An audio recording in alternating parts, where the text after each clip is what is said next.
behalf of Arizona citizens, we know that you entrusted this land to us, especially those that govern over the land as lawmakers, and we pray for them daily to govern rightly.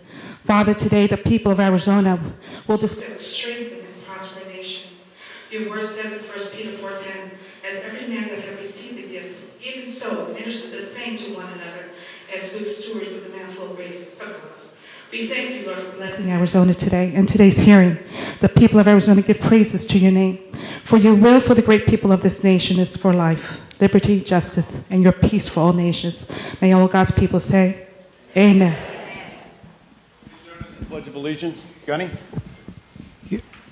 Yes. Ladies and gentlemen, please face the flag of a country that has brought more prosperity to the world than mankind has ever known. I pledge allegiance to the flag of the United States of America and to the republic for which it stands, one nation under God, indivisible, with liberty and justice for all. Hoorah. Hoorah. Please have a seat. Ladies and gentlemen, the first thing I'd like to ask is that you silence your cell phones.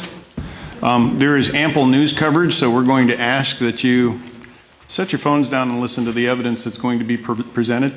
I'd first like to start with introductions of the panel. Representative Cook, if you would please start. Thank you, Mr. Chairman. My name is David Cook. I represent District 8, which is in the counties of Gila and Pinal in the great state of Arizona. And I am honored to be here with the people setting up at this table. And I am extremely honored to be representing the people of my district to get answers and information today to answer their questions. And Mr. Chairman, I yield the rest of my time to your next guest. Thank you. I'm Senator-elect Kelly Townsend, and I represent the great district of District 16, which includes Pinal County and Maricopa County.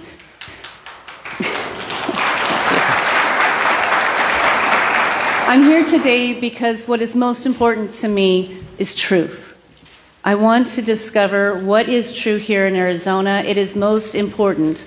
And when we have so many things to look at and we're not sure, I thought about what do we do with all of this? And it reminded me of something my pastor said. You go back to what you did at the beginning.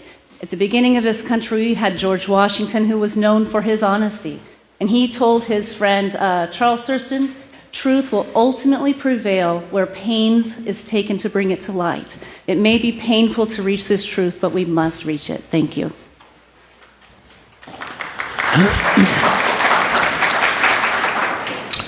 Thank you for having me here today. I am Brett Roberts, State Representative for Legislative District 11, which is Pinal County and Pima County, the city of Maricopa, Casa Grande, Arizona City, and several others. And I'm happy to be here today to provide take part in providing this forum to hear evidence and give answers that so many people are looking forward to hearing, and whether or not they are answers that you want to hear or they're answers that you don't want to hear, we need answers, and I'm happy to take part in this.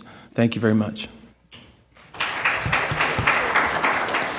Good morning. I'm Senator-elect Nancy Bartow, and I am so pleased to be here on behalf of the incredible voters in District 15 who live in North Phoenix primarily, Scottsdale, Cave Creek, Glendale, all in Maricopa County. It is a true honor to be their voice today and to be here on their behalf to listen to the facts, the evidence. Because there's a lack of confidence in our election system at this point in time, in 2020, in Arizona. We're told many times, over and over again, ad nauseum throughout election campaigns, that your vote counts. Get out and vote. Your vote counts. Does it? Arizonans want to know. And that's why we're here, to listen to evidence and testimony and answer that question wherever it leads. We need to restore confidence in our election system, and I look forward to being a participant on behalf of District 15 and all of Arizona to get this information out, hear the evidence, and make sure that we have elections that the people can be confident in for the future. Otherwise, they will not vote in the future. That would be a disaster. But that's where we are today. We have to hear the truth, hear the evidence, hear the testimony, and get to the bottom of the truth. Thank you very much.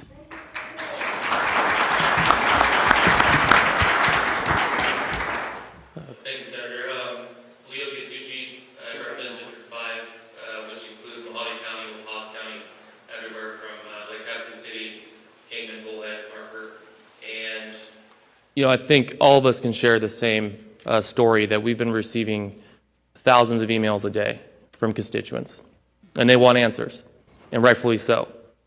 And this is our job now, is to provide them with whatever evidence that's being presented here today, and allowing the people to decide for themselves if they feel our elections were secure and if there was any kind of fraud at all. That's our job as representatives, to give those answers.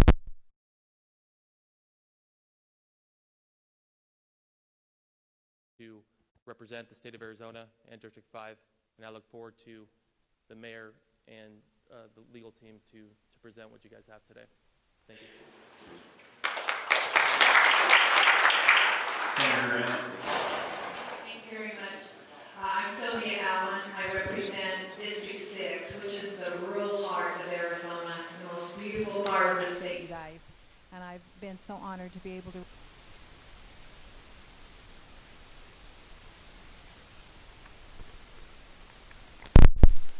south rim of the Grand Canyon. So I'm here representing 4 counties, and I have also received hundreds and hundreds of emails from citizens not only in my district but all across the state saying, please, Senator Allen, please listen to what is out there, the testimony that's out there, the different evidence that's being gathered. Please be sure that my vote counted. Please be sure that our elections are safe. And also, as I read the U.S. Constitution, and 10 times I've taken an oath as a political leader to uphold the Constitution of the United States and also our state constitution. What does that really mean? The legislature is the people's house. This is the people's part of government, and it's important that we protect our right to vote. And the legislature, under the Constitution, we're responsible to be sure that our electors that we send from the state to the electoral college, that we have sent it when we've had an election that has been fair and correct and legal. So I'm very pleased to be here today, and thank you to everyone that's worked so hard to put this together. And I am hoping that what we learned today, we'll pay attention, you guys, and that we will go forward and we'll be sure that we can correct the problems that have taken place. Thank you.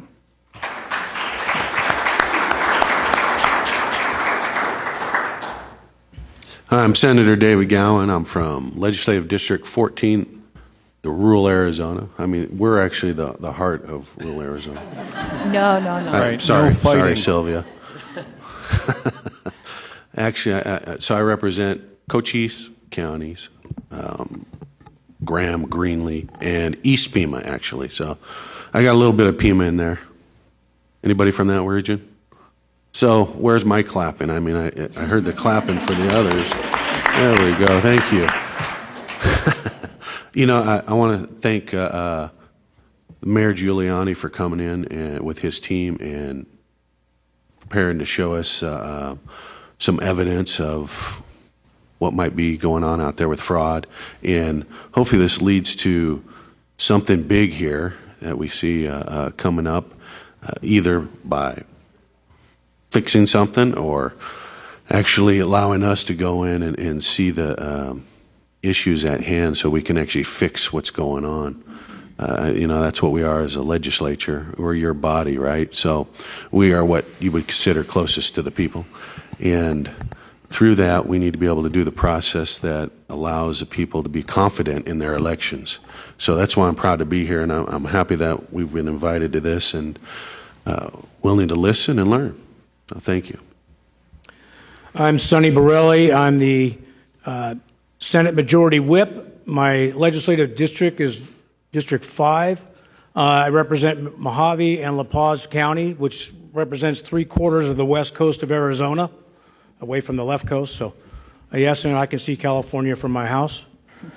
But my colleagues, their comments, I can't say more than other than we are here for clarity and transparency, and I'm Sonny Borelli, and I approve their messages. Thank you.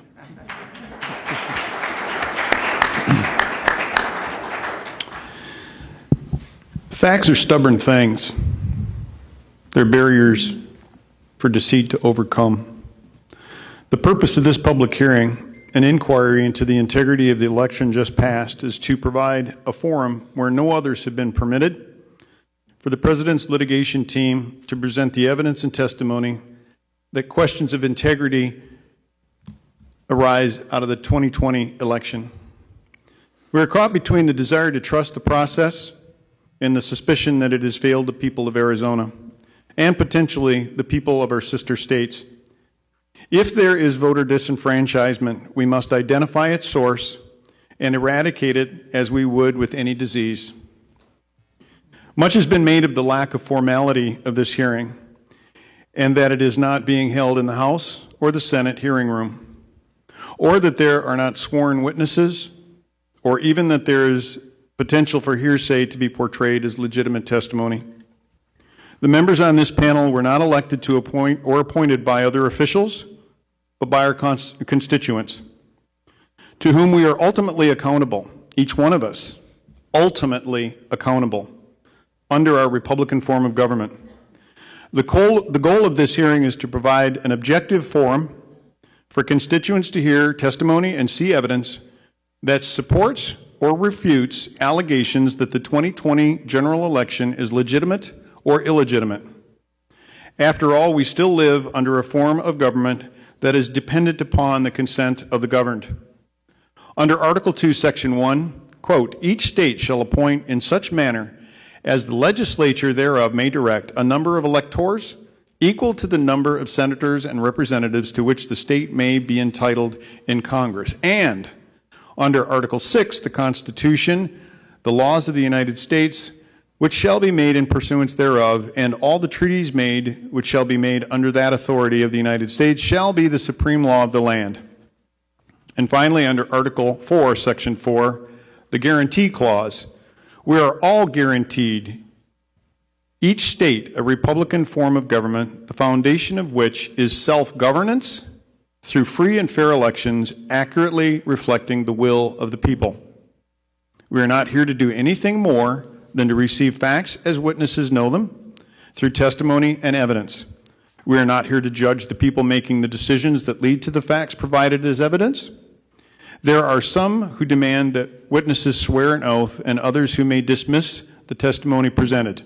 In the end, the people of the state of Arizona demand, and frankly, are entitled to know whether their trust has been violated and if they should seek redress for their grievances in the legislature or the courts. From the material presented in this inquiry, I expect that the panel will generate from the consumption of the House and Senate for the consumption of the House and Senate membership, and as matter of public record, a report on the proceedings and a video archive that may be used as evidence of this proceeding. With that, Mayor Giuliani, please proceed. Representative Fincham, distinguished senators and representatives, thank you very much for giving us this opportunity to be heard. It's been difficult getting an opportunity to be heard. It shouldn't be. It's America, after all. And our side of the story is legitimate. Our side of the story needs to be heard. And it's been uniformly censored by big tech, big media, the crooked Democrats, and basically people who are saying, don't show us the facts. We've decided already that this is a free and fair election. It was done perfectly. Please don't interrupt that narrative with the truth.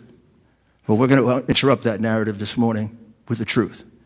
I have with me Jenna Ellis, who's my co-counsel, representing the President of the United States, and others on our team who have helped put this together. They'll be testifying. And again, I want to thank you for your courage in doing this. I don't think most people realize the kind of harassment, threats, horrible things that are said to you and your family because you're doing this. And again, I emphasize, we've let something really go wrong in this country when that happens. Some of you are old enough and some of you are not old enough to remember the McCarthy era. Well, I call this the McCarthy era on steroids. People being actually fired from their jobs. We had a lawyer who was handling one of our major cases. His very distinguished law firm, can't be really much of a law firm, said that he couldn't remain with his law firm if he represented the President of the United States. If that isn't censorship, if that isn't a form of despotism and distortion of the values of our country, I don't know what is. It started before. It's been going on for some time, like that kind of despotism and authoritarianism. It always starts slowly. You could see it in things done 10, 12 years ago. I think the pandemic released the tendencies of left-wing, socialist-leaning, socialist governors, congressmen, senators, to move to where socialism always moves to. In the history of socialism, which is an old idea, not a new idea, authoritarianism is always the end result. Because when the government controls property, the government controls. And it doesn't want to be interrupted by the stupid ideas of the dumb people of the country. The elite know better. Boy, doesn't that sound like America today? I mean, that was Russia, that was China, that is China. That was Poland, that was Bulgaria, that was East Berlin. Gosh, I thought we fought that and got rid of it. Never thought I'd see it in America. It's in America. It began with the revelation of the hard drive that proves substantial, major crimes on behalf of the Biden family. Censored, not allowed to be shown, not allowed on television, not allowed in the newspapers. Just, we don't want to see the facts, even though they may point out millions and millions of dollars going to a vice president from China, Russia, Ukraine, Romania. Oh, I can't remember all the places. Highly unusual for a vice president to become a multimillionaire while he's sitting in the office of vice president. But it happened, and he's the candidate of the Democratic Party right now. That was covered up. As soon as this election moved into the questionable stage, same practice was used. Cover it up, cover it up, cover it up. Big tech, big media, crooked Democratic leaders, big business that profits from the system the way it operates right now. Their desire is to make country not America first, but wherever America should be put so they can make a profit. We could be third, we could be fifth, we could be non-existent as long as they're making a profit. They have no sense of how important this country is to the to the survival of the world as a decent place. There is no other country that puts its men and women's lives at risk to save other people. That country doesn't exist on earth. It's us. And if we destroy the essential nature of this country, the world's in for a terrible period of time. Well, specifically to this election was the subject of a conspiracy that goes back before the election. A conspiracy that was hatched by the crooked leaders of the Democratic Party. And let me say this to all Democrats. 99% of Democrats are just as honest, just as good, just as decent as Republicans. They may not be as correct on the policies, but we can forgive that. Some of my best friends and relatives are Democrats, and they're not correct on the policies. They believe the same thing about me. But they don't cheat. They don't steal votes. They don't sell public office. The very, very top of the Democratic Party has been corrupted badly since Clinton, and it's carrying itself through, and it hasn't been exercised. The head hasn't been cut off yet of that corruption. This conspiracy isn't limited to, but as you hear the testimony, I think you'll figure it out, just like the people in Pennsylvania, and later in the week, the people in Michigan. It centers around the mail-in ballots and the absentee ballots.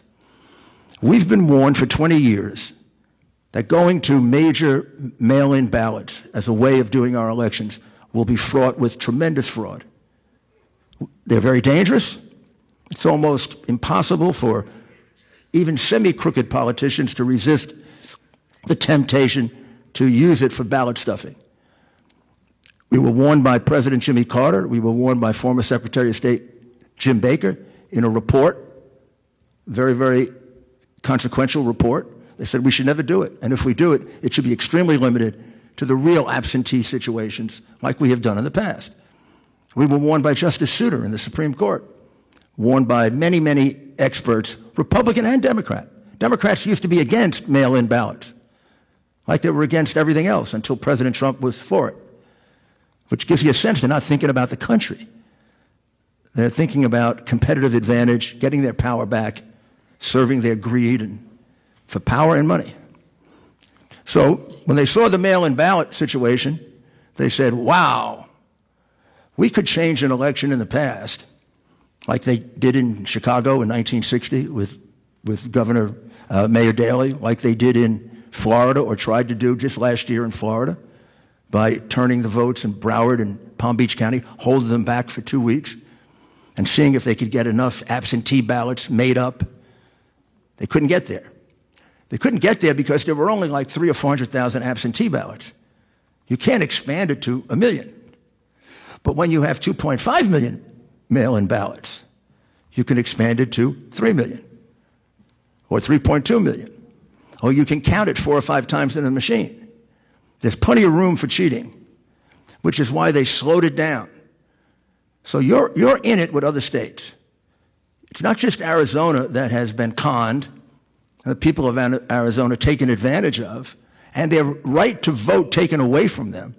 It's the people of Pennsylvania, Michigan, Wisconsin, Nevada, Georgia, and Arizona that we know of. And if your right to vote has been taken away, so is mine. We have an illegitimate election.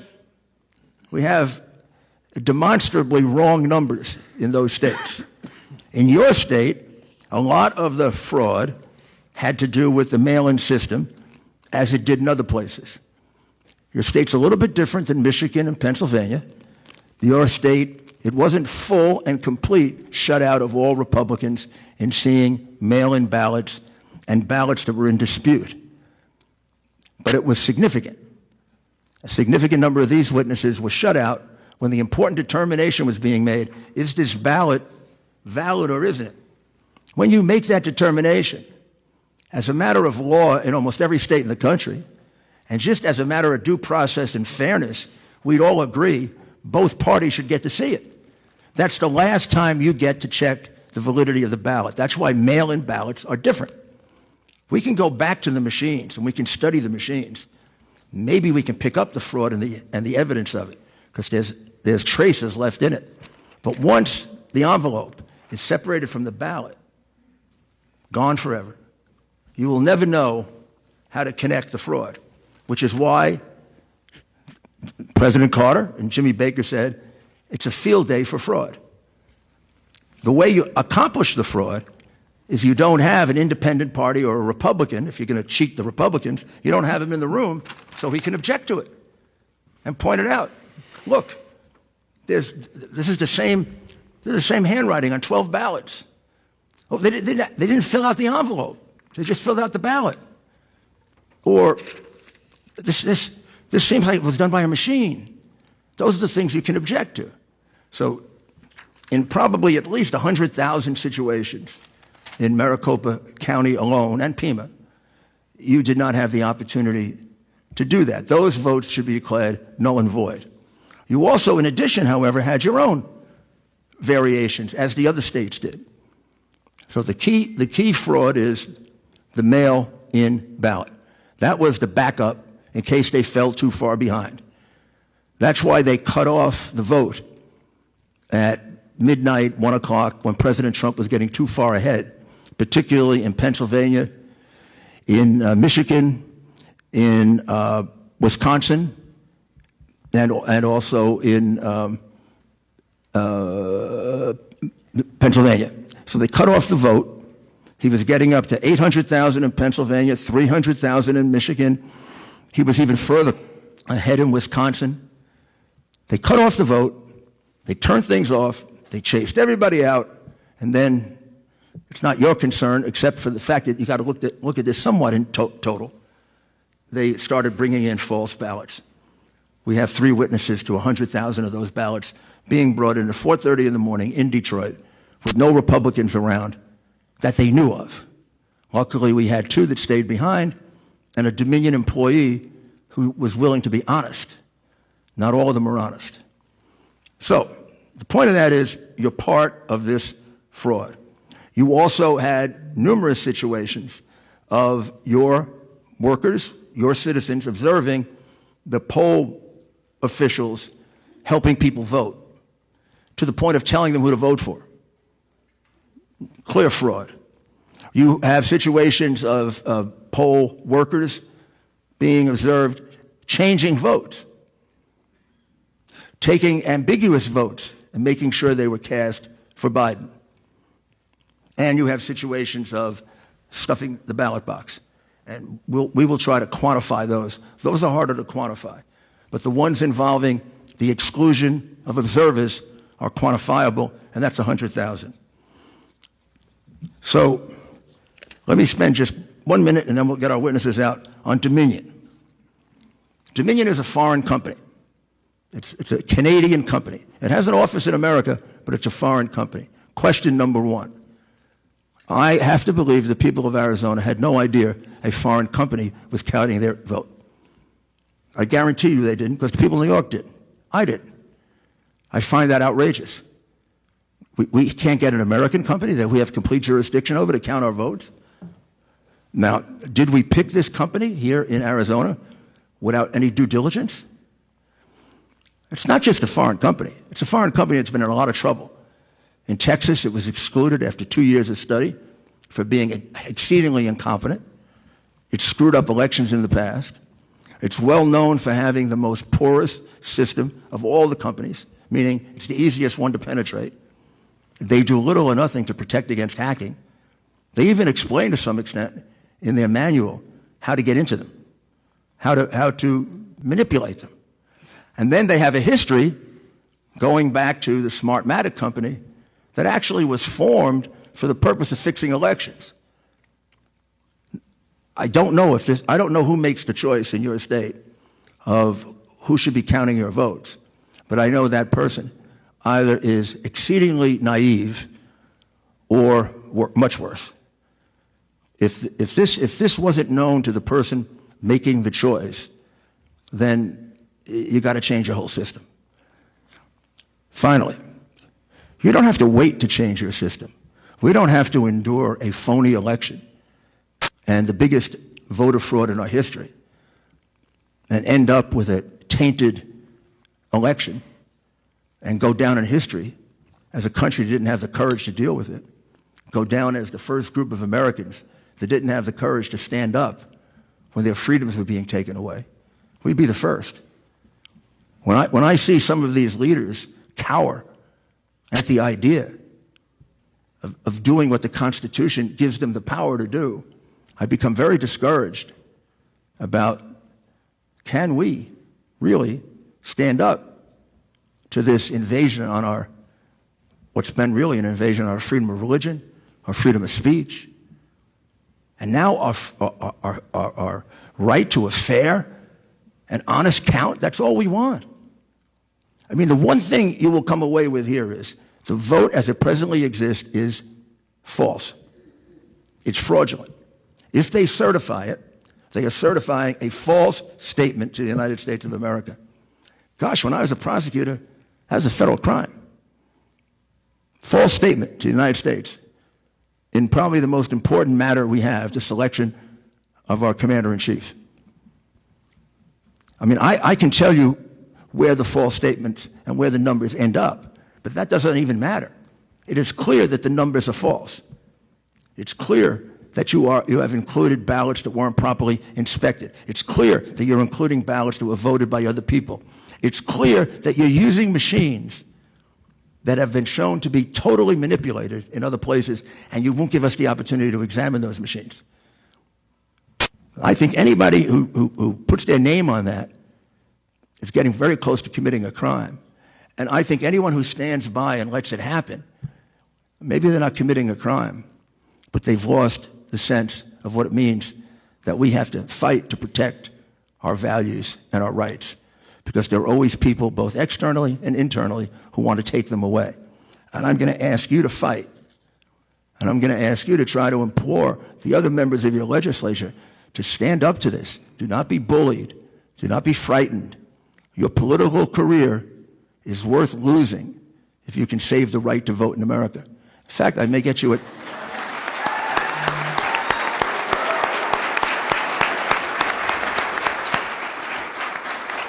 In fact, I can get you a chapter in Profiles in Courage if you do that. Because at times in our history, certain men and women have stepped forward and lost their political career to give us the rights that we have. It's very, very, very similar to losing your life on the battlefield. But that's really what's required right now. Under the Constitution, and we are going to give all of you the memorandum from Professor Eastman, very short and very direct, and you can just go to the third page.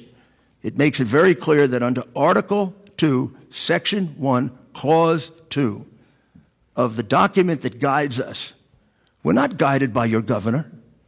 We're not guided by your Secretary of State. We're not guided by Joe Biden. We're not guided by the New York Times. And we're not guided by all those stations that call the election. You know what we're guided by? The Constitution of the United States.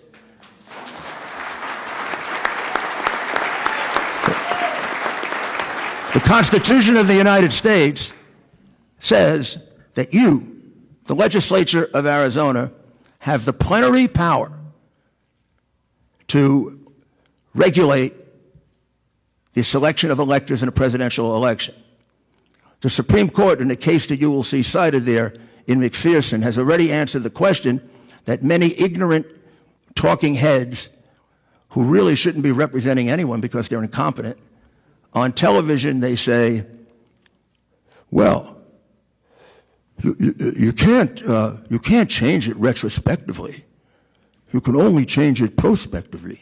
Now, I doubt whether they know the difference between retrospectively and prospectively, but I don't want to be mean. Ha. The United States Supreme Court, I think it's in 1892, said you can change it at any time. It's your constitutional power solely. You don't share it with anybody. That clause doesn't say Congress. It doesn't say governor. It doesn't say newspapers. It says the state legislature. And the Supreme Court has said you can change that and take that power back anytime you want to, because it's your power. It's not theirs. Whatever power the governor or the Secretary of State thinks they're exercising, it isn't theirs. It's the legislature's. You can take it back.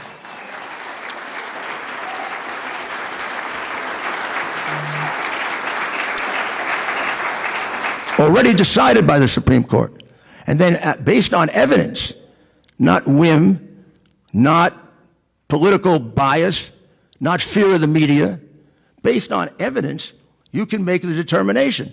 What is the right count?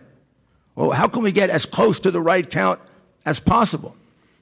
If we can, then have the courage to select that person to get the electors, because that person won the honest vote. And every dishonest vote disenfranchises the decent people who cast an honest vote. Have the courage to do that. In history, I swear to God, you will be heroes. To half this.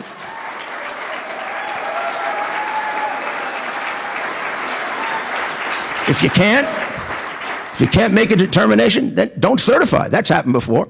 If they have screwed this up so badly that you really can't make a determination, then the answer is you do not certify. You can't honestly put your name on a document that sends them the right result. As decent, honest people, that's what you should do. I know I will probably, this is probably the wrong tactic, but we're down near the end. I don't see how any decent, honest person could let this happen. I do not see how any decent, honest person could let this happen. So, with that, I just tell you that the characteristic of human beings that I admire the most, because my heroes are Churchill, Reagan, who's the only president I work for, my hero, and now our new president, who's been my friend for 30 years, and I always knew he'd be a good president, didn't know he'd be a great president. And that's the reason they want him out so badly, because he threatens them with destroying the corrupt system they have been enjoying in Washington since Bill Clinton got there.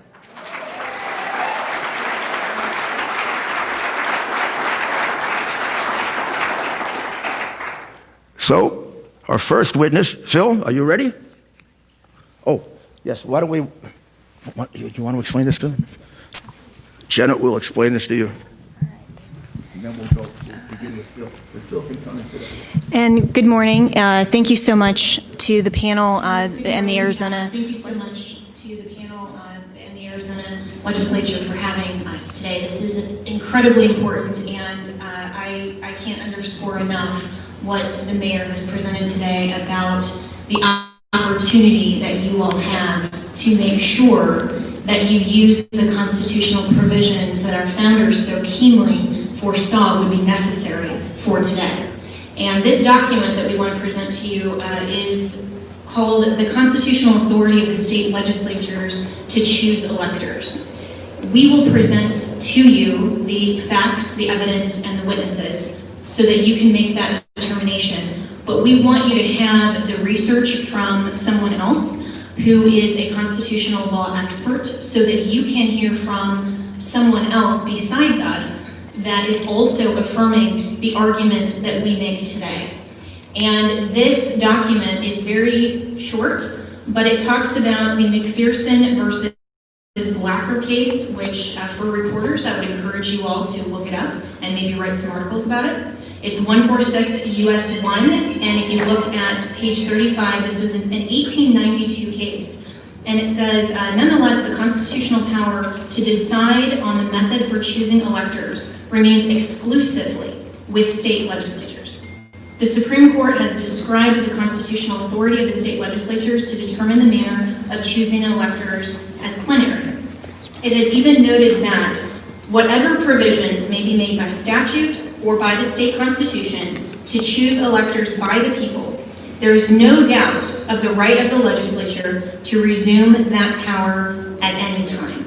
And after you hear the facts and the evidence today, and we will give you this document to read, to be able to cite and to draw firm grounding on your Article 2, Section 1.2 authority, we are going to ask you as legislators to reclaim that authority and to make sure that the people of Arizona and indeed the people of the United States of America as a whole. Federalist 68, Alexander Hamilton talks about the method of choosing our chief magistrate, our president of the United States, and that this safeguard of vesting that authority exclusively with the state legislatures is the safeguard to making sure that corruption does not win. And when the vote of the people and the voice of the people is corrupted through influence, through fraud, then it is the responsibility, the duty, and the obligation, not just the choice, but the actual duty and obligation of the legislature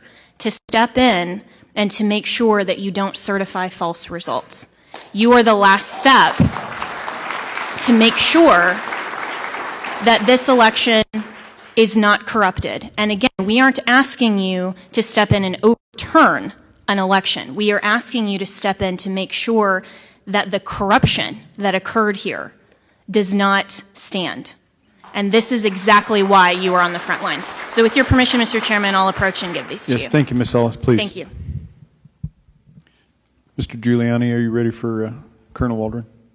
Colonel Waldron is our first witness, and I'll ask him a few questions, and then he will make his own presentation, and then, of course, you're perfectly free to ask him any questions that you want. Colonel Waldron, did you have the opportunity to examine any of the Dominion machines that were used in this election? Yes, sir. Our team looked at some machines and software up in Michigan. So you know that Dominion machines were used in Maricopa County to count the vote. Correct. And they were also used in Michigan. Michigan, Georgia, Pennsylvania. And the machines that you observed, took a look at, were able to examine, were used in the Michigan vote? Correct.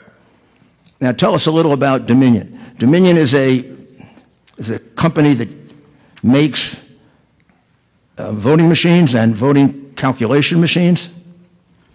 That's correct. They've got full end-to-end election, equipment and software. And the actual software in the Dominion machine, is that Dominion software or is it someone else's? Dominion is more of a hybrid. Over the years, they've acquired other voting companies, Sequoia and Premier. Sequoia was spun off of SGO, and Premier was spun off of Diebold as a result of the antitrust lawsuit. Sequoia is the company that was involved in the very serious miscalculation of the Chicago vote in 2007, wasn't it? I believe that's correct, yes, sir. And they were using Smartmatic software, right? Correct. And the software, the licensing agreements are pretty well. It's a good spider chart for all of these companies. They all share a common DNA in the software code.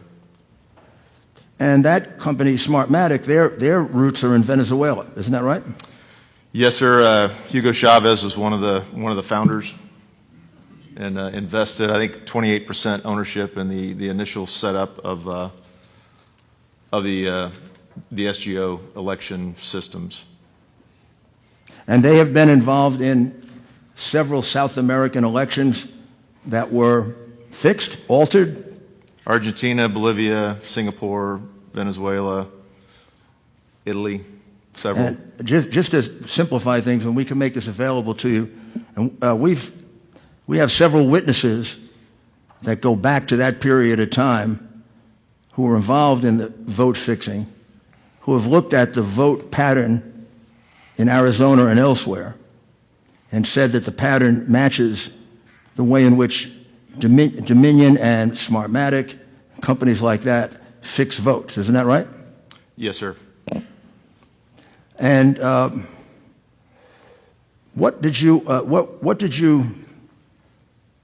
me ask you this other question.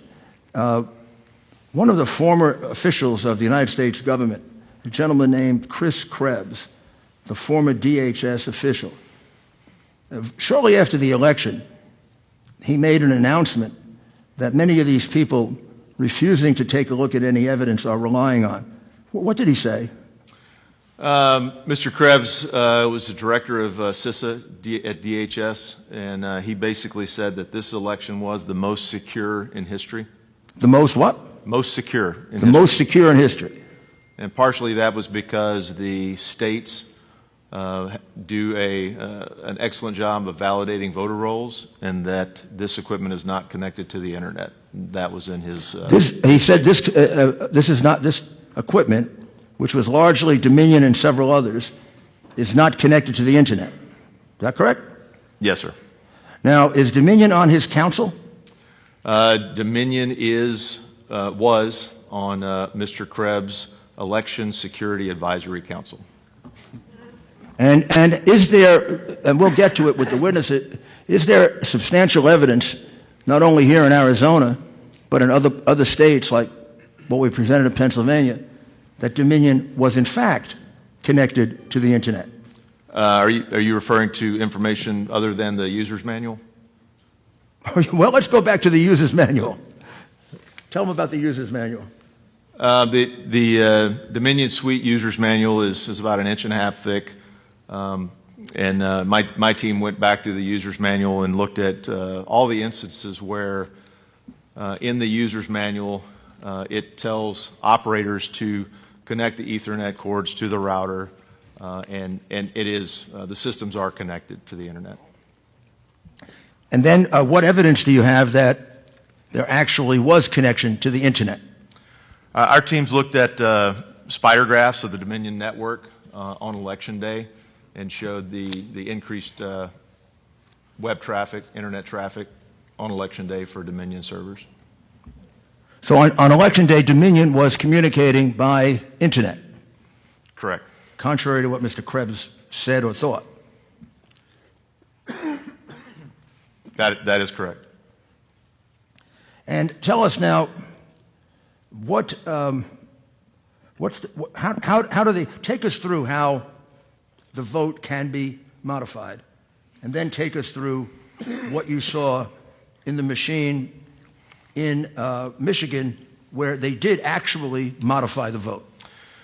So my background in the military, started off my career as an air cavalry officer, flying helicopters, counter reconnaissance. I moved later into information warfare as an information operations officer, running psychological operations, computer network operations, deception, operation security, and electronic warfare, special electronic warfare.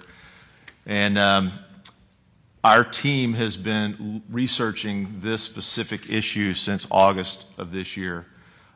We are working with another team that's been intently working on this voting machine manipulation for about 2 years when it became apparent in the Ted Cruz and Beto race in 2018, as well as the Kentucky governor's race with Matt Bevins.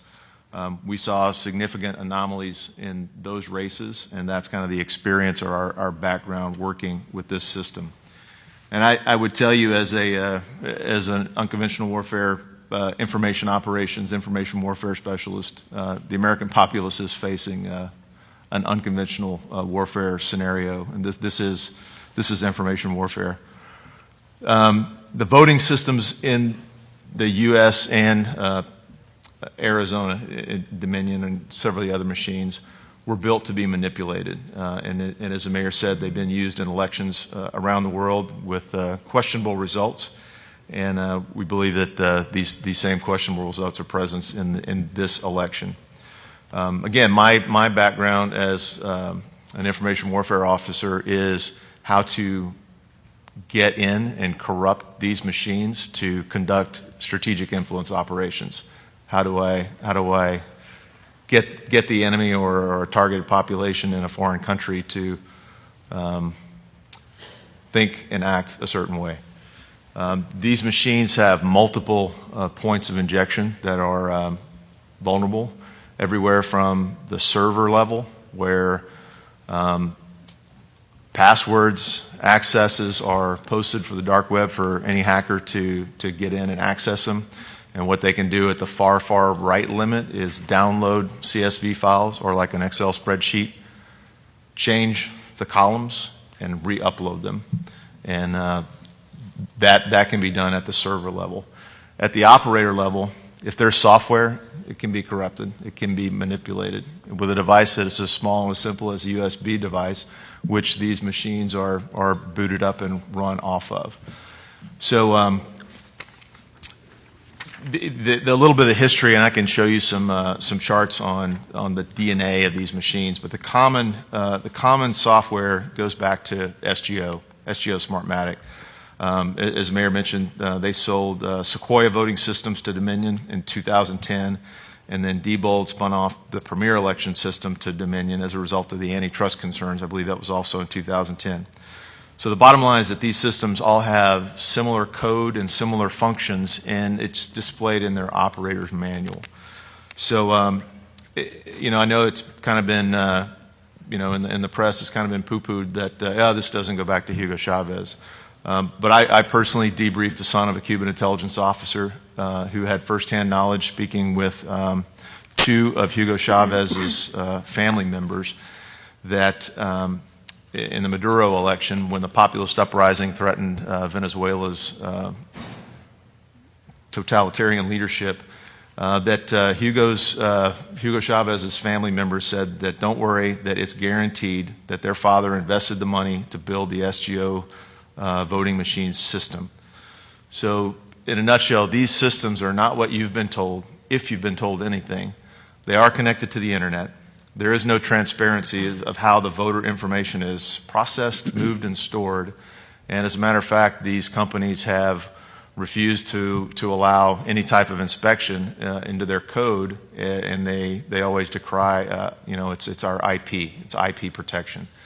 But with the declaration, I believe, with Jay Johnson was our Secretary of Homeland Security, he declared that the national election system was national critical infrastructure. So there is, I think, reason for us to understand the code and how these machines function and how they use our votes and process votes. The voting record is able to be modified, deleted, adjusted by administrators or outside threats, and those are also explained in the user's manual. Operators can assign votes for write-in votes, blank or error ballots in large numbers. So all of these votes, they could get put into a batch file, and then the administrator of that voting or tabulation system can say, okay, there's 8,000 votes in this batch file, or there's 5,000 votes in this batch file, and they can say, well, I think, this batch will just make this go to this candidate. And they have that they have that authority in the user's manual to do that. Our team is not the only team that's working on this. There are literally hundreds of other small cyber teams that have weighed in on this. There are tons of statisticians. You'll hear from some of your Arizona citizens today, but we've been working in several states looking at these anomalies. But it's not a secret. DEF CON last year, I think the hacking teams broke in and manipulated these machines in under 2 minutes. So it can be done. It's easy, and there's very little security. So they can be hacked to manipulate votes. One of our white hat hackers discovered a malware on the server. It's called the QSnatch, that basically records login credentials and passwords. So if someone in Philadelphia or someone in Maricopa County or someone in Antrim, Michigan logged in, that malware will grab their username and password. And so you can log in. If you got access to the backside of that malware, you can log in wherever you are in the world to Maricopa County to manipulate. So there's multiple Colonel, ways. Just interrupt you for a second. Yes, sir. So we get the point of this clear. You actually examined one of the machines, and you were actually able to see very, very clear changes in vote in the machine, correct? Correct, in Michigan. And it was down ballot changes. How many? Correct. So the down ballot looks, it was for, there were changes in the election day vote on 11/3 to the recount vote on 11/6. Say, for example, the school board, one lady on the election day received 519 votes, and this was a very small precinct. And the post recount, they went from 592 to 852. The total votes went from 1068 to 1810, and the write-in vote jumped from 24 to 112. There was another proposition on a state proposal that jumped significantly from 700 votes on election day up to 1083 on the recount. So there are a lot of variabilities, and what we believe this is due to is the USB drive that was used in the election day versus the post-election recount. Well, this proposition, when I see, I think we should give them a copy of this, make this available to them, because it shows on the day of the election, this is a proposition about the use of future revenues generated from oil and gas bonuses. And I take it was fairly controversial. So the first vote was 774 for, 508 against. The second vote was 1083 for and 206 against. Quite a difference. Now, how did that difference come about? How do you accomplish that difference? How does the machine change from after the votes are cast? What does the machine remember other votes? So there's a card that stores the votes, and it's run against the algorithm that's put on the USB card into the actual machine and the tabulator, and that difference was basically the tabulation algorithm. Why, excuse me for my ignorance, but why would you put an algorithm in if you have a vote that's 774 to 508? That's why wouldn't you just look and see, was that the correct vote? Why do you put an algorithm in which is introducing an outside force to what should be an internal process? To shift things how you like them. When you look at moving these algorithms around through the different precincts, you can achieve quite a number of aggregate ballot shifts. So this was one instance and one recount and one small. So when they looked at the machine on election day, it was 774 to 508. When they looked at it again on the recount 3 days later, it was 1,083 to 206. Is that right? Correct. And that happens because of an algorithm, not because anybody changed their vote. The elections clerk did write an affidavit, and they basically said that we'd followed all the procedures on election day as well as a recount, and these were the results that the election clerk. We're also posted going on to the submit recount. this study. It's quite complicated. I fell asleep last night reading it and had dreams about internet surveillance and all kinds of things. I propose getting an expert to look it over, but it shows exactly what the Colonel is saying, that these machines should not be voting machines because anybody can communicate. It's like having an open computer. Anybody can communicate with them and do whatever they want with it. So we'll submit this and this to you that shows you that that they can be changed, that they were changed, and then exactly how you can do it. Now, we know we're not saying it about any of the machines in Maricopa County, but we haven't seen the machines in Maricopa County, nor have you.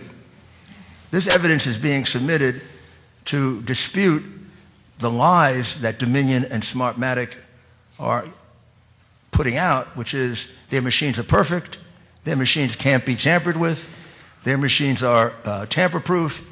The reality is their machines are just the opposite. They're completely vulnerable. Is that right, Colonel? And if you look up on the screen, that's exactly what, and let me see if I can, do I need to put this at full screen or is it a better view? I think you need to explain it. So this is a Spiderfoot reconnaissance tool that looked at DominionVoting.com network that was analyzed on November 3rd. And basically this shows vulnerabilities. It shows volumetric internet traffic, the raw data. It shows all of the web servers, physical coordinates, all the vulnerabilities that are associated with the server. But basically, it does show that this was connected to the internet on voting day, and the volume of traffic was significant, and the vulnerabilities there are plenty of vulnerabilities that hackers could penetrate this system. Can you tell if some of those communications went outside the United States? We did observe packet traffic that were going from the U.S. Now, we don't know if it was specifically Dominion traffic going, but to a server in Frankfurt. In Frankfurt, Germany. Excuse me, Mr. Mayor. And who has it? Could Colonel Waldron, could you just take a moment and explain packet traffic, because there's probably a lot of folks who are not sure what that is. So it's bits of information that are sent over the internet from in internet protocol from one point to another. Thank you. Yeah. And what's in Frankfurt, Germany that would be of interest? Well, we looked prior to the election.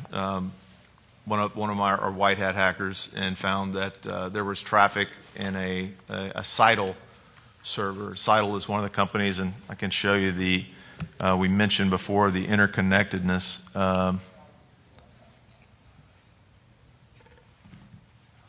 Not that one. The interconnectedness of these companies. So this is sort of a historical link to all the voting companies, and we got Smartmatic in the middle. It's a licensor to Dominion Voting Systems. Seidel runs election night reporting through SOE software and Clarity Elections over here. And Clarity Elections is if you click up on a lot of the county and Secretary of State voting systems, it'll pop up as property of Clarity Elections. So it doesn't really belong to the counties. It doesn't really belong to you. It really belongs to Clarity Elections. I mean, just to make it simple, a Dominion machine that I go in and vote, it is susceptible to easily having that vote changed from the outside, or by them in particular. By an authorized user or an unauthorized user. By an authorized or unauthorized user? Correct. As a well? Hacker. A hacker. A hacker. So my vote is only as good as the integrity of Dominion and all the hackers that exist that can get into the Dominion machine. Your vote is not as secure as your Venmo account. Pardon me? Say that one more time. Your vote is not as secure as your Venmo account. Can you think of any reason why anyone would hire them to count votes in the United States? I could postulate a lot of... Or any of them good reasons? They have a strong lobby. They work with the government. They work with state government agencies, and they've got the infrastructure to sell their services. Can you now look at, in reference to Arizona, the analysis you did of the vote in Maricopa and Pima counties that was reported? It's the Arizona fixing the vote chart. So we notice a difference in Arizona versus the other states. Our team mostly focused on what we call spike analysis, which were an electronic inject of a lot of votes, and where the number of votes that were injected in a specific time period exceeded the ability of the scanners to process ballots and upload. So basically, it's a signal of a potential anomaly where we would want to go in and do forensic analysis on the ballots that were processed in those batches to analyze. The way that these systems work is that you can run votes in, run votes in, run votes in, and if you get write-in ballots or error ballots, it just accumulates them into a batch file. And there may be, 2,000, 3,000, 4,000, 5,000 votes in this batch file, and then the administrator or the tabulator can just go, okay, I'm ready to process batch file, bloop, and they send it, and then it records those votes. In the user's manual, there's ways that it shows that the administrator can vote that batch, in a 80%, 20%, 100%, however the administrator chooses, and that basically is a tool to allow them to move votes through the system faster. So Arizona was a little bit different. It had a pretty strong rise right up at the front, the first part of voting day, whereas the other states, and I can show you those, have a gradual increase in votes. And this may have been due to the fact that Arizona allowed early counting and tabulation, so those batch files could have been dropped in right away. But this injection spike at 8:06:40 p.m., and this is adjusted from Zulu time, so this is 143,100 votes that were injected. That was in excess of what the machines could have processed. The real reason that we believe that this spike was a little bit of an anomaly, and should I show the email that was sent to the Arizona Legislature? You have the floor, sir. Say again? Yes.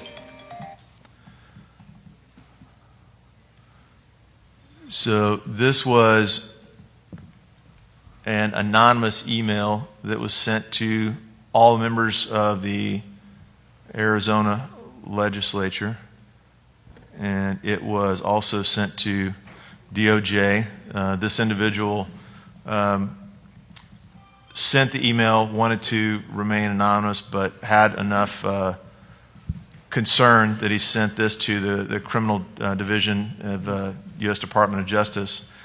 He did not want to be included in the investigation, but the information that they recorded was what we would like the opportunity to investigate on your behalf, or a forensics team of your choosing. It doesn't matter to us. But it says that please be advised that Pima County Recorder, located at 240 North Stone Avenue, Tucson, Arizona, in Pima County, Arizona, and the Democratic Party added fraud votes in the initial count to the vote by mail totals released at 8 p.m. on November 3rd, 2020.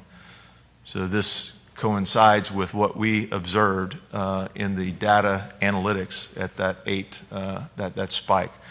We weren't aware of this email until after the fact. So there were approximately 35,000 fraud votes added to each Democratic candidate's vote totals. Candidates impacted include county, state, and federal election candidates. Through the utilization of the automated ballot count machines in Pima County elections, which were not Dominion, but they have the same pretty much functionality. My understanding is that 35,000 was embedded into each Democrat vote totals. Below are the meeting notes. In a meeting I was invited to by the Democrat Party in Pima County, Arizona on September 10th, 2020, no phones or recording devices were allowed. A presentation was given including detailed plans to embed 35,000 in a spread configured distribution to each Democrat candidate's vote totals. When I asked how in the world that will 35,000 votes be kept hidden from being discovered, it was stated that spread distribution will be embedded across the total registered voter range and will not exceed the registered vote count. And the 35,000 was determined allowable for Pima County based on our county registered vote count. It was also stated that total voter turnout versus total registered voters determine how many votes we can embed. This embedding will auto-adjust based on voter turnout. Because the embed votes are distributed sporadically, all embedded votes will not be found. If audited, because the embeds are in groups of approximately 1,000.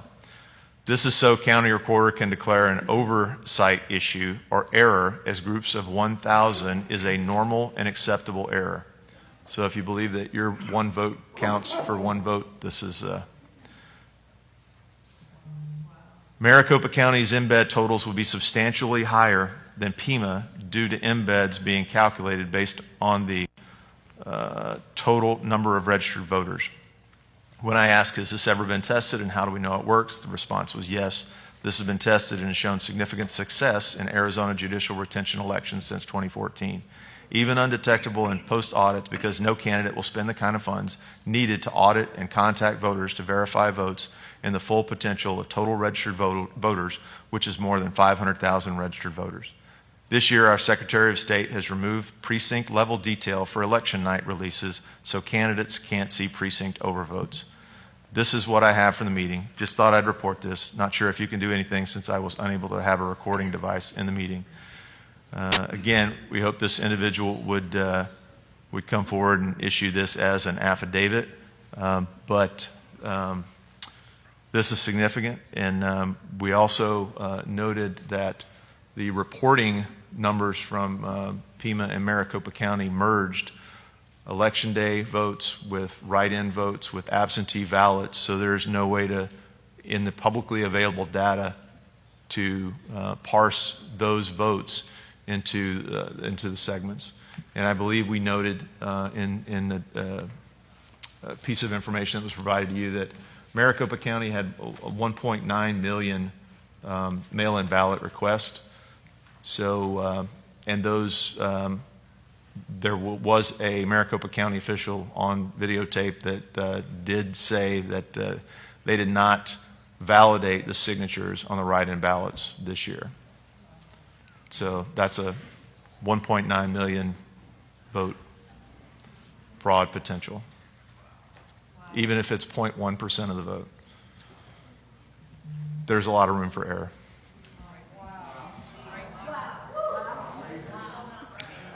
Could we just review that quickly for 1 second so we get it right? Ladies and gentlemen, please, I know that you're passionate about this, but there are a lot of people in this world that want to hear this, and if we can't hear the witnesses over remarks, that deprives people of hearing the truth. So what I take from your testimony, Colonel, is that 35,000 votes were embedded for each Democratic candidate in Pima County. Correct. That is the allegation of this email. The allegation by the gentleman who hasn't given us an affidavit. Correct. That they were distributed based on the voter turnout carefully so they wouldn't look suspicious. That's correct. And that's essentially what the Dominion, Smartmatic, Ian, that's essentially their modus operandi, right? That's their They don't just put CTP. in 10,000 votes.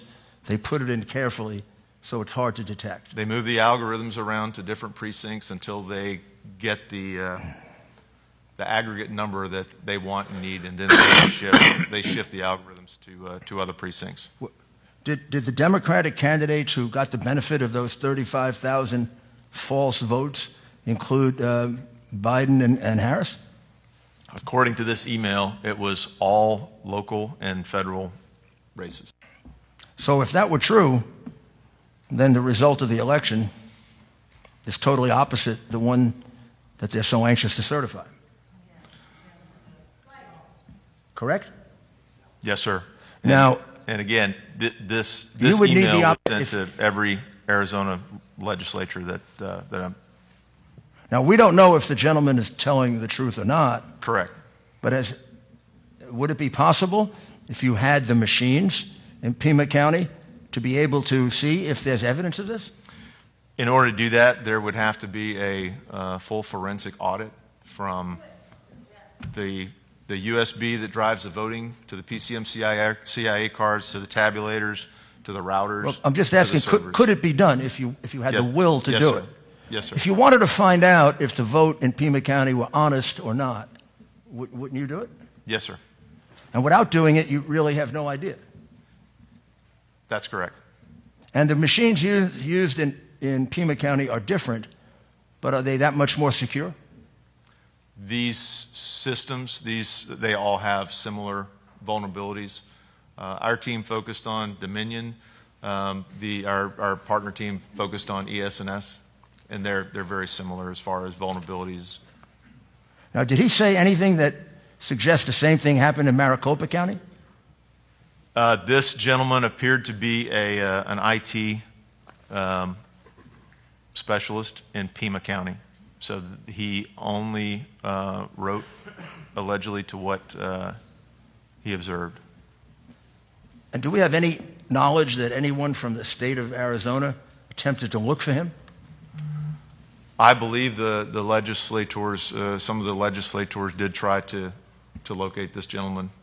Anybody from law enforcement? Not that I'm aware of. But again, I'm not law enforcement, so I'm not sure. But even if you can't find him, you could determine the validity of this, or maybe determine the validity of this by doing a forensic audit. Correct. There's an available scientific tool that would tell you, I mean, did Biden get 35,000 phony votes? That's correct. And it's not being utilized, as far as you know, by the state of Arizona. Pima County, I believe the total vote total was less than a million in Pima County, so it would be possible and feasible to do a full audit, a ballot audit. And I also was informed that your state, through the Counterterrorism Information Center and the DPS here in Arizona, do have the capability to analyze and validate ballots for ink consistency. So if there were mass-produced ballots in Maricopa County that were stuffed, your DPS, I've been informed, has the capability to analyze those ballots for paper consistency and ink consistency. So if there were mass-produced ballots, you could determine that on your own. Excuse me, Colonel Waldron. So I think what you're saying, and I'm going to repeat this back to you, these might be pre-printed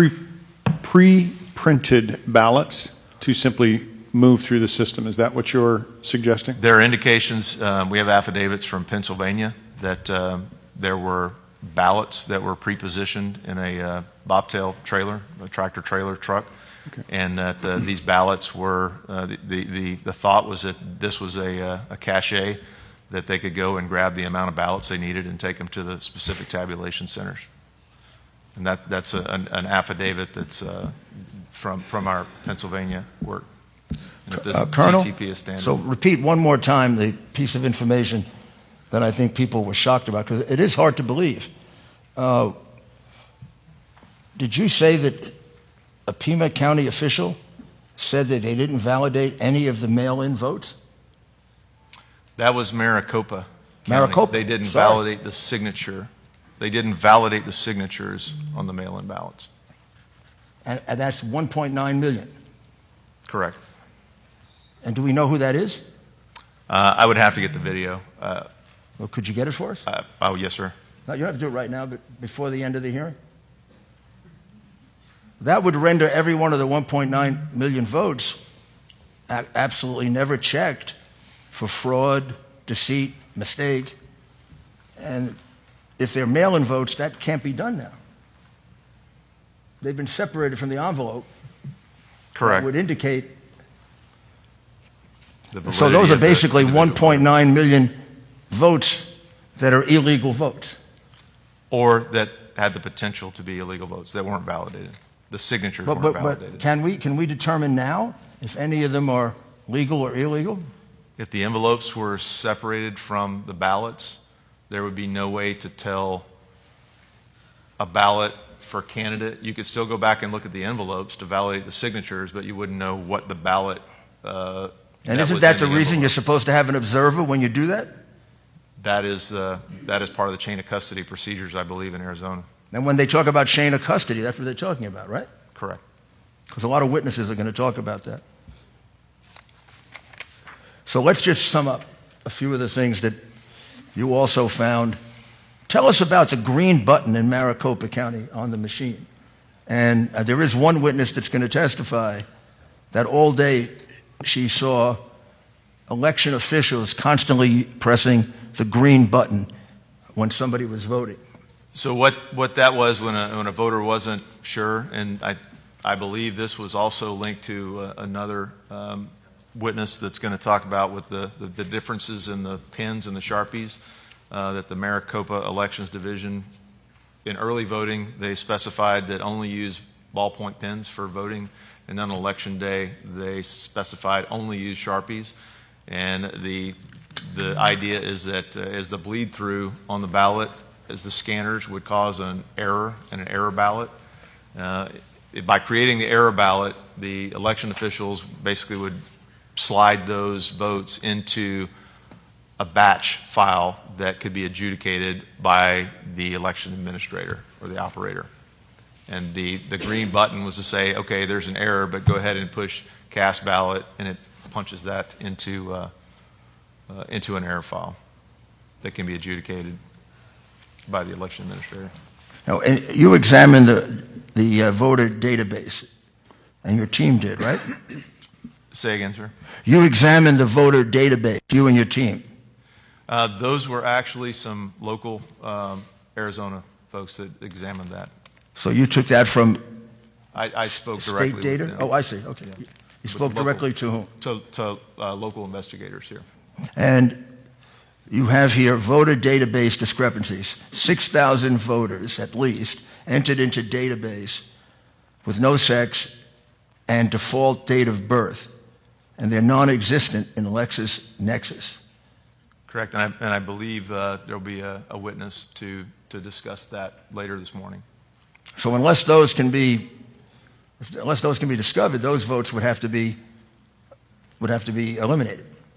Correct, and it was explained to me that the way that happens is that you can register online for a driver's license at the same time you can register for voter registration.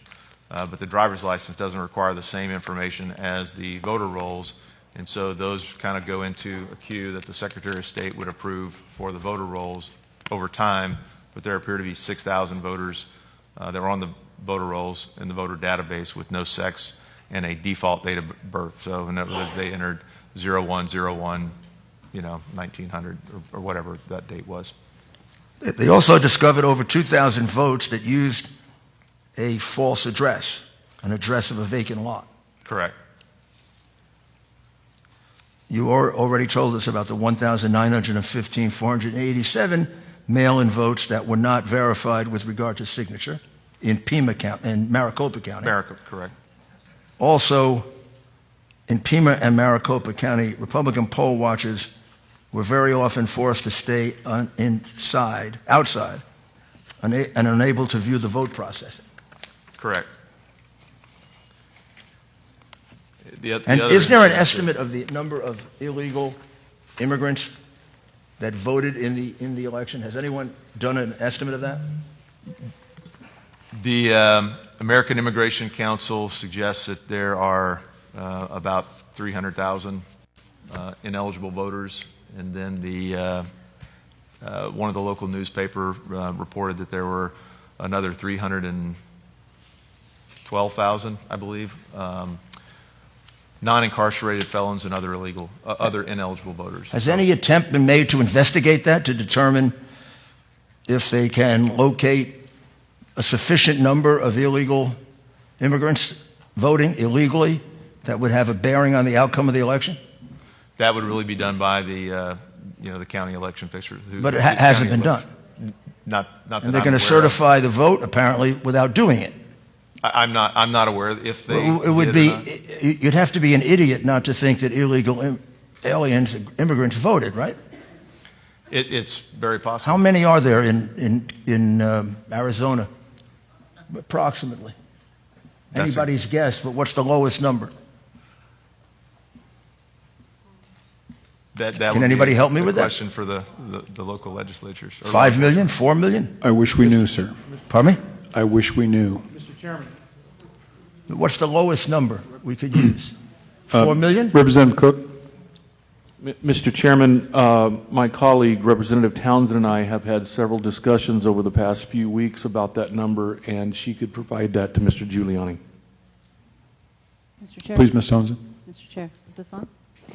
Thank you. And Mr. Giuliani, Mayor Giuliani, I can't tell you how many people are in this state that are potentially can vote illegally as an illegal alien, but I can tell you that there is a way for them to vote under the federal only voter program, meaning that someone here illegally or a fake name, anybody that can put together a voter registration card with a fake name, or if they're not eligible to vote and are not in the MVD system here in Arizona, when they register to vote, if they're not found in the MVD system, the DMV system, they're not there, then they're contacted to see, do you have a birth certificate? Do you have anything to prove your citizenship?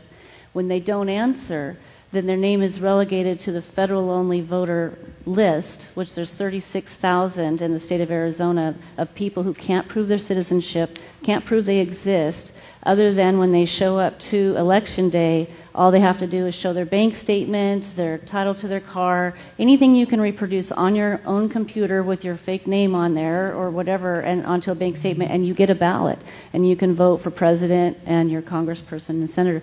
So up to 36,000 plus people in Arizona could potentially vote, and I do have the numbers of who has voted in Maricopa County is 4,100 of the true federal only, and another 4,000 that are supposedly out of state. So those alone haven't been researched deeply enough to know, does that name even exist as a person? And are they here, is that someone here who's here illegally or not? So we don't know upwards of 8,000 people in Maricopa County alone who have cast a ballot who weren't able to. Well, I mean, that's pretty astonishing. So I will say, and I may be wrong, but let's say there were 5 million illegal aliens in Arizona. It is it's beyond credulity that a few 100,000 didn't vote, particularly given Representative Townsend's explanation that there's an encouragement that goes on to have them vote. Now, every one of those votes would be an illegal vote. Every one of those votes denies a lawful voter of their franchise. It just wipes it out. Has there been any attempt to try and investigate that after the election, even on a sample basis, like going to a district where there are a large number of possible illegal aliens and go back and check the names and see, were there 5,000, were there 10,000, were there 20,000? Has there been even an attempt to do that? Mr. Chair. None that I'm aware of. Well, I mean, that's totally...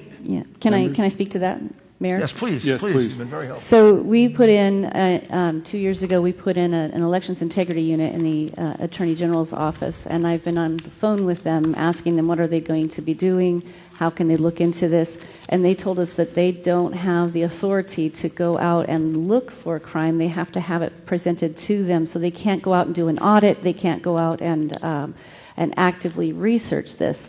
I also was told the same thing by the Board of Supervisors, that they cannot perform an audit above and beyond what's already been done that's in statute. So all we're really left with that I'm aware of is having, and as much as I appreciate this forum today, and I'm very grateful for you, we need an actual committee hearing. Like, I'm the chair of the Elections Committee. If we were to hold an actual committee hearing, we would have subpoena power to go and look at the machines, to look at these things, and inspect them, and get down to it. So we can do an audit. We just need to conduct a committee hearing to give us that subpoena power to be able to do so. Mr. Giuliani. So when this vote is certified, if that's not done, there is no question in any reasonable person's mind that the vote totals contain large numbers of illegal votes from people who are not citizens of the United States. The question is, how many? And the officials certifying have made no effort to find out the truth, which seems to me gives the state legislature a perfect reason to take over the conduct of this election, because it's being conducted irresponsibly and unfairly.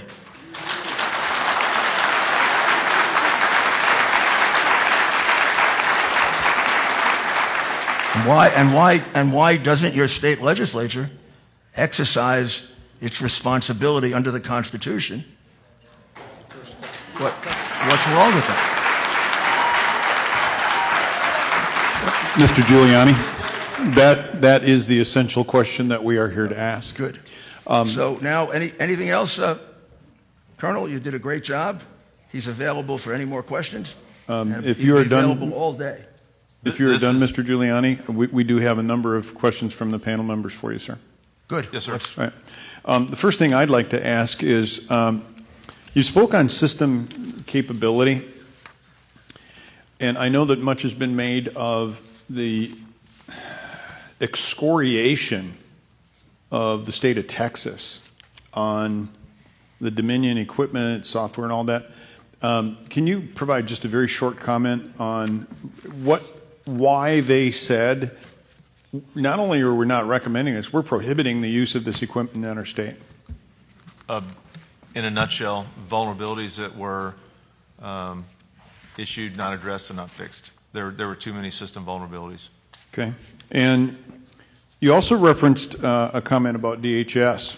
And I'm struggling with, why did DHS say security for this election was the best it had ever been? Do you have any insight into that? In my experience in life, there's generally two factors for individual. I mean, it's either competence or commitment.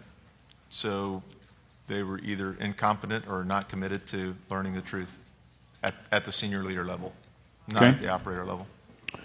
And does DHS know about the information that you've shared with us or that you're sharing with us in the process of this? Have you shared that with them specifically? And much more. So beyond what you're saying here, you've gone into much greater depth. Yeah, we have relationships with our local DHS personnel in Texas, and both the intelligence divisions and CISA. When I started working on this project in August, I called them up and said, "You guys have got to come out and look at it." They did. They spent an initial 3 hours going through this data. At the end of that, one of them said, "I think I need to go outside and throw up." Okay, besides that, did they do anything about it? They had multiple follow-ups. They drove up to our Dallas counterpart team, received over 600 gigabytes of data that had been accumulated over time. Our team provided them over 200 gigabytes of confirmatory data, and they analyzed that. After they analyzed, there was a scan, a passive scan done. They conducted a limited scan and determined that there were vulnerabilities. They held numerous meetings with their folks, the CISA cyber side, and the INA, which is the Intelligence Assessment Division. And I'm sorry, CISA, could you let the folks who are watching know what CISA is? CISA is the agency in DHS that's responsible for cyber and infrastructure. Okay. Members, any other questions? Representative Biasucci. One note that might be important. Members of the elections division of CISA, I was told would never attend the meetings or the briefings that were conducted internal to DHS on the material that we had presented. And I'm sorry, who is that did not participate? The election security division inside of DHS. Okay, thank you. Representative Biasucci. Thank you, Mr. Chairman, and thank you, Colonel. I just wanted to make sure I have this correct. So when we're talking about, it was Mr. Krebs? Is that correct? Correct. Okay. He stated the most secure election in history. He stated we're not connected to the internet. He stated no votes leave this country. This is all things he's stated publicly. It's all on the CISA website, correct? Right.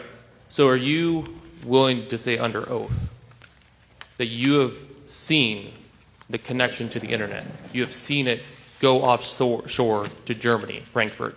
Are these things that you have personally seen and can say that is not true? Our white hat hackers, yes, they have that traffic in the packets. So why would he make that kind of comment, do you think? Either not knowing, believing the myth, or not wanting the truth to be known. Thank you. Senator Borelli. Yes, thank you, Mr. Chairman. Good morning, Colonel. I've got a couple questions on the Board of Supervisors. During one of their hearings, had said that the text for this equipment, that's, by the way, the county doesn't own this equipment. It's leased by Dominion and Smartmatic. But is it irregular? Is it SOP for the tech reps to be there during the election process? Yeah, that's been something we observed in Michigan and Pennsylvania, whether they're full-time Dominion employees or contractors. There are Dominion employees that are there to run the equipment. Because at the Board of Supervisors hearing they'd actually made comments that they actually provided them an office space in the county for them to handle this stuff. My question is, a couple of weeks ago they did a test to show that how the system was secure. So they did it before and mid and then after tests, so everybody could see that the Board of Supervisors and the county elections that see this cannot. So what you're hearing is false. Obviously, or is it during that test? Can they find the anomalies in there during that basically what I always call a dog and pony show? Would that show up in one of these tests? In a forensics examination? No, just see, come here and look at it. This is how we certify the machines, calibrate the machine, whatever, zero it out, this and that. Obviously, these anomalies would not be showing up during that moment, correct? Correct, and it's our understanding that Dominion had a software update, at least in a couple states. I'm not sure about Maricopa County, but like the day before the election. Representative Bartow, any questions? I did have one question. Thank you, Colonel. Excellent information. You described web traffic increase during the election as opposed to how do you measure the increase? Are you talking just in on the Dominion server network. Yes. They just look at volume of data that's moving through the pipes. And I'm not our hacker team they're the experts. I just kind of the big picture know how to dance it, but they do measure volume traffic.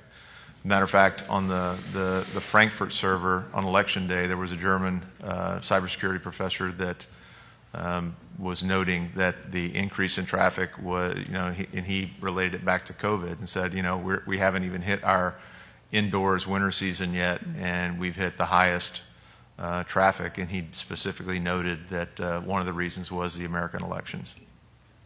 Was it an exponential increase? I don't think it was an exponential, but I think it went from 7 point something terabytes a second to 10 terabytes. So it went to a lot of, a pretty big increase, not an exponential though. Okay, to my unqualified mind, I don't know exactly what that means, but it sounds big. The volume jumped up pretty significantly on November 3rd and 4th to that particular server in the pipes. Thank you. Yes, ma'am. So, Colonel Waldron, so essentially about 33, 34, 35% increase? I would have to go back and look at the numbers, but I mean, from 7 to 10? Ballpark. Yeah, that's big. I can't remember the exact numbers. All right, very good. Senator Gowan, you have any questions? Yeah, thank you, Mr. Chair. Colonel, you talking about the SGO system, and that was, you said Hugo Chavez, he was partial owner in that. Now, that's the beginning of Dominion? SGO was a separate company, but Dominion acquired Sequoia Systems that was spun off of SGO. And they also acquired Premier, which was spun off of Diebold, but they all have the common core of the common code really goes back to SGO. And that one org chart that I put up there kind of showed the licensing agreements that go back and forth between SGO and Dominion. So it's the licensing for the software and the code. So it still stems from the SGO system? That's correct. So, and then you're stating Dominion owns the data. So does that mean when they see the vote count that they own that, not the counties, the state? They process it. They retain it. It's in their backup servers. So they have the votes themselves as well, when that's supposed to be property of the state.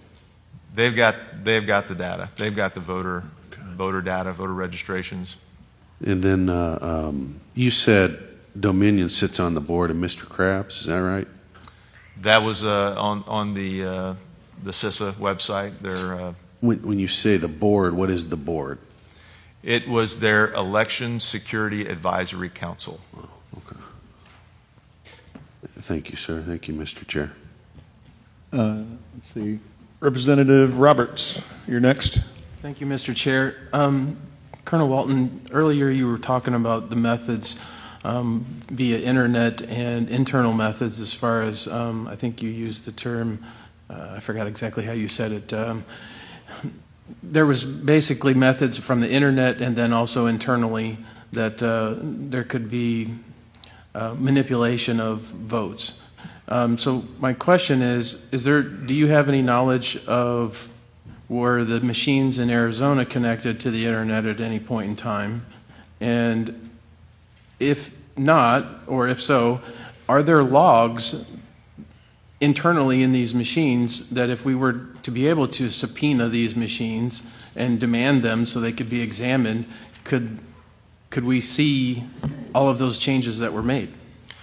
So when you watch CBS, CNN, any of the mainstream media where they've got the live vote updates, that data is passed live. I mean, it's as the votes are updated. So it's, nobody's getting in a plane and flying the hard drive to New York. I mean, it's uploaded and it's connected. So it is connected to the internet, and whether it's locally. I mean, they can move votes with the cards, the voter cards. Those can be preloaded in laptops with the software that could be interdicted and upload fake votes, as in the allegation from Pima County, you know, in batches of 1,000. They can scan blank ballots, and then the administrator can allocate that batch of blank ballots to one candidate or another, either in 100% or any percentages that they allocate in the, you know, according to the user's manual. So to that point, just indulge me just a moment. Would you say that that is what we saw in the 2018 election with Governor Bevin, where we actually saw on television, real time, the movement of some 500 votes from one candidate to another? I mean, it was so stark, you saw them go down on one and up on the other on the exact number. Would that be a manifestation of what you're talking about? So the working hypothesis from our counterparts on that, because they worked out and watched it, and they actually went to Kentucky to assist the team there, was that was a server level interdiction. So they went up to the server, downloaded a CSV file, changed the votes, and re-uploaded it. All right, thank you. Representative Roberts. So just to kind of tack on to what we were just discussing, it's my understanding, because there was an article here in Arizona from the Arizona Daily Independent, there was a quote-unquote whistleblower that was talking about issues that they had observed. And so one of the things they were talking about was that the data from the machines was being moved via the hard drive.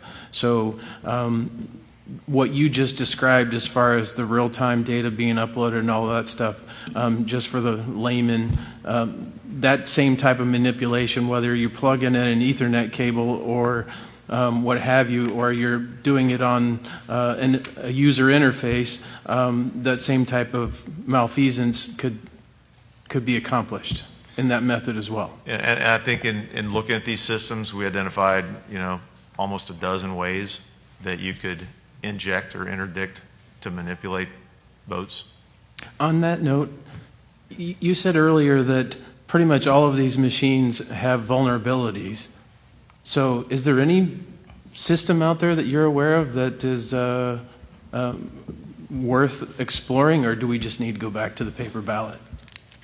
There is MIT developed a system with some capital infusion. It's a system called VOTZ, VOATZ, and it's a blockchain type system.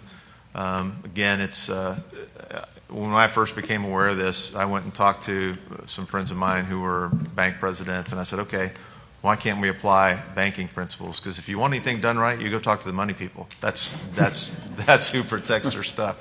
And he said, oh yeah, and it's an app. You can do it as an app with tie it in with Real ID and a blockchain type solution, or you know the next generation solution. But there are systems, and I believe the VOTZ system is deployed right now. I believe and I know West Virginia is one that I remember reading on their website. Thank you. Sir, Senator Allen, any questions? Yes. Thank you, Mr. Please Chairman. proceed. Thank you, Mr. Chairman. Appreciate it. Thank you, Colonel, so much for being here today. I'd like to go back to the Board of Supervisors letter where they talk about certifying the Maricopa County election. And they have 5 points that they make for the reason why they call this a reliable election. And my concern is, of course, over the Dominion tabulation equipment. They said it was vetted by a bipartisan equipment certification advisory committee before the contract was finalized. And as required by law, the committee tested the functionality and accuracy of tabulation equipment before it was used in any Arizona election. Well, after listening to your testimony, that does not give me any confidence, because the machines, of course, can perform very accurately.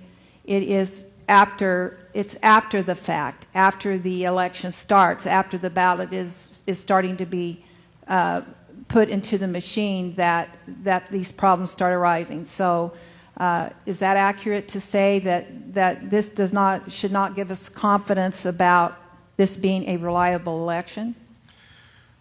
Ma'am, anything that is software based can be manipulated and changed with a click of a button, or, you know, you got 2 USB drives, plug one in and you get one algorithm, you pull it out, you plug another one in, you get a different algorithm.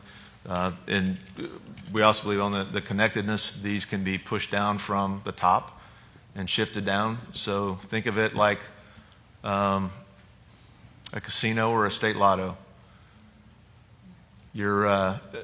Whoever owns the eye in the sky, you can control the margins. And that's really, I think, what we're looking at. Well, certainly from your testimony, I can see that. And I have one more question, if I could, Mr. Chairman. I believe Senator Borelli has it to that point. If you... All right, go ahead. All right, please proceed. Well, I was going to switch down to the 1% early ballots that they did, and I had a question about that. So, Sonny, if you have something to what I said before, go ahead. Okay, thank you, Mr. Chair. Colonel, so basically what you're saying, for example, since the techs are already there on site during the process, so if a machine jams up and naturally they call the tech over there to go fix the unjam, they could literally, without anybody noticing, because they're the techie people, they could stick a thumb drive in there and upload, change the numbers, manipulate, whatever. There was an affidavit in Pennsylvania from, I think it was last week. A gentleman supervisor had a Ziploc bags full of USB drives, and they noted that he was inserting the USB drives into the machines at a much higher rate than would be necessary or that they had seen in the past. So, yes, you know, it's very, very. So now I have it to that point. Forgive me, but what I think you're saying is that they have just created an electronic footprint, either in the data download that you're seeing real time, that you'd be seeing some kind of a spike, or is there something that's captured on the machine that itself, like a memory card that is resident on the machine, not that is actually talking to the hard drive? The machines, for the most part, the voting machines are just run by, you know, removable software and data cards, the cards that actually hold the votes. The backup servers is really where the true story would reside, as far as the uploads, downloads, the change, the error warnings for the mismatch errors. So would you be able to show with specificity a machine in Maricopa County going all the way across the pond, inserting data into a server? Or would it be an aggregate of all the machines that were in Maricopa County, for example? Is it by individual tabulator, or is it by the server here that collects? Can you help me understand that piece? Let me, I'll... That probably goes back to your headache graph, I'm thinking. Yeah, a schematic that sort of shows that.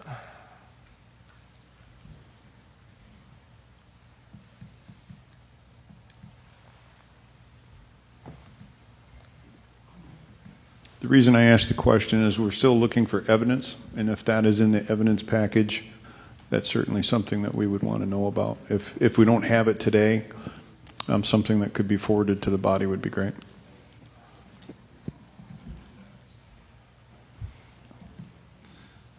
Let me see if I can make this bigger.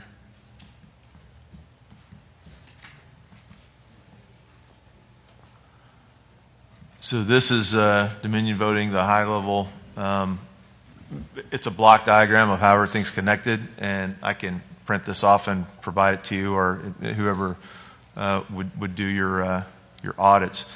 But it's kind of hard to see when it's blown up. But you've got ballot boxes, ballots taken out, and this track all the way through the image cast central to ballot images, and this is really what's voted. The ballots are scanned into these image casters, and there's an electronic image created. It goes into results files, and then it goes into validation, adjudication, auditing, reporting, and publishing, and then to Democracy Suite EMS, the Democracy Suite servers, the database servers, the document management servers, and it kind of shows you how this all goes out to to the world from this whole system. Election data, this is kind of the top feed to all these servers, but this is really, it's a network. I mean, it's a computer company. It's all networked. It has to be. So let me reframe the question. We probably would not be able to identify any specific tabulation machine showing up on the server because it's all aggregated. Yeah, it's these tabulation machines go through this process, but the results files. So if you work it backwards from the server, you would be able to go back to a ballot image, an electronic ballot image. All right, thank you. Senator Allen, you Yes. had another question? Thank you, Mr. Chairman. The other thing in this letter by the Board of Supervisors was they commented again of what made this a reliable election, that the election day ballots from 2% of vote centers and 1% of early ballots is required by Arizona law, and it yielded a 100% match to the results produced by the tabulation equipment. So that should give us, and all the counties do this. They do this hand count, this little audit of a small percent of the votes to see how it matches up to the machine. So could you explain how we shouldn't have confidence in that particular, how can they make that match up to the machine then when they just arbitrarily pick out 1%? If there's vote dumps that are happening and things that are happening throughout the process. I would just say it's something we learned a long time ago, garbage in, garbage out. If you've got 1.9 million votes that the signatures aren't verified, and they're just reading bubbled in, ballot cards, then yes, the ballot cards, when they run 1,000 ballot cards through, are going to come out with 1,000. So that small batch would represent what those particular ballots say, but that's why there's chain of custody requirements. That's why there's verification requirements at each step along the way. So if one of those steps is broken, then the validity of the whole process is in question. You just don't know. Right. Thank you. I think we're definitely, sir, in a new day when it comes to what is taking place across this country with voting, and we're going to have to probably really look at that. Thank you. Representative Townsend, do you have any questions?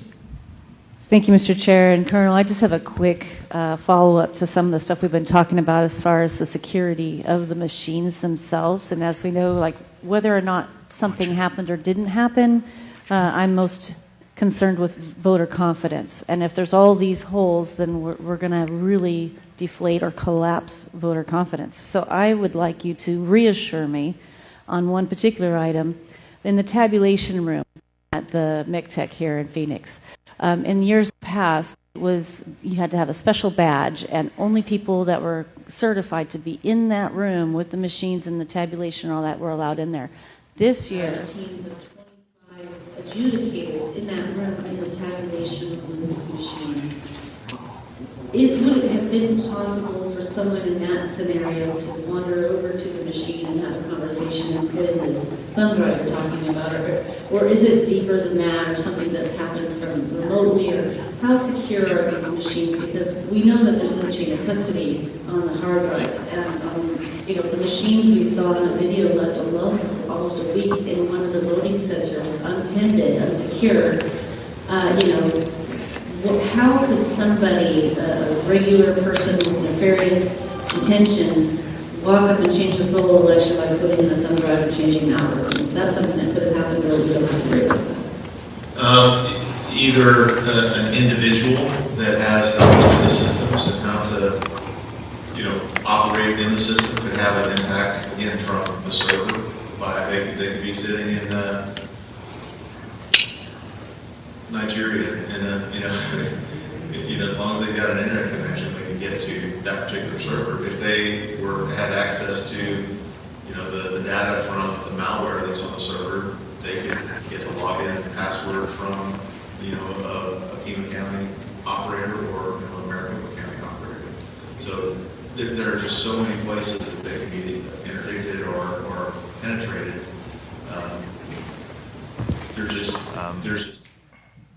There's just too many to describe. But there's a lot of ways it could be interdicted. Mr. Chair and Colonel, so what I'm hearing you say is I can't be confident that a volunteer of a political party that, the entire recorder's office and the elections director, everyone could have been on the up and up, and this is the most secure election ever, but if one random volunteer with the right information were to be in the tabulation room, could have then breached the security of the machine. Correct. And therefore, we cannot stand here and say we are confident with that kind of access to these machines left in buildings for a week. We cannot say with certainty that this is a secure election, and we have 100% confidence that nothing went wrong.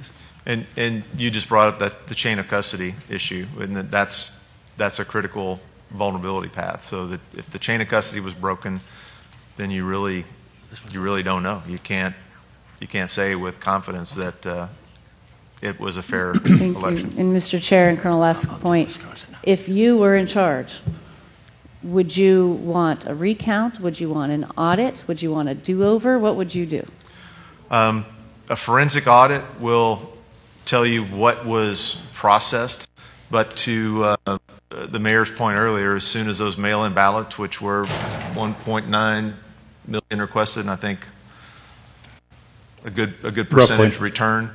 If those signatures weren't verified, then you can count the same things over and over again, but you're starting with flawed results already. An audit, a full audit, would be able to tell you if those were bad ballots or pre-printed ballots. You could do a full forensic audit on the actual ballots. But once the envelopes are separated from the ballots on that many mail-in ballots, it's almost impossible to go back without doing a forensic analysis of each ballot and the paper and the ink. Okay, and Mr. Chair and Colonel, do you have any information about potential shipments of ballots to Arizona and other places from North Korea or something like? Do you have any information like that? There were several affidavits that were provided to the legal teams. I don't have those affidavits with me now, but there were affidavits and suggestions, and I think more of those are in process to obtain more affidavits on those processes. Mr. Mayor, can you tell us whether or not you have got, I don't know if you heard the question, or do you have affidavits that counterfeit ballots were somehow shipped into Arizona? I'd have to look. All right, thank you. I would have to look. Representative Cook, any questions? Yes, Mr. Chairman, thank you, and I'll make it brief, but I do have some stuff that I'd like to say is that,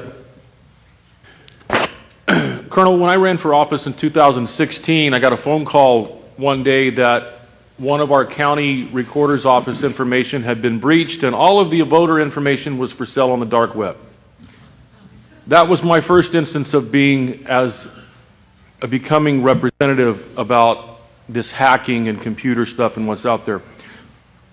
I just went through my third election as the top vote getter, and I would like to say that I continuously have been tried to be hacked on my personal or ledge account or whatever is out there on the internet. I later learned from people, Colonel, that the reason why this is done out of the country, and according to your graph, is that it is harder for us to track these people down and prosecute them when these computer anomalies and things happen from outside the country, inside our country and state. Would that be true?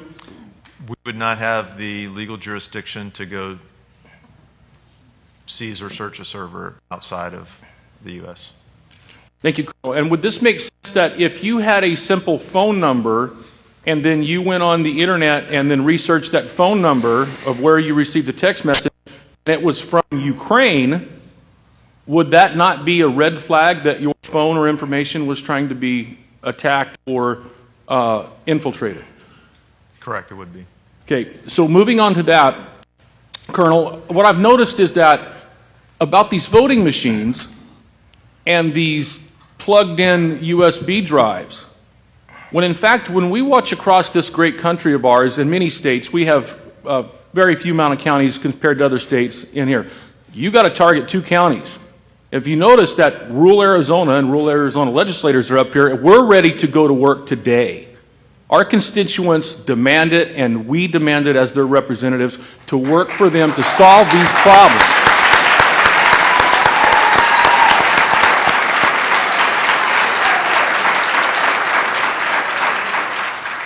But what happens, Colonel, is that the same thing when we look at this country on a map and counties that vote for the President Trump versus counties that don't, it's the population and the masses. So I'm going to get to my point about Maricopa and Pima County.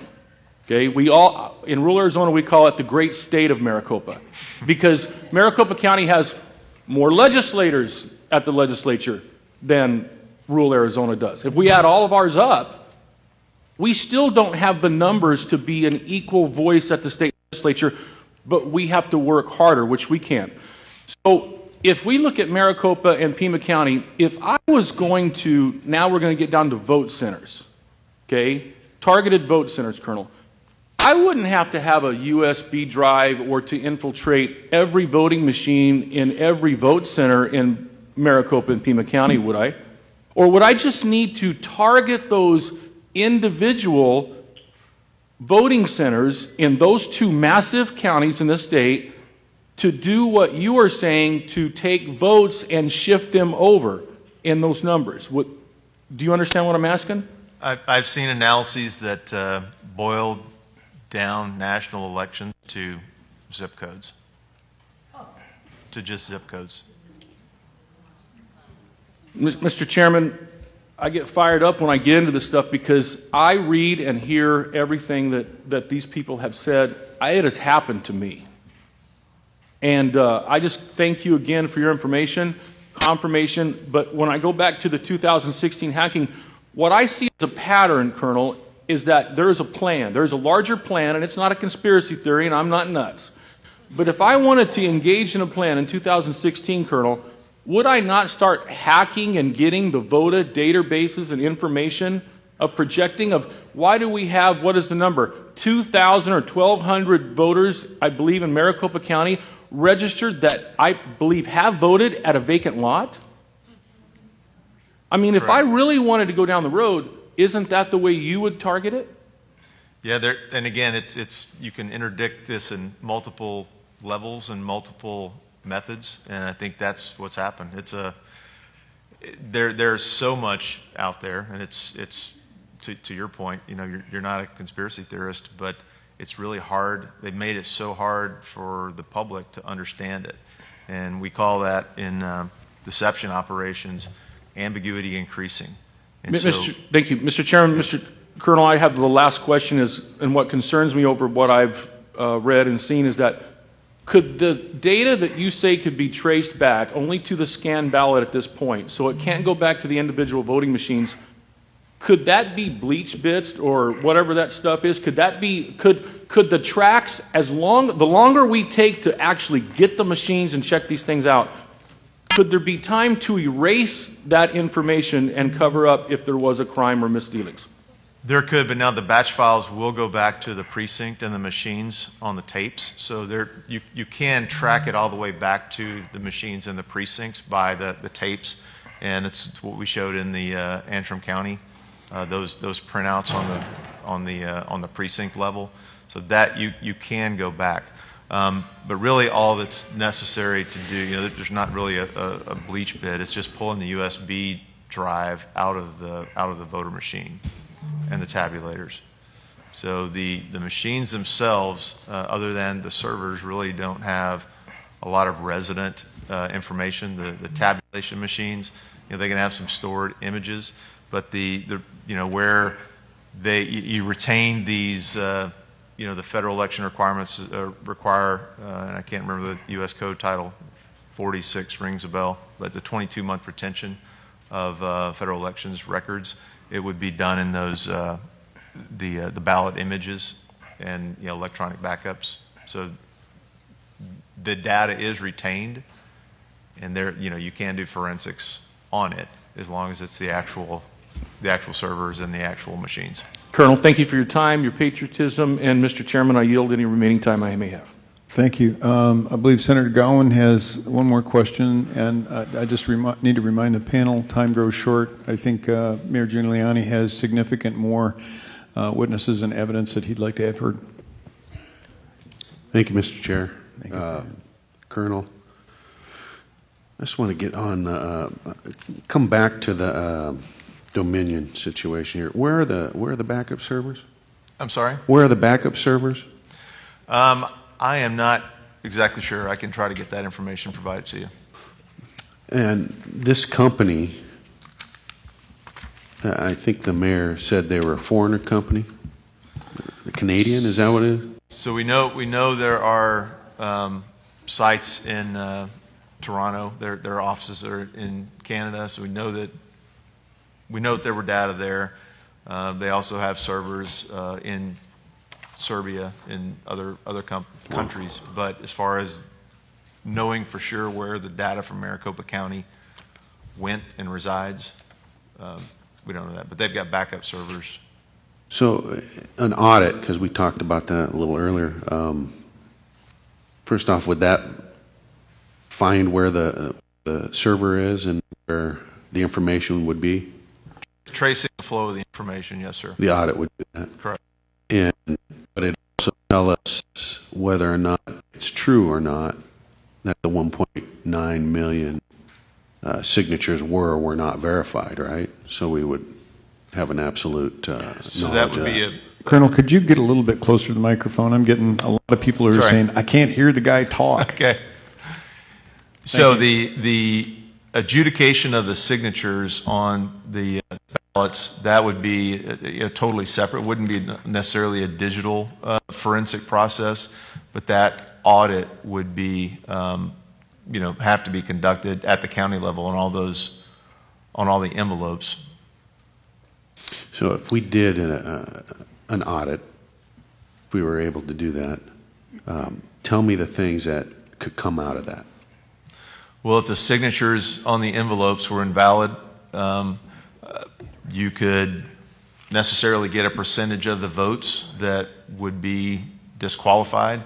But again, when the ballots are separated from the envelopes, you can't tell which ballot came from which envelope. So really all that would tell you is a percentage of that, the percentage of those mail-in or absentee ballots that were not legitimate. So what could the server tell us? The server would basically tell you all of the electronics. So once the ballots are processed, the batches and the images, that'll tell you where all those goes, and it'll also tell you any changes to the software, any updates, algorithms that were in place, and that's all present at the code level. And that's really what these companies have balked at, providing access to the code, because they say that that's their intellectual property, and it's they've been successful at preventing folks from analyzing the code. So they're utilizing their system for our elections, but it's their property. And counties and states have signed up for that. Thank you. Senator Borelli, final question. Yes, Mr. Chairman and Colonel, just for clarity, not only can these machines be manipulated with a thumb drive and everything else, it can be changed remotely outside the voting center. That's correct, and there are references in the user's manual that show how they can do that. Thank you. Mayor Giuliani, anything else with your witness here? No, I think. All right. I think we covered everything. Thank you, Thank you, sir. Colonel. Do you have a next witness? I'm looking at the clock, and I know that we've got a time management issue with one of our witnesses. Yes, I think we should call Anna Orth. Okay. Because she has an appointment, and we'll call her first. Okay, and then after that, Senator Pat Colbeck. We need to make sure that we have him at the airport by 1 o'clock. All right, thank you very much. Anna Horth.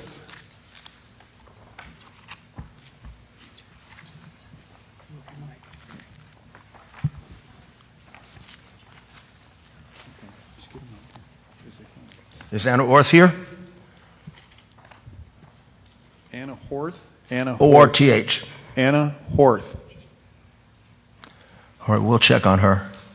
And let's go then to All right, Senator Pat Colbeck. Just so folks know that we've got folks in a separate room, just so that we can bring them out and have some kind of order here. Senator Colbeck.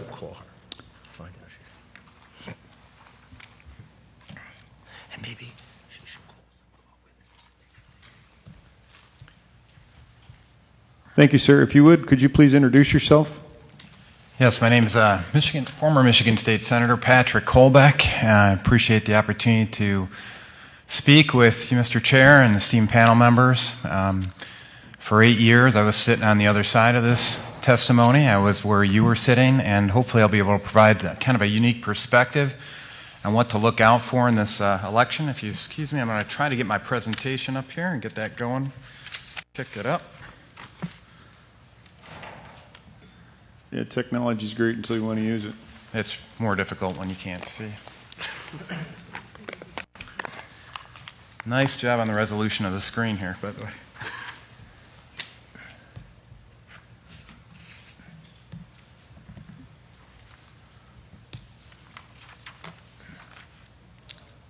Okay. And just for background purposes, as we're looking for it to recognize my USB flash drive.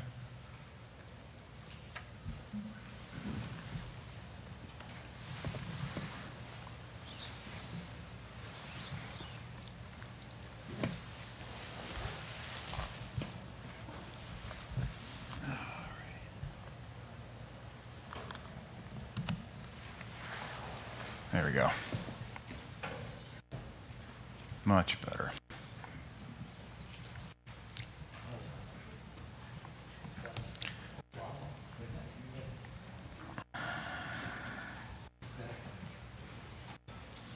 Et voila. Okay. Well, we still don't have it on the screen yet. Ah, there we go. All right. And if you would, please put it in play mode so we can see it. All right. Please proceed. All right. Thank you very much. It was a perfect compliment, I think, to Colonel Waldron's testimony here because kind of got a unique experience regarding this whole election process. First of all, I am a former Michigan State Senator. I served on the Michigan Senate Elections and Government Reform Committee. I took those duties very seriously to the point of diagramming out all of our election processes, so I had a pretty good understanding of how elections were supposed to work from a book perspective. But I have another perspective that's useful to this discussion is that something that I couldn't do while I was running for office is actually I served as a poll challenger in Detroit at the AB Counting Board for the election day from 5 p.m. through the next day into the evening of the following day on November 4th. So I was actually at the Detroit AB Counting Board, heard about all the things that happened there, all the cardboard up on the windows. Yes, I was there. I was one of the people blocked from returning back into the Detroit AB Counting Board, so I could resume my duties as poll challenger. I was up training our next batch of poll challengers as to what they need to look out for and what we had been seeing. And coincidentally, by the way, that was when they were counting the military ballots, which, just so you guys know, that's when they duplicate the ballots, because the military ballots come in a format that's different from those that can be read by these tabulators. And if you don't have a Republican and a Democrat watching that, it's ripe for malfeasance, if you will, and that's exactly what happened. So along with that background, I'm actually a certified Microsoft small business specialist. In addition to being that, I actually did cabling design the International Space Station, so I have no problem working with technology. So it's kind of a unique background, and just so happened that I was right there on the Detroit AV Counting Board on the night of the election. So I'm going to focus in on just highlight 3 areas of the diagram that Colonel Waldron just showed you, because that's important for everybody to understand. For people on the ground, these are the key pieces of technology. He talked about ImageCast Central. That's the equipment that I witnessed out at the Detroit Counting Board. It features a high-speed scanner and a workstation associated with it. These were networked in turn with adjudicator machines, which anything that was rejected by the high-speed scanner would go over to this adjudicator machine. That was part of the absentee ballot counting suite, if you will, for Dominion. In addition, they had something that was called local data center, where all the election officials would work from a central computer workstation with a series of laptops, et cetera, that were connected to the rest of these computers. We'll get into that in a little bit later here. But that ImageCast Central area is one of the key pieces of, or key systems, if you will, that are on the ground for the absentee ballots in particular. If you're at an in-person polling location, you'll have the ImageCast precinct set up, and that's on the right-hand side of this diagram. Up on the top is kind of the local data center and the kind of the eye in the sky, the overarching look at what's going on with the election. And we'll get into that in a little bit more detail later. And as you guys know, Dominion Voting Systems was used here in Arizona in Maricopa County, and they were using some of the same equipment we were just talking about in regards to ImageCast Precinct and also ImageCast Central, the scanner there. So I said that I was in your position before, right? So if I were in your position, these are kind of some of the key questions I would be asking in regards to all that we're hearing about this testimony regarding this election. Number one, was the chain of custody for the election artifacts broken? And thank you very much, Senator-elect Townsend, for bringing that up. That is a key term for everybody to understand, chain of custody. And we're going to go over a little diagram on specifically where some of my comments are going to focus in on in that chain of custody. All right, and the key is to hit the right arrow. All right, and was there evidence of election fraud? There can be fraud that happens that may not even violate statute, but you know that the intent is there to defraud the election, and they take advantage of loopholes that we have in the law. For example, in Detroit, we know that there was an ability for people to vote both at the polls and absentee. So some people's votes were more important than others. Was there evidence that election statutes were violated? Yeah. In Michigan, we have evidence to suggest that's exactly what happened. Was there evidence of foreign agents with the ability to manipulate the election data and third parties getting access to that data? We believe that we've seen evidence of that as well. But the other thing we need to ask is, well, all right, what are we going to do about it if we see all this happening? And what options do you have as legislators? All right, so let's go to this chain of custody, and I could go into a lot more detail on this chain of custody, but I like to simplify it into just 4 key artifacts: qualified voter file, i.e., who's registered to go off and vote in your state. Number 2, poll book. That's a precinct-specific extract of the data from your qualified voter file. The ballot itself, pretty important artifact, right? But then, in the spirit of the old Stalin quote, it's not he who votes that counts, it's the one who counts the vote that counts. You got to look at the ballot tabulator and how the votes are tallied. And that was my focus when I went to the Detroit AV Counting Board. I was one of those folks that was not specifically assigned to any particular counting station. I was looking at the big picture. And we'll go over what I found here in a sec. First of all, everybody hopefully has seen the idea that there's been a lot of voter anomalies. This is our first clue that something's happened. When you're on the ground, you can see all the things that are happening, you know, onesie-twosie style. You say, hey, wait a minute, that envelope was backdated, or you can see that they adjudicated something in favor of the Democrat instead of the Republican or something like that. That's easy to go off and see, but it's very difficult to see the big picture. That comes out afterwards with experts like Colonel Waldron. And in this case, we first started seeing issues when people were talking about Benford's law being violated. That's actually used in criminal court cases to determine whether or not fraud existed. So that was the first indicator that some of the analyses we've seen flagged that. That's not proof. I mean, it's getting it's telling you that it's you've got something off here that you got to investigate. Then we've seen linear regression analyses that there's a lot of noise in, but it seemed to indicate a pattern of vote distribution that indicated some data manipulation. Then, most recently, we have actually seen folks who believe that they've identified specifically what the algorithm that was used to switch some of the data. So, some other things that were kind of odd, and you don't see while you're necessarily on the ground, but in retrospect, you'll be able to get access to it. This is actually documented as part of the affidavit that was submitted in a lawsuit that's put in Michigan by Sidney Powell and in other states. And you guys have voted quite a bit. You guys are, most of you have already served in office, right? Do you remember any of your votes being tabulated with a decimal point on the back of them? I don't remember any. My 8 years serving in the Michigan Senate, any times where I actually had a decimal point after a vote tally. So that would suggest that a partial person was voting? Well, sometimes, there are people that tried to make you feel like a partial person when you serve, but no, that wasn't the case here. And so you guys have probably all heard about what I call the little switch, the Antrim County. We've heard testimony on that already today and some of the things that could possibly happen. Getting into the possible technical reasons for that is maybe you have an internal ballot barcode switch on it where they have one barcode style or ballot style that's flagged, and then when they associate a specific scan of a vote, they flip it over to a different barcode style that may have the voters or the candidates flipped in it. Something else is something called a ranked choice voting algorithm. That's one of the modules inside of the Dominion suite. And this is where you might see evidence of, this is the only place that I know of at least that can start putting in fractions into your vote. Because if you meet a certain vote threshold, it'll go off and switch that, it'll prioritize the votes for the second choice, if you will, and give them 10% of the first choice of whoever, or 10% or whatever number you specify. It'll actually get into the point of allocating percentages of votes to one of the candidates.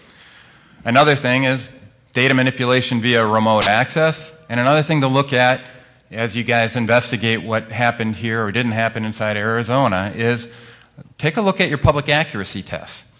And there are people that, this is usually in Michigan at least, it's specified what the standards are for that by the Secretary of State. And if you don't run all the possible permutations of votes that might happen on a given ballot, you may leave gaps that can be exploited. And I would submit, we're going to show one of the examples of where we believe one of those gaps is that you could maybe flip a vote from a certain candidate to a write-in candidate and preload this with write-in candidates, and we think we have evidence of that happening in Detroit. So, if you want to go off and check into this, one of the things you're going to need to do, is look into compact flashcards, event logs, and paper vote tallies. So these tabulator data cards, that's where the compact, that's where a lot of the election data we've been wanting to look at is going to be located, so please make sure you get your hands on that. Then we talk about the big switch. I'm not going to get into any detail on this. Suffice it to say, in Michigan, our current vote deficit for President Trump is being projected as 154,188 votes. We got more than that we can tie back to potential fraud. So in the state of Michigan, I know a lot of people have written us off in this context, but I tell you, Michigan's in play because of what the level of fraud we've seen. So here's what our Detroit AV Counting Board looked like. And essentially it was set up so there's 503 precincts in the city of Detroit. They put in 134 of these ImageCast central stations all the way around. And that's where the poll books were located. There are about 2 to 5 precincts per ImageCast central unit. We had 5 poll workers per station. Overall, I would submit there was probably less than 10 Republican workers at that whole night sitting at those, and by law we're supposed to have a Republican and a Democrat adjudicating ballots. Here's what I said, that I was looking at the big picture when I got in there. I was looking at the big picture. First question I asked was one of these chief election officials, his name was Chris Thomas, I said, who I worked with when I was serving in the Senate, I said, how are you going to protect the chain of custody around the tallies of the individual tabulators and your report outs to the county and all points beyond that? So we talked about the idea that this is getting reported out to New York Times. You can see it on CNN and all that kind of stuff. Show me how that chain of custody is protected. And this election official, who was state elections director in Michigan for 2 decades, said, I don't know. Now this is kind of an important data point, don't you think? And I was badgering him the rest of the night. I said, you know what? He finally acquiesced and said, tell you what, I'll let you know. And then finally, the last statement he had on it, because I was pretty persistent, was saying, you know what, I'm not going to tell you till after tomorrow. And I go, well, you know what the primary duty of a poll challenger is? To make sure that the election process are executed effectively and efficiently and accurately and transparent manner. He did not allow that to be done. Now, I can see physical transfer of data. I can watch when somebody moves a flash drive from a tabulator to a central station, and I can go off and verify vote counts at that handoff. I can't get inside wires to go off and trace electrons through the Ethernet cables that I saw position, and that's the next point I want to highlight. And this is something important for you to understand here, is how these were connected. A lot of these election officials will swear up and down that none of these machines were connected to the internet. And that's based on propaganda being pushed by companies like Dominion Voting Systems. They will say that they have an air gap. They will say that they have firewalls in place. They have encryption in place. And I hope to demonstrate here that that doesn't mean a heck of a lot. Any hacker worth their salt knows that if one computer is connected to the internet, they're all connected to the internet, firewall or not. And so here's a diagram that I put together based on, this is literally midnight the next night before I forgot everything. I wanted to make sure I document everything that was there. I went through and physically traced all the cables from all the tabulators and adjudicators to the local data center at the top. So it's that local data center that we have election officials that did confirm that that was connected to the internet, but they said none of the tabulators or anything else were connected to the internet. I can show physical connection between those tabulator machines via Ethernet cables, 2 routers or managed switch. It's tough to tell from 12 feet away. But it's a router type of device connected to all the other devices on this network. And as Colonel Waldron pointed out, it's designed to work as a network. And so all these tabulators were connected to one another, all the adjudicators were connected to one another, the local data center that they acknowledged was connected to the internet were connected to these tabulators and adjudicators. So, and so if that wasn't enough, we went around to all the different computers and observed in the bottom right-hand corner of all the computers, and I can't do this because it defaults into a certain slide presentation mode, but if you have laptops that are window enabled and you're connected to the internet, you roll over that, and you got a Windows 10 device, roll your mouse cursor over in that bottom right-hand corner and you'll see a LAN internet connection icon. And you roll over it, it's going to pop up and say, connected to the internet. They wouldn't do that test for me to go off and demonstrate that. Yeah. So, guys, it's serious stuff, and I also wanted to highlight, I took a snapshot of what the Wi-Fi connections were at that point in time. And one of them is called AV_connect. I wonder what that was connecting. Part of their spec that they have in the contract with the state of Michigan that are supposed to be connected via Ethernet cables. And they even have cellular-based modems that they can plug into a lot of these items to transfer the data over the internet. They've got a Dominion Tech support manual that says connect it to the Ethernet. There's no denying that this was network connected. And by the way, even if they say it wasn't connected to the internet, in the Detroit AV County Board, I can trace a physical connection that says that the system that was used to tabulate 172,000 plus votes in the state of Michigan was all networked together. So even if it wasn't some guy sitting in an ice shanty in Antarctica connected to the internet, that one guy in the city of Detroit that had access to all that information could modify the votes locally there. And so, why does it matter? Well, we already talked about these man-in-the-middle attacks. We talked about, there in the Sidney Powell lawsuit that's out there, there's additional exhibits that highlight that these passwords are available on the internet, and when you have a man-in-the-middle attack, you think you're getting the right data, you think you're talking to the right person, but you ain't. You're talking to an in-between guy. We also got NAIST that left a key under the mat. What do I mean by that? All the specs on what files to look for, what their file size is, everything else for the voting system is left up on the internet for everybody to go off and say, I went there myself, I could download this file, took that extract from it. You can find out everything you need to go off and manipulate as a hacker. And we've got Challenger observations on the ground that attest to each and every one of these, and I just want to highlight one of them, the poll worker observation, that he actually observed the fact that the printout of the tape said that there were write-in candidates on it, yet when you actually, he will test in his affidavit that there were no write-in ballots submitted. Senator Colbeck, Yep. we're out of time. Yep. So thank you very much for your testimony.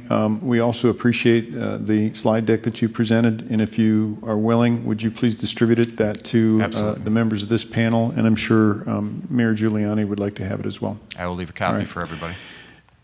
Any questions for this gentleman, Mayor? No, I think Or would you like to move on to Anna Orth?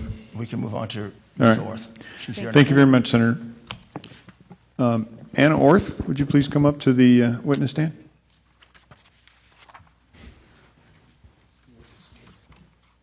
I guess it's a table, not a stand. I was just corrected.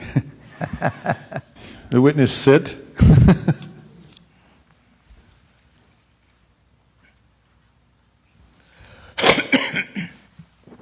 Thank you for coming, Anna.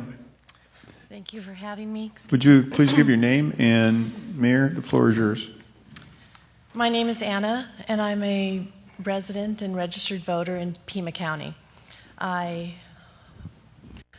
volunteered as a poll observer. Can you get a little bit closer to the microphone, Sure, of please? course. Thank you. Again, my name is Anna, and I'm a resident and registered voter in Pima County.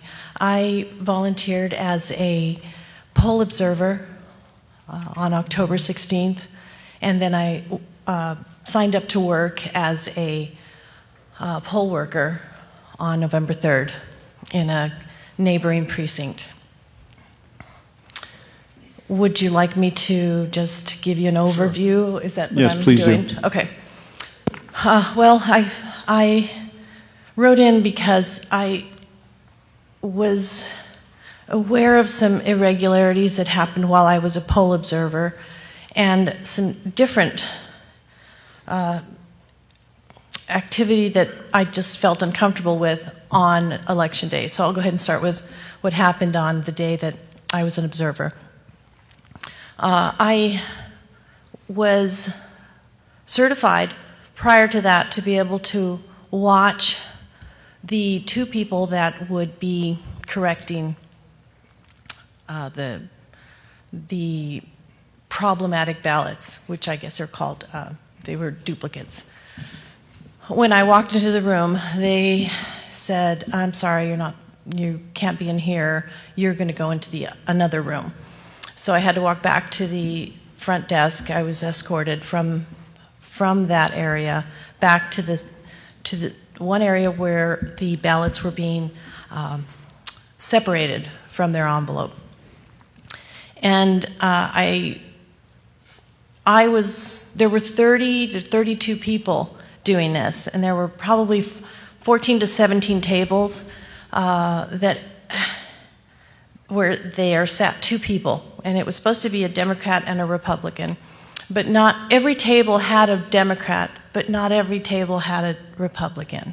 So many of those tables had either a Libertarian or someone. There was one table with someone from the Green Party, and then there were 3 or 4 tables that had a Pima County worker at each of those tables.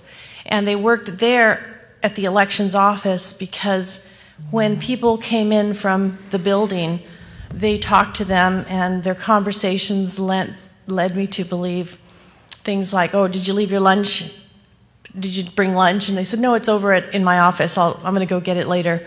And she was back in 5 minutes. So similar conversations that went on with people who came in with those workers. I found it difficult for me to be able to oversee 32 people and what they were doing. I was able to catch a few of the things that were mistakes or where ballots were taking them out of the envelopes and putting them on in a pile. And their job in this particular room was to watch, to make sure that the ballots were in one direction, and then they would double check the count of the ballot to the envelope I imagine to check it against the envelopes that came in. Each table was given a bin to put these in, and these bins would then go to another area where they were being stacked up to be tabulated starting on October 22nd. Many of these had mistakes or they were written in pencil, and the workers, as I went around, had questions on, is this a good ballot, is this not? I was told by the gentleman that ushered me out of the place where I was supposed to be and said, "You aren't to talk to anyone. You do not communicate with them. If you have an issue or you see an issue, you need to go to the supervisor," which is at the front of the table, front of the room. So as I saw things, as I went around to each table, I would go to the supervisor and I let her know, they don't know what to do with this ballot. It's a pencil or blah, blah, blah.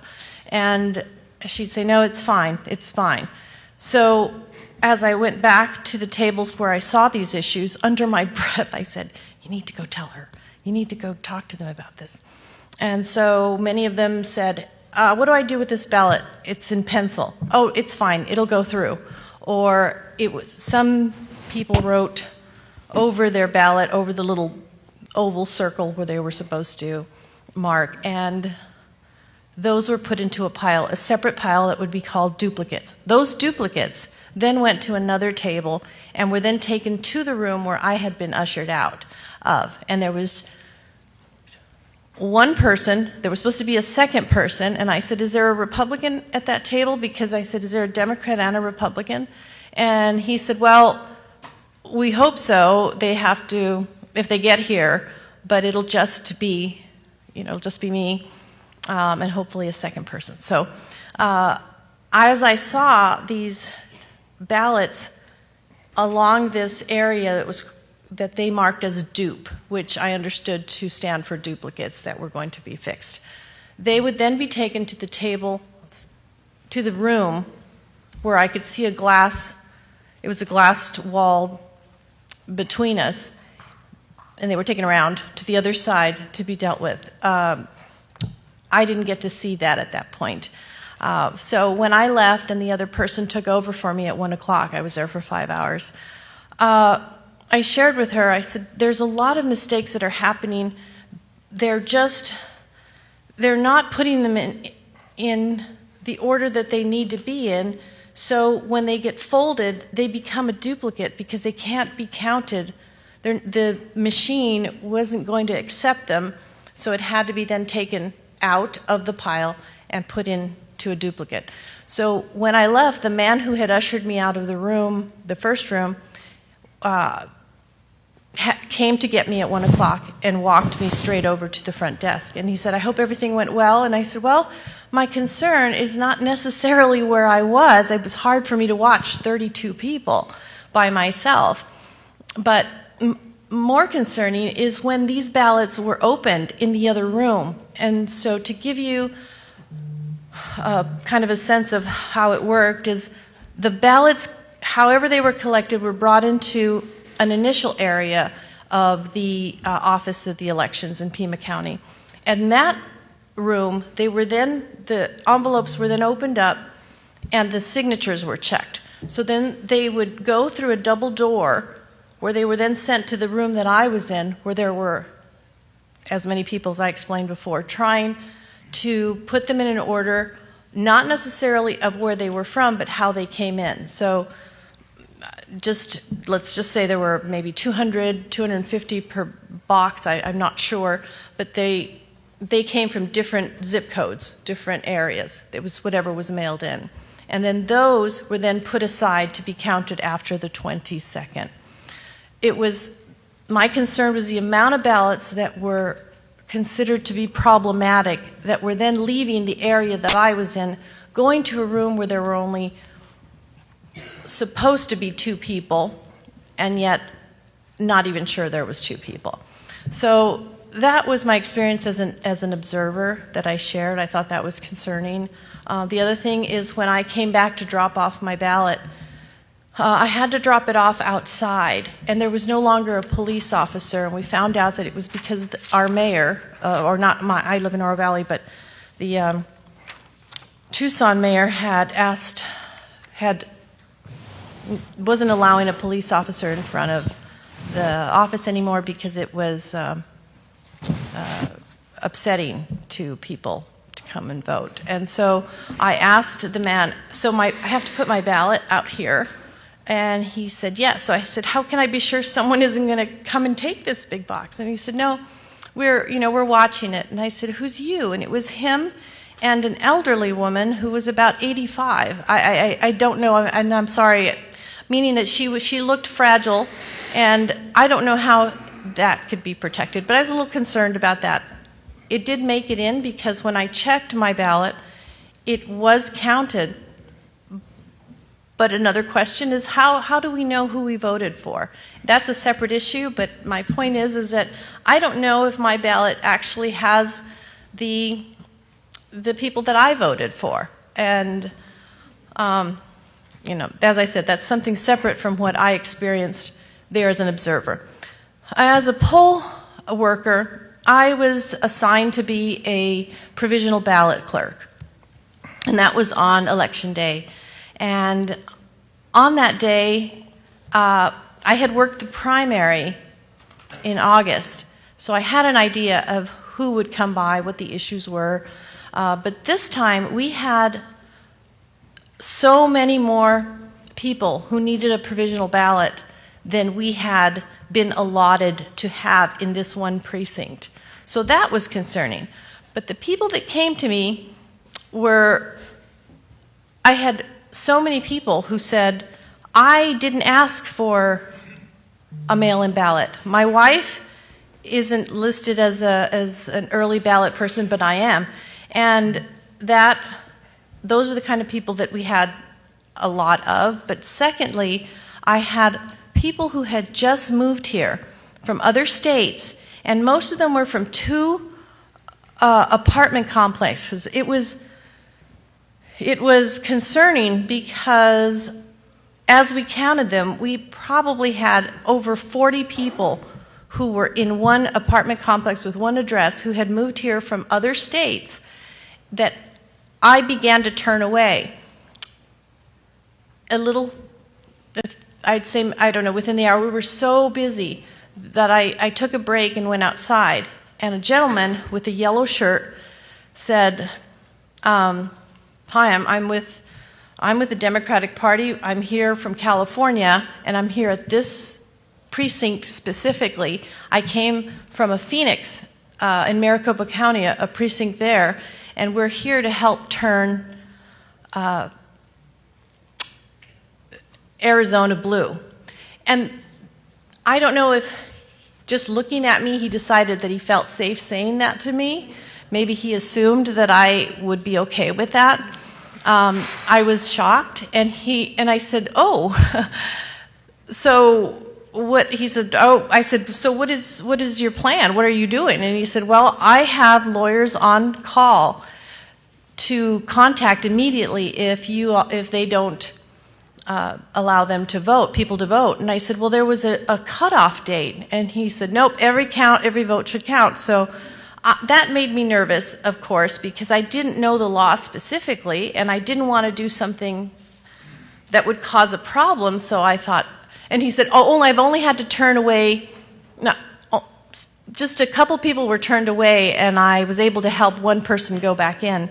Well, that was probably sent to me because I was the provisional ballot clerk. So, of course, that was somebody that I had to take care of. So I went back in and thought, well, this is unusual. I'm concerned that somebody outside is going to be calling an attorney on something that I did because I said no. I sent somebody away and said, I'm sorry. I mean, if you don't have any proof that you've lived here or proof of having registered, I can't give you a ballot. So I called the recorder's office and explained this, and she said, well, you have to let them, all votes will count, but it's on a case-by-case basis. So at that point then, I had to call in to the recorder's office at every single ballot, and you have to understand, we ran out of spaces. So, I mean, we were at like 200. I'm sure you can check on this to be sure, but we were over the amount of ballots we had. But every time I called the recorder's office, they would ask me for their name and their date of birth.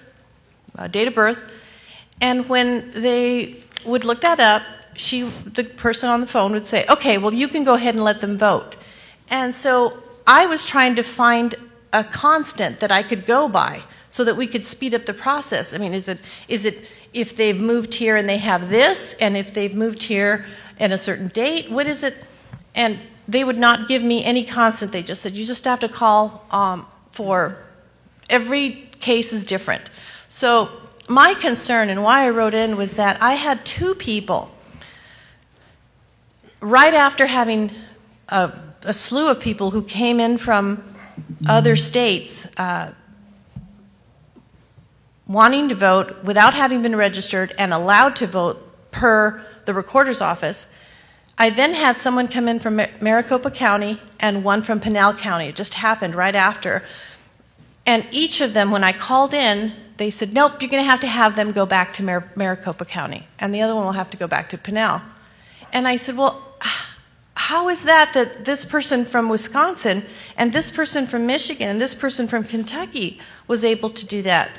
And she put me on hold for a second and then came back and said, well, it's just that we have their records more accurately than we have for Maricopa. We just can't, we're not able to process a Maricopa County ballot. So I had to send them away. But then as other people were coming through, it made me question why that was happening. So I asked them, do you have information that will prove that you are a resident, that I can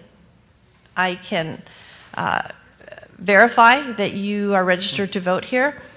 And they would pull out their card, and it very clearly said that they were Republican. They had a voter card. So to test this theory out, I called the recorder's office and asked them.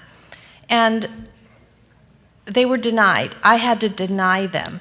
And so I was in a frenzy trying to take care of all of these people, but I found that the discrepancy between every vote counts and only those that the recorder's office would allow was indicative of how they chose who they wanted to allow to vote. And there was a consistency in the voter preference that they chose. And that concerned me, because by the end of the night, which was at 8:15, after we counted all of the votes and they got put in the box and we were waiting for someone to come get them, I'm in the car and the election was already counted for Arizona, which I found appalling, first of all, after working 15 and a half hours taking in votes. But the experience really led me to believe that it was not, there should have been a system that we could have followed, because I understood that registered voters ended on a certain date and you couldn't come in and vote, but I was having to allow people to vote that literally had just moved here within 2 weeks, 3 weeks, and they were all from two different, not all of them, I take that back. There was a large majority, a large percentage of people who had addresses from 2 apartment complexes. And the last thing is that I had a homeless man who came in with a registration. And the reason I know he's homeless is because I said, where do you live? And he said, he didn't speak English, and he said, I don't have a home, but when I was at a shelter, they registered me at the recorder's office. So when I called about it, and they said, well, he was probably registered to be in this precinct. I said, but he doesn't live here. And they go, well, it's anybody who was registered downtown can vote. And so I found that to be odd. And last week, for work, I was on the other side of town, and I saw this gentleman on the south side of Tucson with his shopping cart. And I swung into the parking space and called him and just said, hi, can I talk to you? And when he saw me, he ran out, for who knows why. But my point is these are the kind of people that had apparently permission to vote in a precinct that was literally 25 miles away because they had a voting card that was given to them from downtown, that it was a downtown precinct that allowed him to vote here. So my point is that if somebody from Pinal County and Maricopa County can't vote, how is it that in this precinct, how is it that a homeless man from another area of the town and also people from other states were able to get permission to vote? And that was concerning to me, and that's why I'm here. Ms. Hart, thank you very much. Mr. Giuliani, do you have any questions specific to this witness? Sure. Please proceed. A couple, I'll try to clarify. Just to give you a marker on time, it's 12:02. So you were there for 16 and a half hours, Ms. Orth? On election day? Yeah. Yes. Wow. And you were supposed to work with the ballots that were being examined? I was working with the voters, the ballots of voters who were not able to walk into the precinct to vote normally on a ballot. So some of them came to me saying, it says that I got an early ballot and I never got it. Others said, it doesn't even say that I'm on there. It says that I've already voted, or I'm not allowed to vote here. Those were the kind of... So these were ballots that had difficulties? Yes. And there were 28 or 30 to 35 people that were looking at those ballots that you had to observe? No, that was... Okay, I just described to you my experience as a poll worker on election day. Those 30 people that I mentioned earlier were when I was a poll observer on the 16th of October at the elections office in Pima County. And you were unable to see what they were doing? It was a room as big as almost maybe half the size of this banquet room, and I was an observer watching 30... As far away as we are? I could walk behind them. But I couldn't walk behind 35 people at the same time. And what were they doing? They were taking them out of the envelope.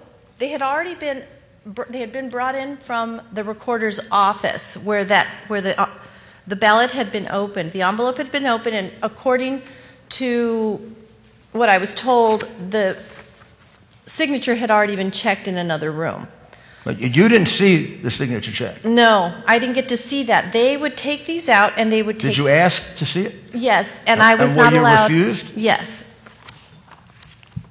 So they said, and I wasn't allowed to talk to anybody, but as I said before, I could talk to the supervisor. These people who sat at each of these tables, who were representative of mostly one party, with the Democrat Party, and they would take them out of the envelope and then put them in a pile and then separate the inside envelope. In Arizona, we have an outside envelope, then the inside envelope, and then the ballot, right? Right. So the ballot was then collected from the bin. So each table would get a bin, and they would separate them, put the ballots in a pile, put the envelopes in a rubber band, put them to the side, and then mark that they had such and such amount of regular ballots and such and such amount of duplicates, problematic ballots, that then had to be taken to a table, and they would separate those, take the duplicates, mark them, put them at a table, which were then taken to the original room where I had been ushered out of. Not that I was not to help them. In a room that you were excluded from, they examined the signatures? Yes. No, they started examining the signatures, then were moved to this room. And then from this room, they were then piled to then be tabulated later. Did they do a further examination of the signatures? No, not in this room. The only room that was done in this... You observed no examination of signatures, and they refused to let you do that? Right. I was only allowed to watch these people put these in piles. So when I was ushered back So out... how many ballots do you think, just a rough estimate, how many ballots? 1,000, 100, 2,000? I would say each box had between 200 and 250 ballots. And I was there for 5 hours. And during that time that I was there, each table went through 6 to 7 to 8, depending on how fast they were and how many mistakes they made, because many times the ballots weren't straight and they had to recount them, or I would hear them say... So how do we do that arithmetic? All right, well, let's see, 250 times 8. Somebody who's not nervous maybe can say... 2,000. That's per table. And there were about 16 to 17 tables of 2 people doing this at the same time. So as I best understand this, there were 2,000 ballots times 17 tables. Yes. That you or anyone else that you knew of got a chance. No Republican got a chance to observe that, as far as you know. Well, I was the only observer allowed in at one time. So a gal took over for me at 1 o'clock when I left, And I told her, I'm exhausted. I don't know how you can watch all 17, but stand behind one of the tables, and you'll see that this particular table keeps folding them and tearing them, and once that happens, it has to become a duplicate. And when this becomes a duplicate, it goes to that table, and it goes to the room where we don't get to see what happens to that. So you can't talk to them, but you can do this and tell them, look, that's folded or that's crooked. Or and I said, if you see one again that has a pencil on it, the supervisor is saying that yes, she told me specifically that it could go through. I mean, told me that it couldn't, but told them that it could. So I said, there's some discrepancy in what she's telling me and what she's telling them. So just do your best to try to keep an eye on this particular table is doing this, that particular table when I walk by is doing that. That one over there has a Pima County worker on it, and she works here with them. And there's no Republican at that table, so it's very concerning. And so it sure that is. was so when I was ushered out, they came specifically twice to me and said, please don't talk to anybody, and you cannot leave on your own. Make sure that when it's time, what time do you have to leave so we can walk you out? When they walked me out, the gentleman said, I hope everything went well. And I said, well, I'm concerned because here they were, my only concern is the handling of the ballots, which makes them ineligible to go through the machine correctly. But it's the room before me and the room after me it's a concern. I don't get to see who... Well, let me ask you about that. So a certain number of ballots were now put aside as duplicates. Yes. Duplicates means that they had a problem. Yes, that they have to be duplicated. Right. So, it didn't mean there were two ballots. Right. That's what they called Duplicates can them. sound like two ballots. What Right. it meant was there's something wrong with it, and therefore we may have to duplicate it. Yes, and that's the room that I was originally And they were put aside. put aside, And they taken were brought out. into another room, There was and two people. you were not allowed to go in there. No, I was not allowed to go back there. So you were cut off from that also.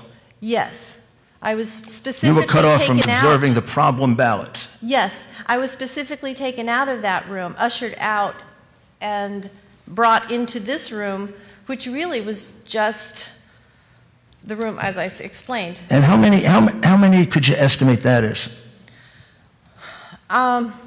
Each table would have an average of, I would say maybe 1/16 of the pile. So, let's say an average of maybe 10 to 20 ballots. But by the time I left, these bins were filled. They would fill them. They would go correct them or whatever it is that they did and brought them back. Best estimate. I would say my guess would be close to the day that I was there, just in 5 hours, maybe 2,000 ballots. Okay. Yeah. And you had a sense that when there was problems with ballots or whether someone should vote or not, the choices that were being made were to allow people that appeared to be voting for Biden and the Democrats to vote and declining those who appeared to be people who might be voting for Trump or the Republicans.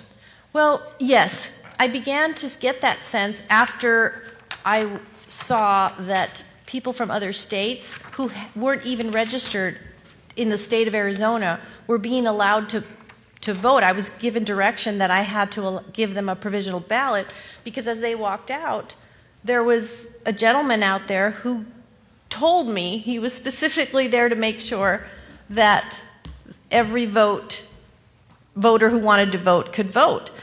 And so that was on Election Day, though, Mr. Giuliani. That's not on the Right. the day No, after. I got Okay. it. I got it. And on that day, that was happening. And then when I would get a voter who was from another county and had some indication, sometimes they had a shirt that either said Trump on it or they showed me their voter card and said they gave me some indication that they were a Trump voter, and I had to call on them like I did for every single person that came in to the recorder's office, and I was told to send them away.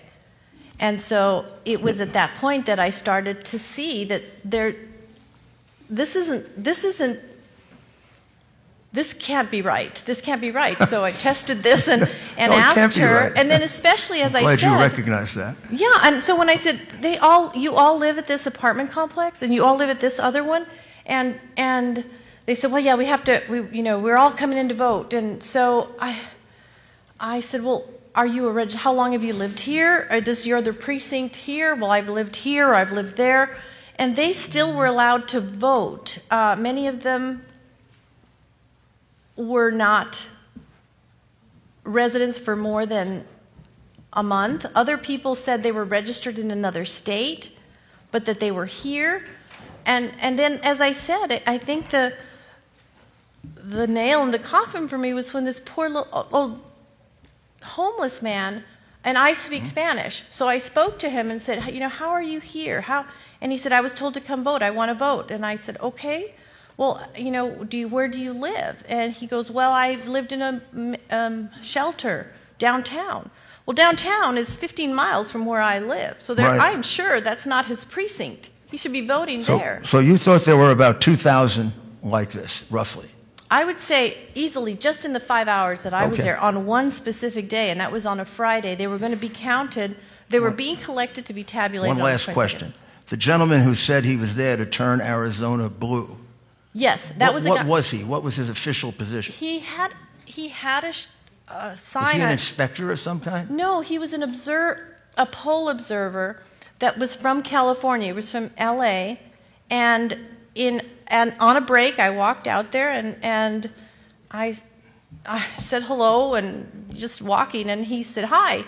And I said, what are you doing? And he said, well, I'm a poll observer for the Democratic Party, and I'm here. I said, oh. And he goes, the weather's hot here. It's not as hot as it is at home. And I said, well, where are you from? And he said, I'm from California. And I said, what are you doing here? And he said, well, I'm here specifically to help turn this precinct blue. This is one of our problem ones. And I said, oh. And as I said to the panel over here, I don't know why he felt comfortable telling me that, but he said, I said, you came all the way from LA? He goes, no, actually, I came from another precinct in Maricopa where it was another one that we were focusing on, and now I'm here. What was he doing? Was he campaigning? Was he encouraging people to vote for Biden? What activities did he take part in to turn Arizona blue? Well, as I understood, because I was inside working, his job was to make sure that anybody who was turned away to vote, that he would have people he could call, attorneys in his words. He goes, I have a couple attorneys that I'm connected to right now that if anybody's not allowed to vote, I can make sure that they're represented. And so anybody who was not allowed to vote in that polling place, I was the one that they would be talking to. So of course, that was somewhat directed at me, since I'm the one who would say, no, you can't vote. I see. So I don't know what else he was doing, but he said there was a group of them that were coming in. And they sent him there sometime after you began doing that? He was there. Well, we started at 5 o'clock in the morning, just getting ready. So when I went out for a break, it was maybe around 10 o'clock, and he had been there. And I'm sorry, I don't remember what he had on his shirt, but they were very clear that they had T-shirts, they said, that they matched. Another person came in to take over for him, and it was a yellow shirt with something written on the front. Well, thank you very much for your service and for your courage in testifying. I just make one point, Mr. Chairman. Her testimony alone, and I see no reason why she isn't telling the truth. By the way, she is under oath in the sense that she submitted an affidavit under penalties of perjury to what she just testified to. Thank you, sir. And 34,000 votes unobserved would change the nature of the election. Just her testimony. Indeed it would. One witness. Ms. Orr, thank you very much. Yes, thank you for members, having me. I know everybody wants to ask a question. We need it. Well, everybody has one. It is now 12:15. I expect this hearing, at the rate that we're going, we will be here until late into the night. Please be brief with your question, and I would appreciate it if there's no follow-ups, just so that we can have a lunch break and kind of set the expectation for the folks who are here and get back at it. And we'll try to make the witnesses focus a little bit more. All right, thank you, Mr. Mayor. Leo Biasucci, I'm sorry, Representative Biasucci, you're first, and then Mr. Burley. Thank you, Mr. Chairman. Thank you, Anna, for being here. Just a quick question about the voters that you said were coming in that were from out of town, or they just moved there, whatever their reasoning was. Did they have an Arizona ID with an address or anything to show you? Were they on the voter rolls, or were these? No, they were not on the voter rolls. They had out-of-state driver's licenses, but had either an electric bill or not, or some kind of a bill that they showed me on their phone, showed me that they lived in this particular precinct. With that, I would call the recorder's office. And you would verify through them that they were indeed legal to vote? Right. And so then when I'd say, well, when did you move here? Well, I moved here on such and such a date. But you had to have registered, I think, in Arizona by the 15th. And then it was extended to the 22nd or the 23rd. Right. So it was just questionable that they were still allowed to vote, but sure. I had a longtime voter who wasn't allowed to vote from another precinct, right. And yet someone could vote from another state. Perfect. Thank you. Senator Burley. Yes, thank you, ma'am. When the votes that needed to be duplicated, the ones that needed to be corrected, when they went to the end of the room, did you notice anybody in there that was actually overseeing that correction, a Republican or a Democrat? No, as I mentioned before, that's the first room I went into, and he explained to me that this is the room where that would happen, but that I was not allowed to be in there. When you were in there before they sent you somewhere else, did you see a Republican and a Democrat? No, he was alone. It was just one person. You know how he was registered? Do you know if he's a registered Republican or Democrat? I don't know, but I have an idea, but that wouldn't be... The bottom line is... We'd appreciate no speculation. Thank you very much. Well, it's a violation of the law anyway, because you're supposed to have both. Right. No, thank you. All right. Members, one question, and then we're going to break for lunch. Representative Townsend? Thank you, Mr. Chair. And Ann, I just have a really quick question. We had our county recorder in Maricopa County instruct voters to cross out mistakes on their ballots for the November election, and then we later had a judge say, no, that was likely breaking the law. You can't do that. We've also heard from adjudicators saying that they had seen a full Republican ballot all the way down, but that President Trump's name was crossed out and the other candidates was circled in. Is it possible, in your opinion, in that other room that you weren't allowed to be in when there wasn't a second person watching the adjudication, were there pins allowed? Would someone be able to cross out one candidate and vote for someone else? Well, again, I wasn't in there to be able to say this accurately, but there's only, can make an assumption. If a room requires two people and an observer, that a person by themselves, it's possible. Of course it's possible that that's what happened. But those are the kind of ballots that I'd see. Because I was able to see them as they came through in this room. They were either all for the GOP or all for the Democratic Party. But one of the president, little oval, had been marked off, or not marked, crossed, which makes it a problematic ballot. So that would have to go into the other room that you're asking me about. And again, I wasn't in there to be able to speak accurately about what this person could have done or didn't do. And that to me was the problem in this whole issue. I'm useless to be able to watch people just putting them in order. We should have had an observer watching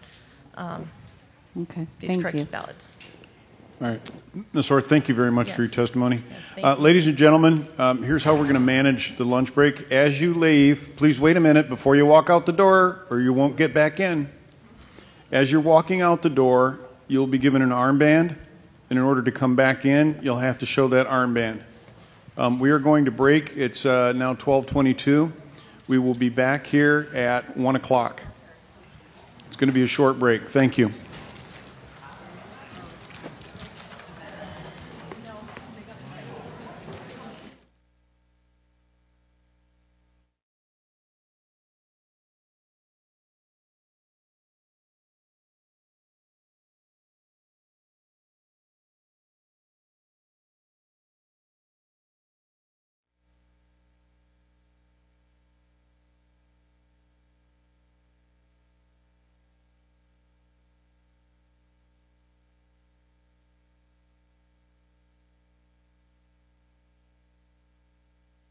at which mail-in ballots were rejected was 0.2%.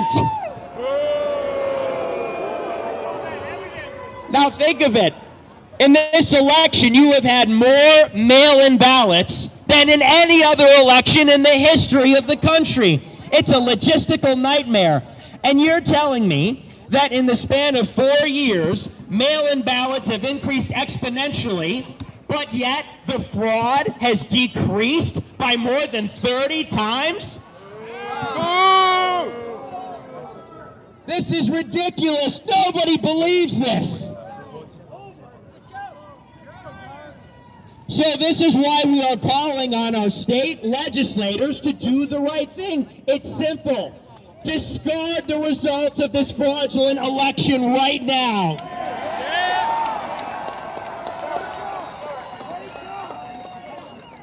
And reclaim your constitutional authority to appoint electors yourselves.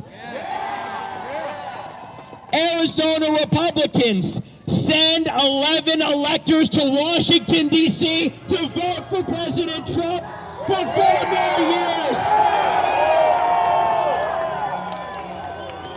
4 more years. 4 more years. 4 more years. 4 more years. 4 more years. 4 more years. 4 more years. 4 more years. 4 more years. 4 more years. And at this point, we're not asking, are we? No! We are demanding that they do what is right. And if we don't get 4 more years of President Trump, we will be looking to 22 and 24, but not so that we can get back control of the House or keep up the political games. We'll be looking to 22 and 24 to primary every last Republican that did not stand with our president.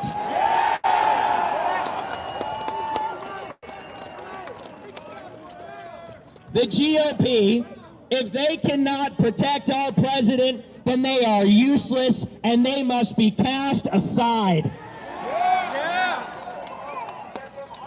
Because I don't know about you, but I am sick and tired of being insulted and betrayed and stepped on and abused by the system and the people that purport to represent us. President Donald Trump alone was the only one who would stand up for us and stand up for the American people and stand up for our country.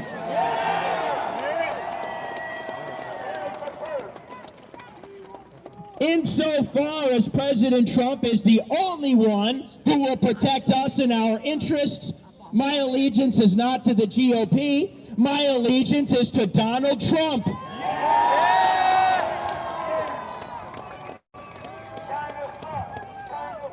We want Trump. We want Trump. We want Trump. We want Trump. We want Trump. We want Trump. We want Trump. We want Trump. We want Trump. We want Trump. And know this, Mitch McConnell, the thousands of people that are gathered here today and the thousands of people gathered in Atlanta and Harrisburg, we are no longer Republicans. We are Trump supporters.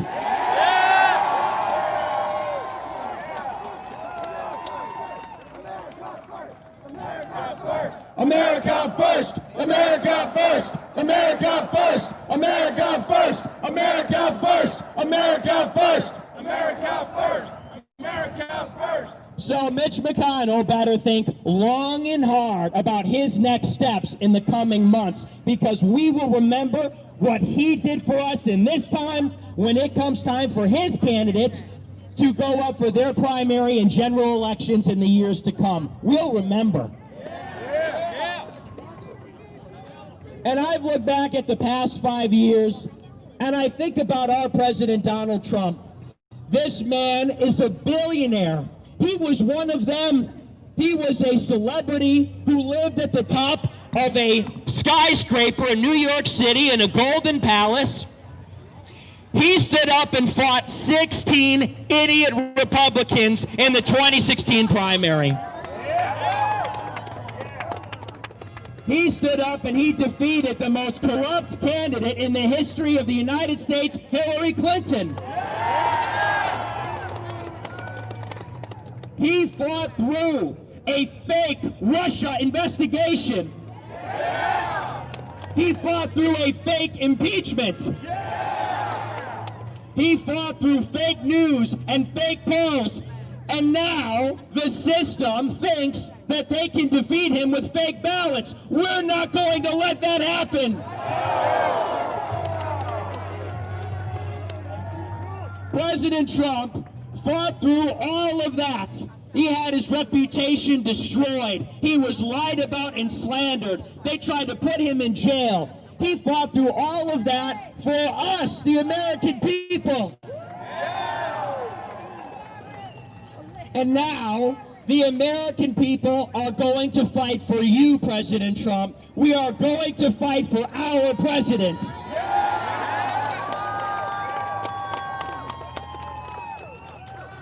President Trump had it all. He had a great life.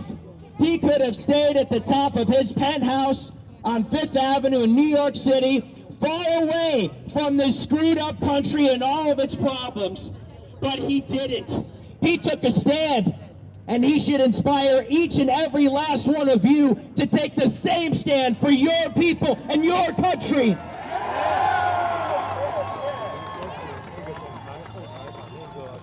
Some Republicans are telling us that we just have to focus on this Senate runoff in Georgia.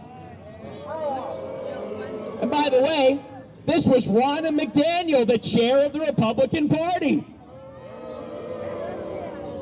She said that we have to wait to deal with election fraud after the Senate runoff. After the Senate runoff is in January. It'll be too late after that. There is only right now. And the stakes could not be greater. Because in truth, if the Democrats get away with stealing this election, there is no limit to what they will get away with. If they were able to steal no fewer than 7 swing states with hundreds of thousands or millions of ballots, there is no limit to what they will be able to steal in every election in the future. If they get away with it now, they will never not get away with it ever again. Yeah. So there is no 22, there is no 24 or 26 or 28. If we don't stop this election fraud right here and right now.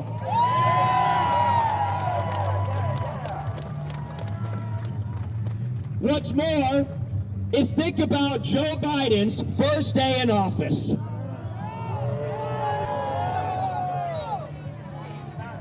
On day one, if Joe Biden is inaugurated, you can be sure that 30 million criminal illegal aliens will get amnesty. Don't believe the media. They tell us for 30 years there's 11 million illegals. Really? Take a drive around this city. I think you'll change your mind pretty quickly. 30 million illegal aliens that will vote in elections, that will go to your public schools on your dime, that will use your hospitals on your dime. 30 million illegal aliens that will take your jobs and the jobs of your children, all given amnesty thanks to Joe Biden. If that is allowed, Republicans will never win another election ever again just because of that. We have to have President Trump for 4 more years so he can finish the border wall. Build the wall, build the wall, build the wall, build the wall, build the wall, build the wall, build the wall, build the wall. And President Trump is the only one that can do it. We need to take every single last illegal alien in this country and send them back over the border.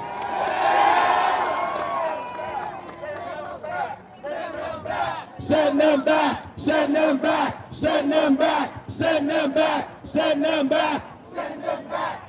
Pack your bags, because it's going to be only America first from now on. America first! America first! America first! America first! America first! America first! America first! On day one, if Joe Biden is inaugurated, you can be sure that this fake coronavirus lockdown will never end. And you know what's at stake here. This coronavirus lockdown is not meant to stop the spread. It's not meant to eliminate this disease. The point of the coronavirus is to destroy the economic base of power of the middle class. They're destroying your small businesses. They're taking your jobs. And it's all going, all of that wealth is going to Amazon. They want to eliminate all private property. They want to eliminate entrepreneurship. They want to eliminate commerce so that they can make us completely dependent on the government. I'm sure you've heard about it before. It's called the Global Great Reset. And it's very real. The point of this lockdown is to wipe out Western civilization and build it back up under the totalitarian control of global governments and giant corporations. If Joe Biden is inaugurated, he will be a puppet for every global special interest to loot this country for everything that it's worth. And that is why it is imperative that we stop him from getting in office. Because this is not another Democratic administration. If they are allowed to get away with this, it will be the end of this United States of America. So we're out here and we're asking our representatives very simply, in the hour of action, maybe the most important political moment in this century, to simply do their jobs, represent us the people, and finish and complete the rightful election of President Trump from November 3rd, 2020.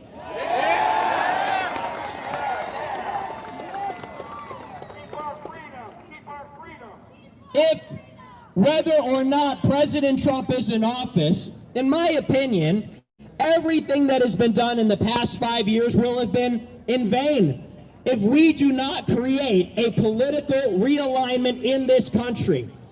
What I mean by this is simple. For too long, the GOP, our supposed party, has represented the interests of the donor class and of the global special interests. No matter what the outcome of this contest is, there must be a real great reset in the Republican Party. And that real great reset should take the donors and take the global special interests out of the GOP, and in its place should be us, the American people. The new Republican Party must be America first. America first. America first. America first. America first. America first. America first. America first means finally an end to these Middle Eastern wars that do not benefit us. America first means an end to this mass immigration, this invasion of our country by foreigners. America first means an end to these disastrous trade deals that are looting the wealth of this country and its people. As President Trump said in his inaugural address, from this day forward, a new vision will govern our land. It's going to be only America first. America first.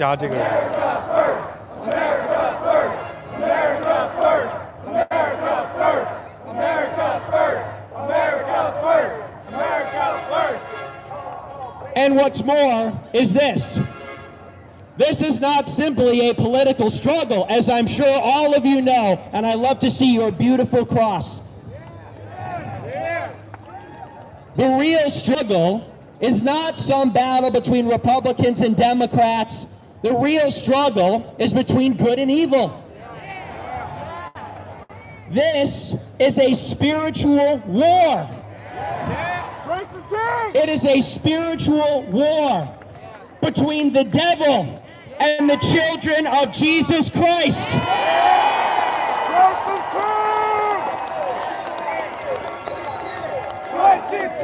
Christ is king. Christ is king. Christ is king. Christ is king. Christ is king. Christ is king. Christ is king. Christ is king. It is not the billionaires. It is not the planners. It is not the global special interests in charge. It is Jesus Christ that is sovereign over everything.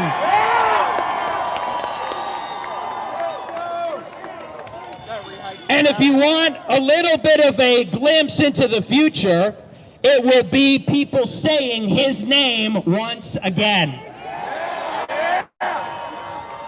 Because I don't know if you've noticed, but for decades, politicians will make these very vague and very generic appeals to religion. They'll talk about God, and maybe they'll throw in some scripture. I've never heard them say his name. I've never heard them say, Jesus Christ is Lord. Well, let me tell you something. America is a Christian nation. And Americans are a Christian people. And we are finally going to have Christian leadership in this country.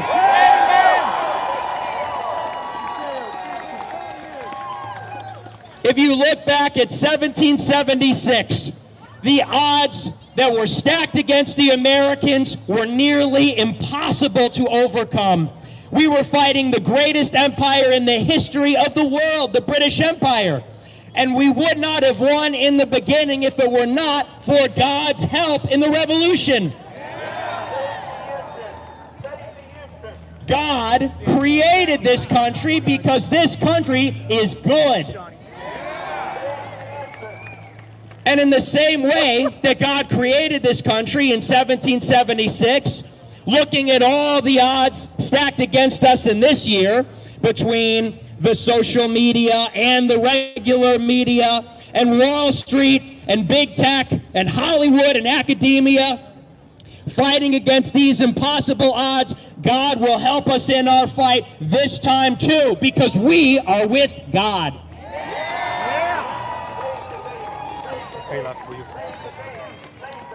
And I hear somebody over there shouting, "Save the babies." Save the babies and save the children in this country. This is something that is not talked about often enough.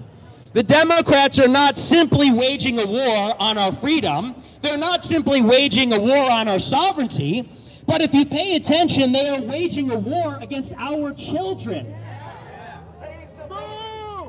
They are aborting our babies.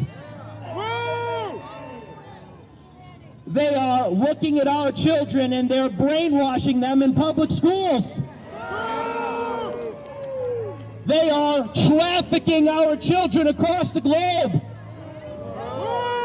Remember Barack Obama and his $65,000 hot dogs and pizza from Chicago? We know that our elites are Satanists and pedophiles. That's what it is. The point is simple.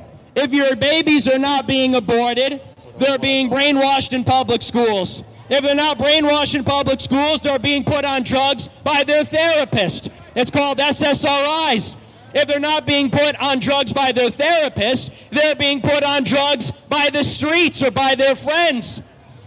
If they make it all the way through middle and high school, they'll be debt slaves to the federal government because they have to get a college degree to get a job. At every step of the way of our children's lives, they face a full-on assault by the powers that rule this world. We have to save our children. That's ultimately what this is all about. Save the kids! Save the kids! Save the kids! Save the kids! Save the kids! Save the kids! Save the kids! Save the kids!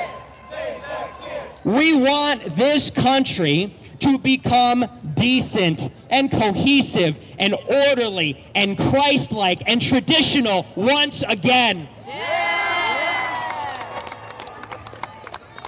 America is rapidly becoming a country where strong traditional marriages are not happening anymore.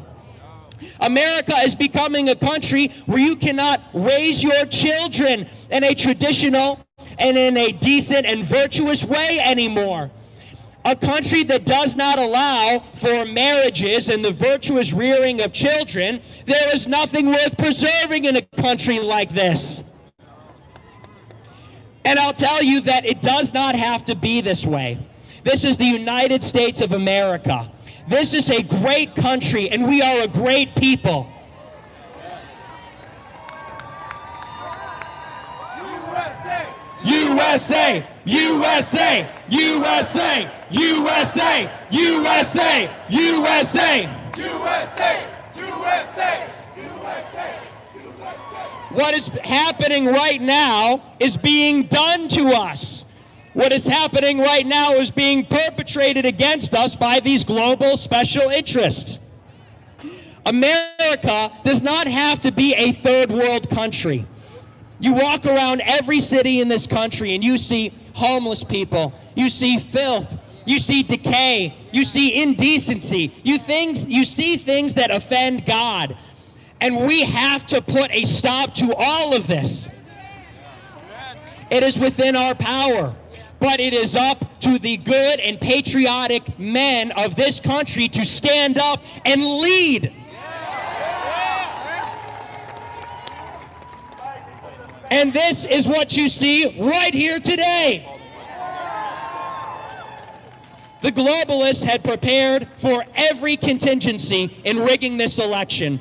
They prepared the Antifa shock troops to storm the cities. They prepared the media to suppress the president's press conferences. They prepared big tech to censor anybody that didn't go along with it.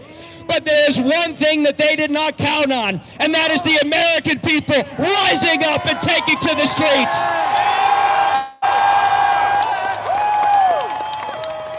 And we're not finished. This is only the beginning.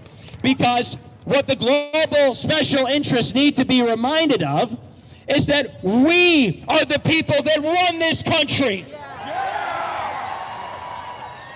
It is us that are your truck drivers. It is us that are your police and your firefighters. We are the producers in this country. And if we, the producers, decide that we are not going to go along with this fraudulent election, then it is we, the people that make this country run, that will shut it right down.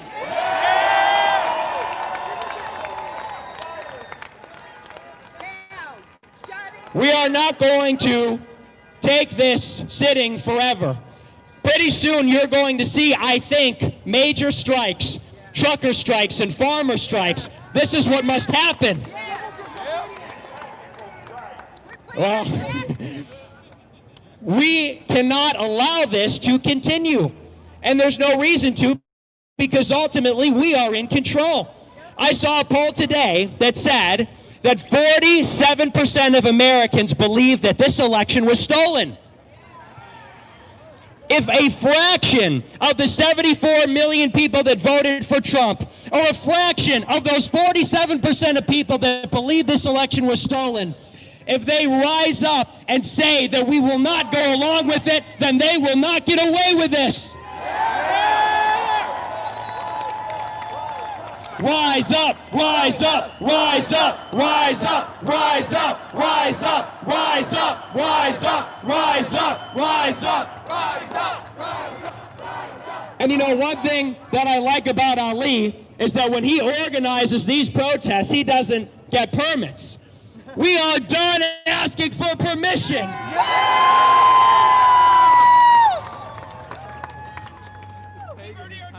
We are going to rise up, and we are going to take this country back.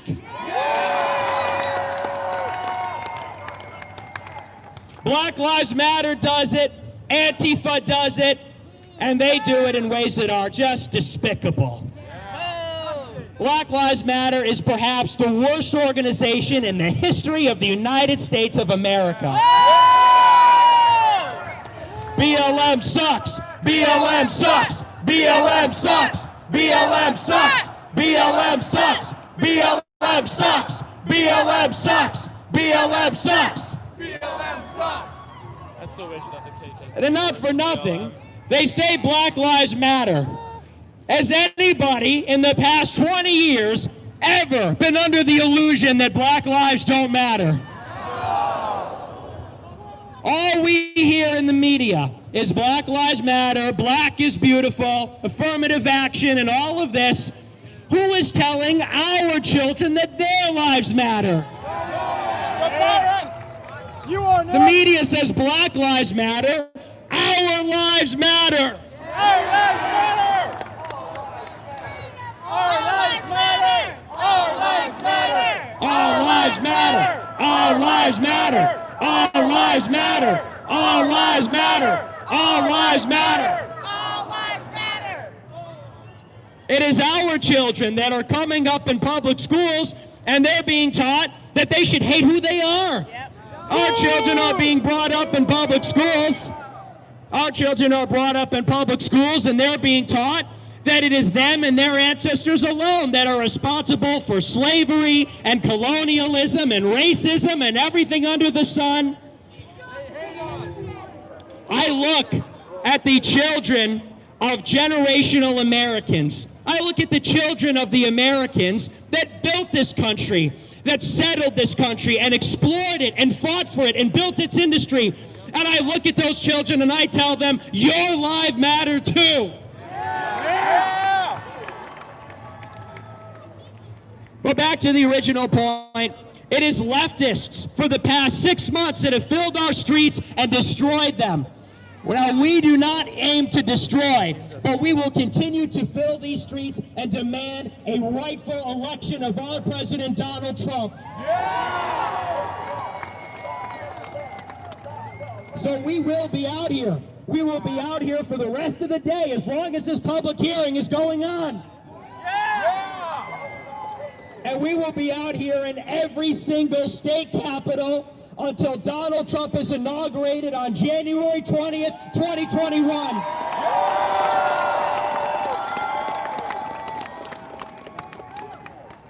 What is amazing and what actually fills me with so much confidence is that I know that President Trump... that they said, we cannot condone this. We are clawing our electoral college votes back. We will not release them. That's what I'm calling on our colleagues in both the House and Senate to do. Exercise our plenary authority under the U.S. Constitution. There is a legal brief out there that says we are not tethered to state statute when it comes to this one question. A simple majority can call the House and Senate back, and in a day can pass a resolution and cause those electors to basically be held. And it is binding. I'll see y'all in court. All right, they have to be down in 3 minutes. Maybe name and affiliation one more time. Name and district. I'm Sonny Borelli, State Senator. I'm also the Senate Majority Whip, Legislative District 5. Yep, and State Representative Leo Biasucci, also District 5, Mojave-La Paz County. U.S. Congressman Paul Gosar from Arizona's 4th District. Representative Mark Fincham from Legislative District 11, serving Pima and Pinal counties. Thank you very much, and I appreciate getting the word out. That probably somebody asked that. Where we go from here? What's our next step, gentlemen? Well, we finished the hearing today, right, and we hope to have a work product out within the next 24 to 48 hours that is a resolution calling on our colleagues to act. And is there a shower of a doubt from, I'm listening as well as a citizen, not as a media person. Yes, sir. And I saw a shower of a doubt almost immediately, and we believe in the Constitution. So do you think that's where I'm going, it's the right thing right now? I see like in municipal, like all this information that they have already, they should stop what they're doing and stop recertification. You think they should, but there'll be testimony this afternoon that doesn't even deal with the voting booths. It basically looks at choreographing and correlating between voter logs and voters that shouldn't have voted. And there's plenty of numbers that they have there that actually should throw that to the Supreme Court to take up. So there's the mathematical case. Because I heard you say about time, and time is the essence, right? Time is of the essence. This is the time So this is the time to do it, man. Yes. So we have the statistical case, we have the actual case, and then we have the proofs that show not only do we have ballots that are improper, but we have an election system that's been hacked. Okay? Yeah. So all of those things combined, in my mind, so far, I'm leaning towards holding back our electoral college votes, because the problem is once you commingle those legitimate ballots with illegitimate ballots, the election by definition, by very definition, is a fraud. All right, we got to go downstairs. Thank you very much. But thank you so much for that. Not getting lunch, man. I appreciate it. Thank you, sir.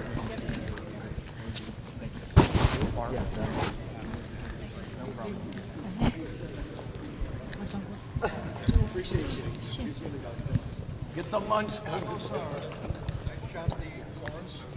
Yes, thank you very much. I appreciate it. Yes, gentlemen, thank you so much. No, that was a great answer. But I needed that. That was a great to get it out. Yeah, thank you. I hope you guys use it, this week. I hope you started. And guess what? In 1776, when we declared our freedom from the British, we didn't stop there. They continued to fight till 1783 because they knew what was at stake. We're not going to stop. And just weighing how they continued to fight, when Donald Trump gets back in office, we are going to continue to fight, and we are going to continue to drain that swamp. George Washington was a fantastic president. When George Washington became and was elected president, the first president of the United States, he didn't want power. He didn't want praise. He didn't even want to live in the White House. It wasn't kind of built in, but still, he didn't want all this attention because he knew how much big government sucks. He knew how much corruption and communism and socialism sucked. George Washington believed in a free people where the people rule the country, not the government. They don't take anything from us. We, the people of the United States, in order to form a more perfect union, establish justice, ensure domestic tranquility, provide for the common defense, promote the general welfare, secure blessings of liberties to ourselves and our posterity, do ordain and establish this Constitution of the United States of America. The Constitution and the Declaration of Independence, the Bill of Rights, are the greatest documents in history. And as Jake said, it is true. I love my Constitution. It's an hour audio, and I listen to it every single night. I love my history. History is fantastic. We have to preserve it. Abraham Lincoln stated that those who abuse freedom deserve it not for themselves. Abraham Lincoln, after the Civil War, still continued to push, fight, and pursue the American dream. Many men fought for this American dream they never got to see come alive. The Declaration is wonderful. It was signed by 56 men. And if you really think about it, that is not a lot of people.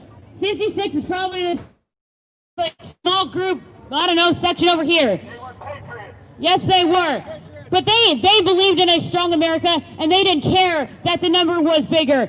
They didn't care who the British Army was. They still fought for it. 9 men signed it. But look what a small army did. The British. They won for America. I refuse to be silent. I refuse. We need to run for stuff. We need to drain the swamp like Trump is. I sent in my application, and I hope for precinct committee. I am running for precinct committee.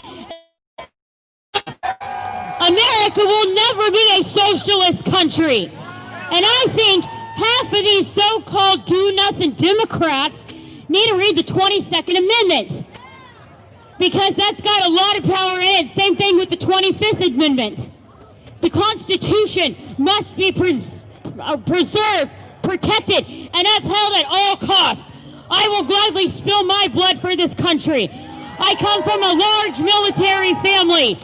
I was raised by lucky parents that taught me to love. My dad's a colonel, and he's over in Afghanistan right now. He is a colonel in the Marines. Hoorah! And they won't let him come home because of this pandemic. It's nothing but political of what this was for. You guys, I hope every one of you realize that they are trying to down and stupidify the American people. They are taking away your rights to go ahead and, like, oh, you have to wear a mask. Oh, you have to go ahead and do this. It's not right. It is not right. You can't stand for that. When tyranny becomes law, rebellion becomes duty. And George Washington said that. Yeah. So stand up, continue to fight. We love Trump. We love Trump. He signed a 1776 Act to bring back patriotic teaching, you guys. We will always stand for America. This is the land of the free because of the brave. I say, give me liberty or give me death. Well, today's rally is very important to make sure that we are not forgotten, that this election was rigged. We now have the proof that we're going to put out today, and then we want to make sure that the actions are taken to preserve the very pristine aspect of one vote, one legal vote for one legal citizen. Very important, because we want to show that Arizona, being very, very close, a little over 10,000 votes, there was definitely issues that was coordinated, and that this president who rightly won Arizona was denied that. And now we sit with the governor possibly certifying that election. So maybe looking at the courts intervening from that standpoint. But the information is overwhelming in the number of people that were registered to vote, who voted in this election. The high percentage of turnout, particularly like the Navajo Nation, and in special districts where state Senate candidates outperformed the president by 10,000 and 7,000 votes, which doesn't make sense. I expect us now, and knowing some of the testimony coming forward, not even dealing with the machine issue, but the issues of these ballots coming from people who weren't legally able to vote where they did. And I think it's going to come to the forefront where the American people can start to see this. In Arizona, you know, we rejected federal oversight with our federal judges. That's why we were kicked back for a stay from statehood. So we're being the leaders. We're making sure that we are being heard and that justice is served. Their trust is a series of promises kept. And where has the voter gotten trust from the federal government? Not. Same thing with our state government. And so what a beautiful exercise it would have been to have a forensic audit, to compare those ballots and the names on those ballots to the ticker tape of particularly in Maricopa County, of the Dominion software, which in a Senate subcommittee last year said was 100% corruptible. 100% corruptible. That seems to me like you'd want to investigate, to clear the air. An exercise, if there's something wrong, you can correct it. And if nothing was wrong, then you can celebrate it. Well, today's a big day. Follow your heart. Say a prayer. Our republic needs it.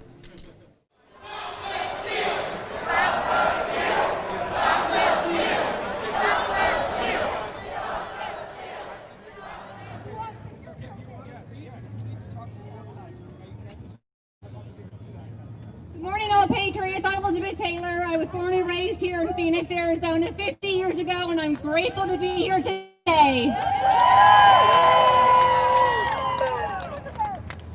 I have a little prayer cross in my pocket that I carry with me that says, "Do not be afraid, for I am with you always." It's from Isaiah. And that is definitely my motto. Do not fear. The enemy wants you to fear. He wants you to stay quiet. He wants you to shudder. But you know what? Be that shining light that God created all of us to be. We are all made uniquely individual and divine, and just celebrate who you are, your uniqueness, because you are all beautiful and you all matter. I've been coming out here since the first rally 4 weeks ago, every day down the polling station. I've been here, I've been present, and I'm thankful so much for all of you for being here as well. So with that, I will say a quick prayer. Hats off! Hats off! Hats off! Heavenly Father, thank you so much for this opportunity this morning to be gathered here with all my brothers and sisters in Jesus Christ. This is a Christian foundation. We will not be living in fear. We will not be accepting tyrant behavior. We will not go without our voices being heard. You say when 2 or more are gathered, you are truly present. Well, 2 or more are clearly gathered. You be that shining light. You smile when they yell at you and call you names. You know the truth, and you will speak the truth in Jesus' name. Heavenly Father, I ask that you bless everyone and give them the strength to take this back to their neighborhoods, to take this back to their jobs, to be the light in their family. When their family is turned against them and they know the darkness, don't let that darkness creep in. Turn off the news. Turn off the madness on the radios. Put on good music, put on Christian music, listen to the voice of God and that still voice within you that says this fight is not over. Heavenly Father, please quiet us in the times when we need to be still. We can go and go and go, but sometimes we need to retreat and just be with you, Lord. Just to hear you speak to us, to say I am with you and I am there for you and I will never leave you and I will never forsake you. So please give us the strength, the patriots of Arizona, the patriots of the USA, for all those around the world who are pulling for us as well. I know people in Guam are praying for us. I know people in Australia are praying for us because they tell me when I post pictures. Please help us to continue to rise above the lies of the devil, the lies of darkness, to be children of the light, to be good, loving neighbors, to accept those who are different from us, don't judge, don't perceive, but to love our neighbor like ourselves. To keep holy the Sabbath day, to respect and do the 10 Commandments, and just to find a loving presence and to have a relationship with him each and every day is a gift. You guys treat it as one, for one day it will be our last. And I pray for all this in Jesus' name. Amen. Amen. Our Father, who art in heaven, hallowed be thy name. Thy kingdom come, thy will be done, on earth as it is in heaven. Give us this day our daily bread, and forgive us our trespasses, as we forgive those who trespass against us. And lead us not into temptation, but deliver us from evil. Amen.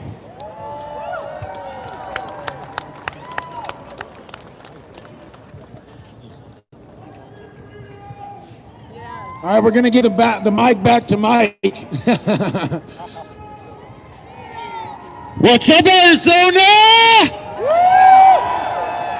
Are you guys ready to keep this fight up? Are you guys ready to defend the Constitution? Are you guys ready to light the fire and stop the steal? Ladies and gentlemen, thank you so much for being out here on such short notice. 48 hours and we can put this together. Imagine if we have a week. The one thing they're scared of, the one thing power is scared of is people. People in masses. So we will not go silently. We will not stay silent. We will fight until our last breath for this country. You know what's crazy? I'm getting banned from Twitter left and right. I got a nice big base on there. I'm very happy with it. I put a lot of work in to do it. And Twitter is shit. Everybody knows this. Right before a big event, every time with Stop the Steal, I get banned on a 7-day ban. They always don't want the voices to be heard. They don't want people to organize. And you know what I say to Jack Dorsey and Twitter? Go to hell! You are outnumbered! This movement is not about me. It's not about Stop the Steal. It's not even about Rudy. It's not even about anything. It's about our country and making sure that our freedoms are protected. The day we give them an inch, the day we give them a foot, is the day they take a mile and the day they take this country. Are we going to let that happen? Hold the line! Hold the line! Hold the line! Hold the line! Hold the line! Hold the line! Hold the line! Hold the line! Hold the line! We've got one chance in this country, and I said it before and I'll say it again. This is the most important election of our lifetime. If we let them take this from us, do you think there's going to be a fair election in 2024? Never. Do you think there's going to be a fair election in 28? No. They steal it once, they will always steal it. And at that point, we will live under tyranny. Are we going to let that happen? Our Constitution is being attacked. Our free speech is being attacked. Our right to assembly is being attacked. And to those who attack us, I have one thing to say. You are outnumbered! Ladies and gentlemen, I thank you so much for coming out. We got a good program and a good agenda, so stick around, keep the fight, and stay high energy. Thank you, ladies and gentlemen!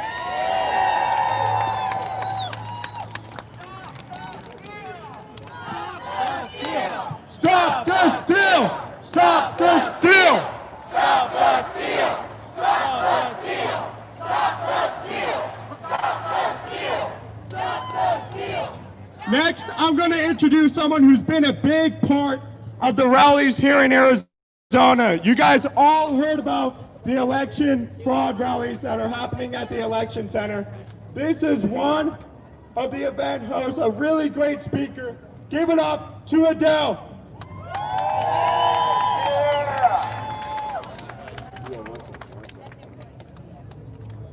God bless the Patriots.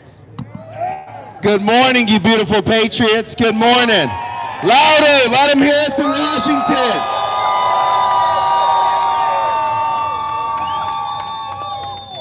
God, I love seeing all your faces. Because I tell you what, it's about time the silent majority is not so silent. We've had these conversations over and over with a lot of the legislators and people in charge and from the top down. But let me tell you guys something. It's actually the bottom up and how it starts. It's we the people that make change in the United States of America. It's we the people that hold our legislators to the truth. It's we the people that will defend this constitutional republic, and it's we the people that are going to win this election. Guys, we're at a time in our country where evil is testing us. This isn't just about this person doesn't like us, this view and that view. This is purely evil versus good. This is the time that God spoke and God said you're going to fight versus evil, where evil is going to become good and good's going to become evil. And we're at that point. We're at that point. When we have people from around the country, from around the world that are messaging us. I've had messages from Venezuela, Brazil, Romania, Russia, North Korea, South Korea, Israel. Everywhere around the world is messaging me saying, please hold the line. Because, hey, hold the line, hold the line, hold the line, hold the line, hold the line, hold the line, hold the line, hold the line, hold the line, hold the line. You know, I tell you, we're the last line of defense before this country were to fall, if it were to fall, and I'll tell you what, we're not going to fall. When our president, one of my proudest moments was when our president not too long ago said, I am not leaving the White House until they prove to us it wasn't a fraudulent election. Now, I want him to hear us in Washington, but President Trump, we got your back.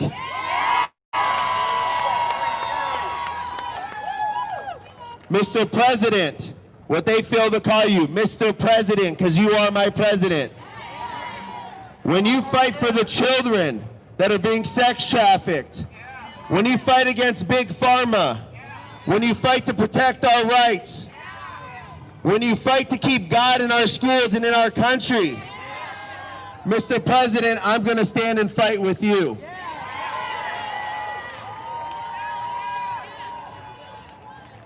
Guys, we're at a time where history is going to look back at this. Our children, our children's children are going to ask, were you a part of holding the line? They're going to ask that. And I hope, and I know all of us will be able to, but I hope you share this with people, that we need to make sure we share this with everybody, because we cannot let this go. We need to make sure in history we have done the right thing. Because we're at a time, guys, where if we let this go, everybody says 2022, 2024. Let me tell you something. If they were able to corrupt this election, and God forbid they find their way in, when they run the NSA, the FBI, Department of Homeland Security, CIA, FBI, DOJ, good luck in 2022 and 2024. And that's where we're at, guys. We're at that historic moment where I tell you, go to your friends, go to your family. I call people out. They're always like, Adele, good job being out there. There's people out here, and I want to acknowledge them. We've been out here for 3 weeks straight. Every day. Those people, raise your hand. Everybody give them a round of applause. Because God bless you guys. I have friends that say, Adele, great job.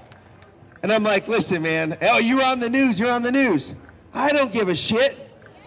I don't give a shit if I was on the news. First off, it's fake news, most of the things you're seeing. So I really don't give a shit. But what I care about is how my kid's gonna grow up in this country. What I care about is the American dream. What I care about is the fact that if I want to work hard, I'm gonna get that reward. I'm gonna reap that reward. That's what America is. And when I work hard, that allows me to donate. That allows me to help people. And that's what America is, because America is not America just for America. America is the big brother to every country in the world. Because when they call us, we come running. Guys, join me in a quick prayer before I keep going on, because I feel at this time we need to pray. So please take off your hats and bow your heads with me. We have people from all different religions and faiths here. To whatever God you believe in God, pray, because we need to come united. We are the party of the people. I'm tired of people saying we're divided and we're this and we're that. We don't accept. No, we accept everybody in this party. Because we are the party of the people. We are the party of America. God, it's to you who has given us strength to be here today. Please continue to give us the strength to fight. Please, Lord, rid the evil of this country. Get rid of the corruption that's happening in this country. Lord, you're the Almighty and the All-Knowing, and I know you see what's going on. And you're trying to teach us a lesson right now. There's a lesson you're trying to teach us, and we understand that. Lord, we have walked away from you. We have allowed people to push you out of this country.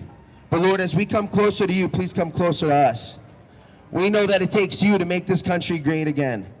And we ask you, Lord, to be with us, to stand and fight against these evils, these people that are hurting our children, our elderly, stunning our millennials' development, and just really taken away from what America is. And Lord, the country you've given us, humble us, make us appreciate it, because we've gotten away from that.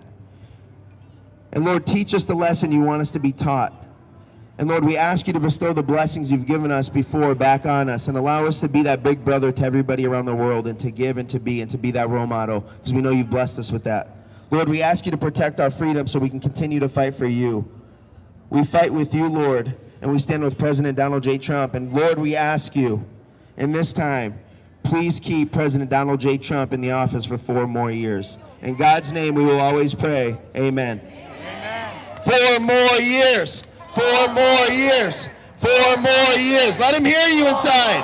Come on. They need to hear us inside. 4 more years. 4 more years. 4 more years. 4 more years. 4 more years. 4 more years. 4 more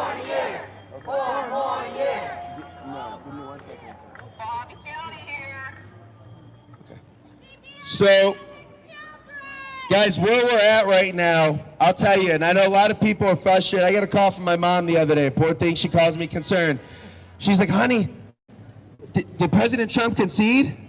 Can I get a hell no? Hell no! She was, did President Trump concede? I said, no, Mom, where'd you hear that? She said, well, because we own some restaurants. She goes, no, some customers came in and they're like, President Trump conceded. No. This fake news media, they want to keep pushing it. Let me tell you why. They want to keep your morale down. They want you to feel like we're losing.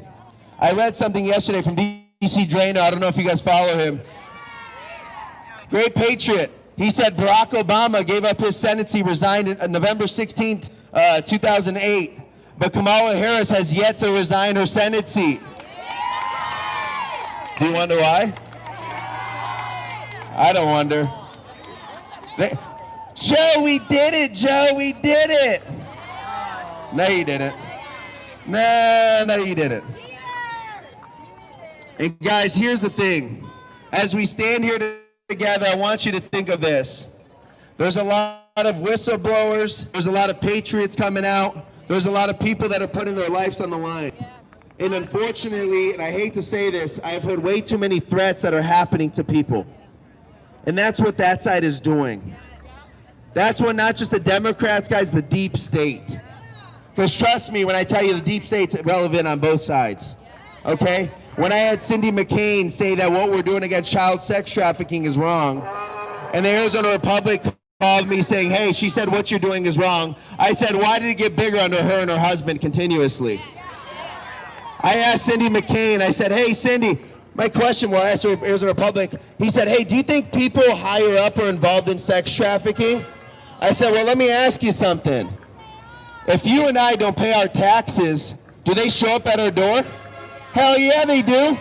They want to know why.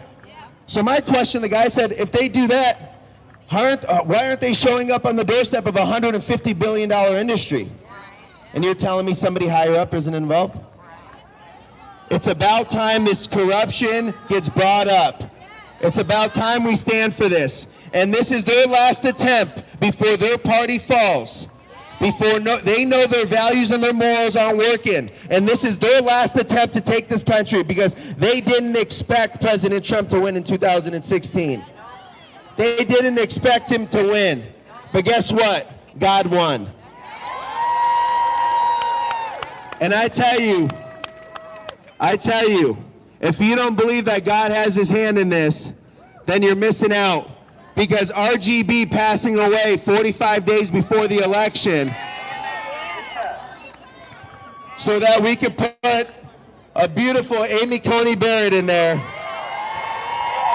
I don't know what to tell you. So patriots, as we stand here and fight, I ask you one thing. Get on your social media. Get loud. Don't be scared. Don't fall to the mob. Stand for your country. Call out your brothers and sisters that said they have voted for President Trump and say you need to be here. I'm tired of saying we're censored on social media or we're this or that. Get out here and make a change. Get out here and put pressure on the legislators.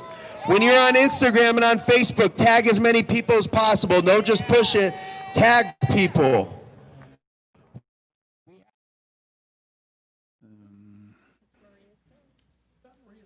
know if he's going to be here in just a moment.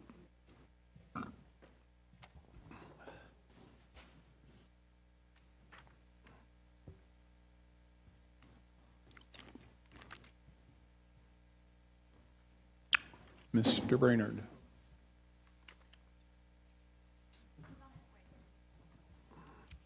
Okay.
My apologies for logistics being a bit of an issue here.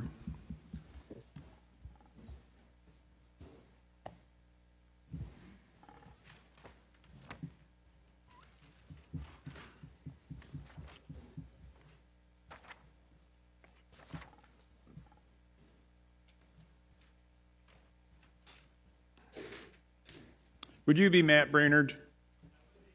Hot diggity. We can get on their way. Mr. Brainerd is the next one on the list. If you're not, you are now. Yeah. You're going to be at that table, sir, right there? Yep. Looks like you're going to have a minute to get set up. Is that maybe not so? I think so. All right. And I presume you want to have what you have to show us on the screen as well? Yeah, all right. Our AV guys will take care of that.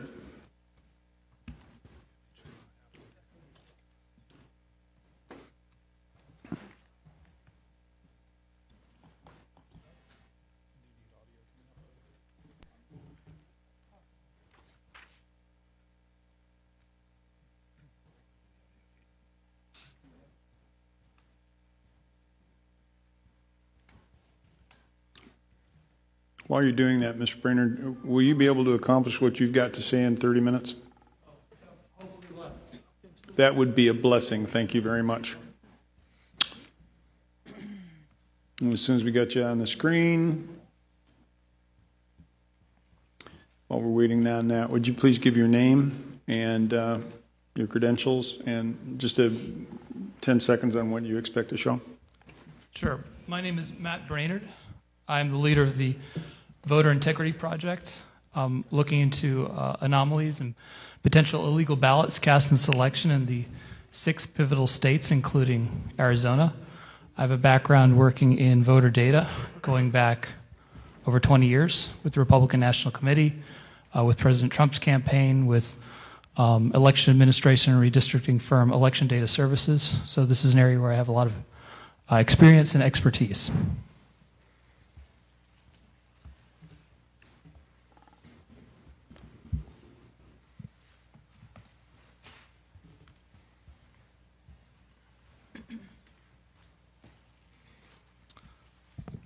So, are you ready for me to start? Yes, please. Okay. Proceed. Thank you. A couple days after the election, just a second. I and a team of dedicated individuals with experience similar to my own in the field of voter data and analysis decided to engage in an experiment of sorts to detect potentially illegal ballots without any preconceived notions about what we might find, what we would want to find, just to try to determine the truth using a couple of different analytical methods. Fortunately, despite the great expense of this experiment, we were able to fundraise through crowdsourcing in a very short order. We've raised over $600,000 from almost 9,000 different donors all over the country who are interested in finding the truth. And we entered this with although many of us have political biases, personally, we brought none of those biases to our analysis. We just decided we wanted to try to find the truth using methods we believe to be reliable. Our findings were across the country. We found a tremendous number of anomalies. And Arizona is at the forefront of many of the anomalies we found. Now, unlike many other states that we evaluated, there were some unique limitations to our analysis in Arizona. In general, we were only able to get data for early and absentee voters in all of the 6 states we targeted. In Arizona, we were only able to get early and absentee voters for the county of Maricopa. So all the numbers I'm sharing with you, all of the analysis is based solely on Maricopa. Now, as the other counties make their data available, we'll certainly try to update these reports and these numbers. But just looking at Maricopa, we found some interesting results. So I'm going to open up a PowerPoint that kind of covers the country, but I'm really just going to speak about Arizona, which is, I know what you're interested in. So.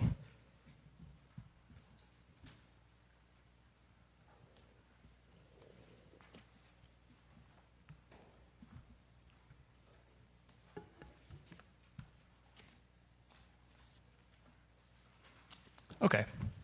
So we ran 5 or 6 different experiments on each of these states.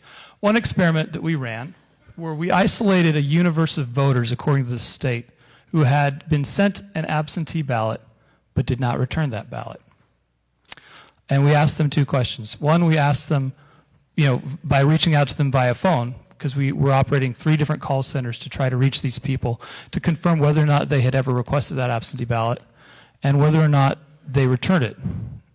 So in Arizona, we were able to reach 2,044 people who had been identified as having requested an absentee ballot and not returned it, according to the state.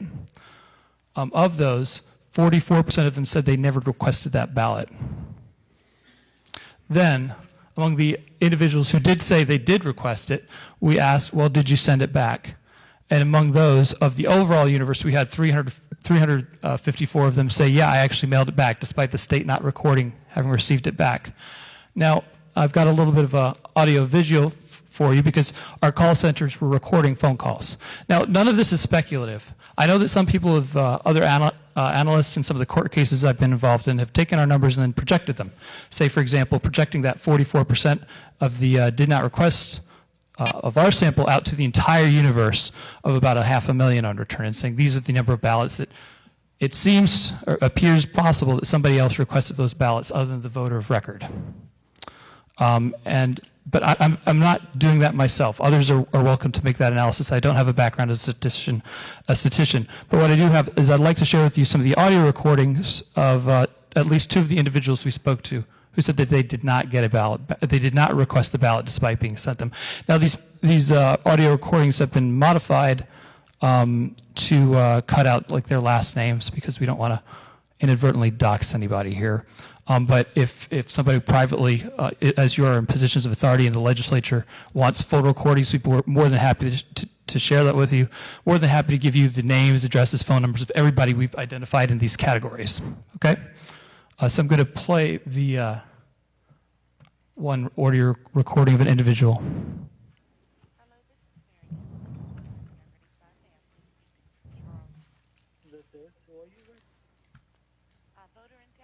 Bear with me as I make some adjustments.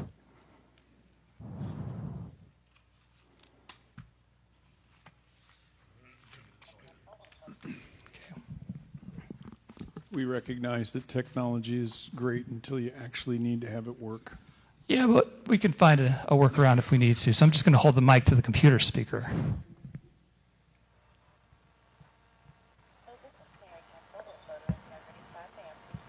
Can't hear it. Can we get it out of this speaker? Okay, we'll try it again. Okay. And then turn it up a good bit. Let's try it again.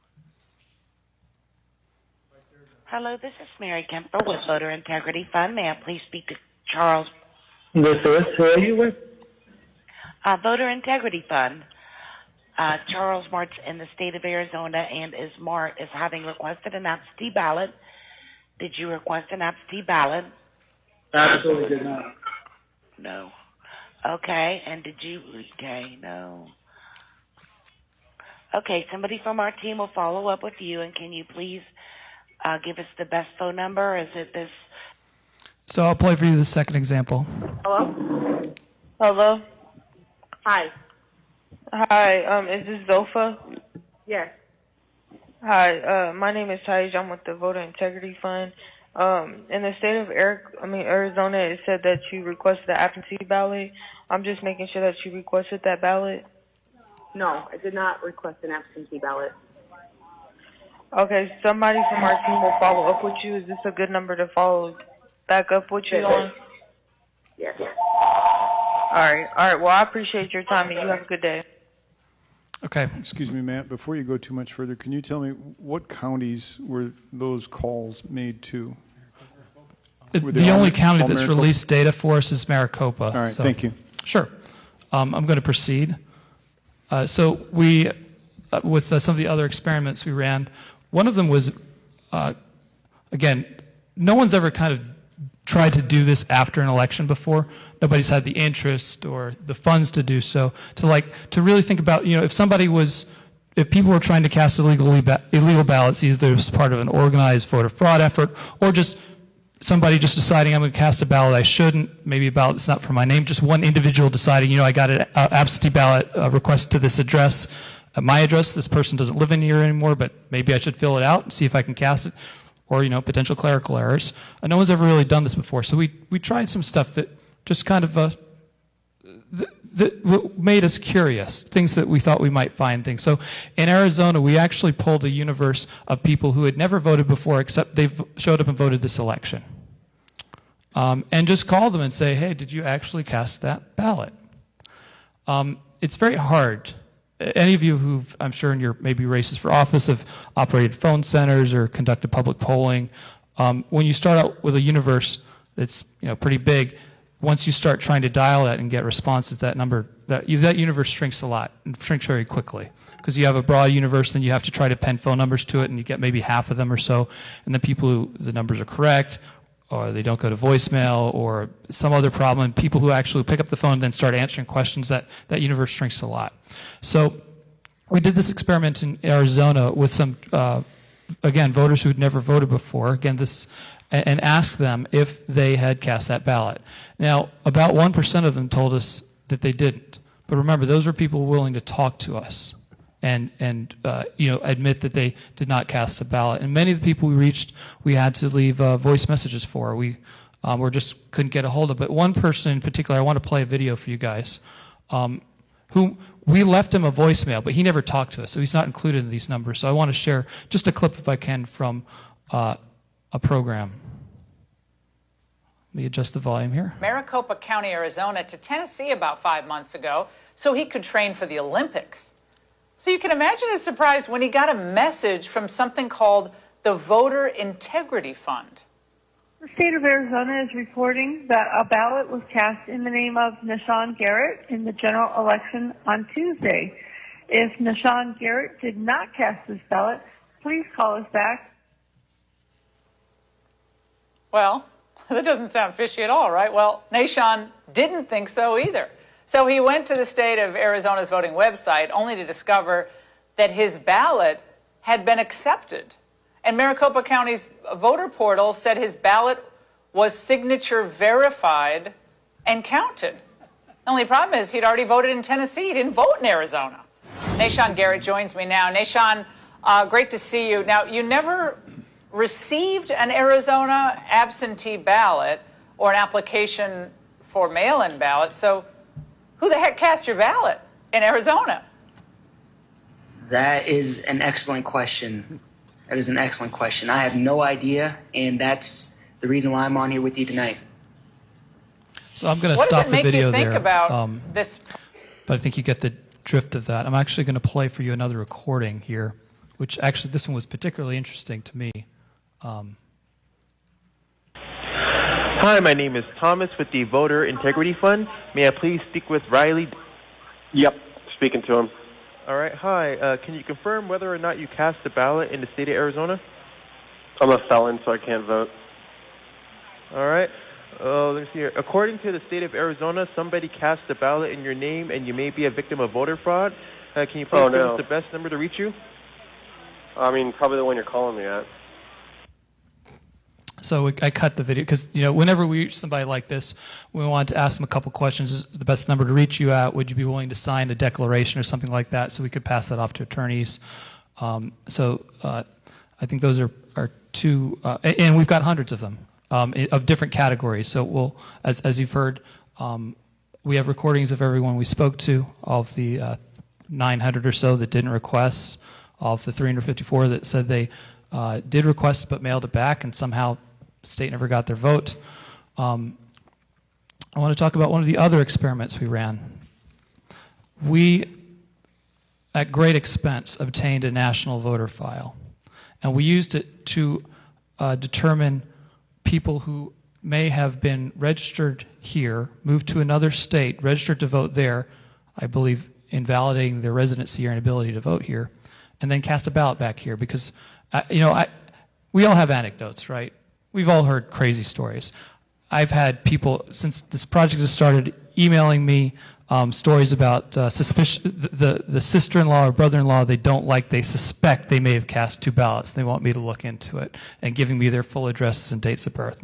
Or I've also received, though, screenshots of social media profiles saying this person, they live in New York City. They've lived here a long time, but they figured their vote wouldn't really matter in New York City, but it would matter back in Arizona. So there's anecdotes, right? I don't think it's ever possible to maybe get enough of those anecdotes to have a meaningful number.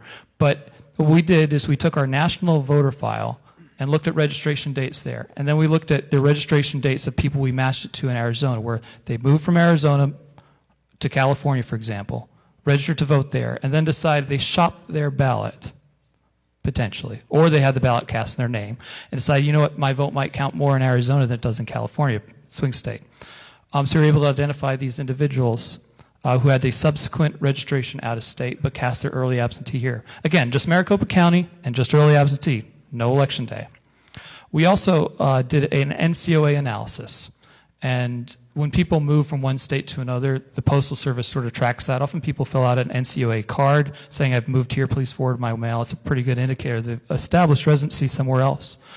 And we found among this population a substantial number who NCOA to another state, but cast their ballot here. Now, I've kind of earned the reputation lately as kind of a data guy, but I work as a general consultant. I do all kinds of work around the country for candidates, everything from speeches to fundraising to designing literature. I've knocked on over 1,000 doors myself this cycle in states all over the country. And I can tell you that a lot of times, you know, people are they move and they're very careful about where they can vote, where they can make potentially cast their vote, where they think if they have options, they make a choice, and sometimes they don't always make the right choice. So just in my experience of that, you know, it's not that uncommon. So people move, but they can still vote here. They get an absentee request forwarded to them, and they cast the ballot. They shouldn't. When we combine those numbers together for your state, and we merge, and we take out some that we estimate to have been military moves, which they don't actually lose their ability to vote in the state, we came up with a total of about 5,700 or so, and just Maricopa, just early absentees. We also identified a population of double voters. Now, what's unique about this is that, again, we're not looking at people who maybe voted in person in California and voted by mail here. We're only able, because of limited data in many states, to compare early absentee voters to early absentee voters in other states. So if they voted early absentee in Arizona and voted early absentee, for example, in California, they'd show up here. But if and when we get access to election day voter lists, we'll be able to, these numbers will inevitably go up. And also, we've got a lot of limitations on our ability to match. One of those limitations is the availability of full and accurate dates of birth from states on their voter lists. In a lot of cases, states will suppress that. And that prevents us from being able to get a successful match on somebody who moved out of state with a subsequent registration. Because for us, for our project, we can't be the voter integrity project without integrity, and that requires a very tight match. So we're sure it's not just somebody with the same name, or even somebody with the same name, born in the same year, but it's got to be day, month, year exact as best we can. And we actually try to match on cell phones too when we're able to do that. So that kind of concludes the initial findings that I wanted to share with you about your state in particular. And I'd be happy to take any questions if you have them. Mr. Mayor, do you want to ask this gentleman some questions? You go ahead. No? All right. Matt, I really appreciate you coming in. I know that you flew in, I think, late last night to make a short and succinct presentation. Can you tell me, relative to the work that you've done, with certainty, how many votes were cast that should not have been? Just a high-level number, because obviously, for example, the Trump campaign would like to see 10,457 votes overturned. But, not to be exact, but are we there based on the work that you've done? Because as we look at your work and the work of other people, we're starting to chip away at that number in a pretty serious way. I would say there's 2 levels of confidence I have, okay? The first level of confidence is very. And I am very confident that we get very close to that number when we take the residency issues and then apply it to the other counties for which we weren't able to obtain data. The second level of confidence is where you take a number of projection. We go back out to low activity analysis and NCO analysis, which I'm not going to get in the weeds, but these are basically people telling us that they had votes, that they didn't cast votes that were cast in their name. If you're comfortable projecting these numbers to the population that we were trying to reach via phone that we just couldn't, I think then you reach another level of certainty that you're able to bridge that gap. So I think that I have a high degree of confidence that the number of ballots that were cast that should not have been cast, illegal ballots, surpasses the margin of victory as it stands right now. Thank you very much. Representative Miyasuchi, you're the first to ask questions. Thank you, Mr. Chairman. Well, second, I guess. Yeah. Thank you, Matt, very much for your presentation. I just had a couple questions. For the 44% that you said did not request an early ballot but got one, how many people did you poll to get that 44%? Well, we started off, as you can see in the chart, or maybe you can't see, with a large number of unreturned ballots in your state in Maricopa. And then we reached out, we were able to get a phone match to maybe 250,000 of those. The number we were able to reach via phone is 2,044. The number who said they did not request that ballot was 902. Now, when your colleague asked me the question about how many, what's the margin of illegally cast ballots, my estimate, I don't apply any of this, but this does raise a lot of questions. And should a ballot be counted if somebody themselves did not actually request it? Right. That's a very good, and that's why I'm asking that question, absolutely. And then the 1%, was it the same? That was this is among our shot in the dark, calling people on the phone to ask them, did you actually cast the ballot? Because their voting history suggested that they hadn't voted very often, if at all. So that's this universe that we decide to reach out to, and we pulled a data load in the state of in case of your state of about 35,000. The 1% of 35,000. Right, but that universe could potentially have been much larger. I just wanted to give our phone center an amount to sort of chew on. And, the numbers, again, we saw the video of Mr. Garrett. We never spoke to him. He doesn't show up in these numbers. He just got the voice message. And, I got to tell you the tremendous amount of courage for someone to do what he did, because when you become public, come forward in a situation like this, willing to say that you may have been a victim of voter fraud, you're all in the public spotlight, right? You're used to this. But if you're just some guy who seems to be the victim of voter fraud, all the things that have to go through your mind are, you're going to have a target in your back. You're going to have potential media trying to trash you, dox you. Sure. You have to talk to your wife about it first. What impact can it have on your occupation, on your family? So the willingness of him to actually go on television, I think there's got to be so many more people that just, not that they didn't have his courage, but just their life conditions would not allow them to come forward as publicly as he did. Yeah, and I think, I don't care if it's one voter that this happened to. I mean, it's illegal. Right, and this is the problem, and the fact that even 1% of your 35,000, that should scare everybody. That's even happening. So I appreciate you getting the data. Thank you, Senator Borelli. Representative Bartow, any questions? Just real quickly, I was wondering, you mentioned Arizona has more anomalies than other states. Were we the only ones that had this kind of anomaly compared to other states with the unrequested absentees? That actually was a universal problem to all 6 states, to some degree, but I don't think any had it quite to the same degree as you did. I'll just consult my chart, but that was my recollection. Yeah, it was far more substantial in Arizona. And looking at all these different states, they actually all have their own unique things that kind of make them stand out a little bit. And this is something that was unique to Arizona that made it sick. Because, in other states, they had serious problems in areas where you didn't have problems. But this was a problem that seemed to be more prominent here than we found it elsewhere. Would you think that's a feature of, absentee balloting is very popular here in our state? I mean, we've had it for years and it's growing, and voter confidence in the system had been growing until really there was more information about the vulnerabilities that have been coming to light and the questions about that. Do we compare? How do we compare with those other states? Well, I think you have a stronger history of absentee ballot voting here than the other states do. But I think what's important is that, like, I've got a phone center, I've got data analysts, I can request things from different commercial vendors in your state, Secretary of State, I can do it. But what I can't do is round up a posse and go around and find out, well, who requested this ballot if this person didn't? How did that happen? I can't, it was done electronically, I can't track the IP addresses, I can't find the envelopes and that arrived in and dust it for fingerprint. That's something that's got to either be up to you guys or the law enforcement of your state or some other law enforcement agency. But getting the question in terms of who cast Nashon Garrett's ballot, how did that happen? Was it clerical error, maybe, or signature verified? It wasn't just a cast; it was signature verified. Something went wrong here, and I don't have the power to find that out. I can just present it to you guys and to others who have similar authority. But I'd really like to know the answer to that question. I don't think I'm alone. Absolutely. Thank you.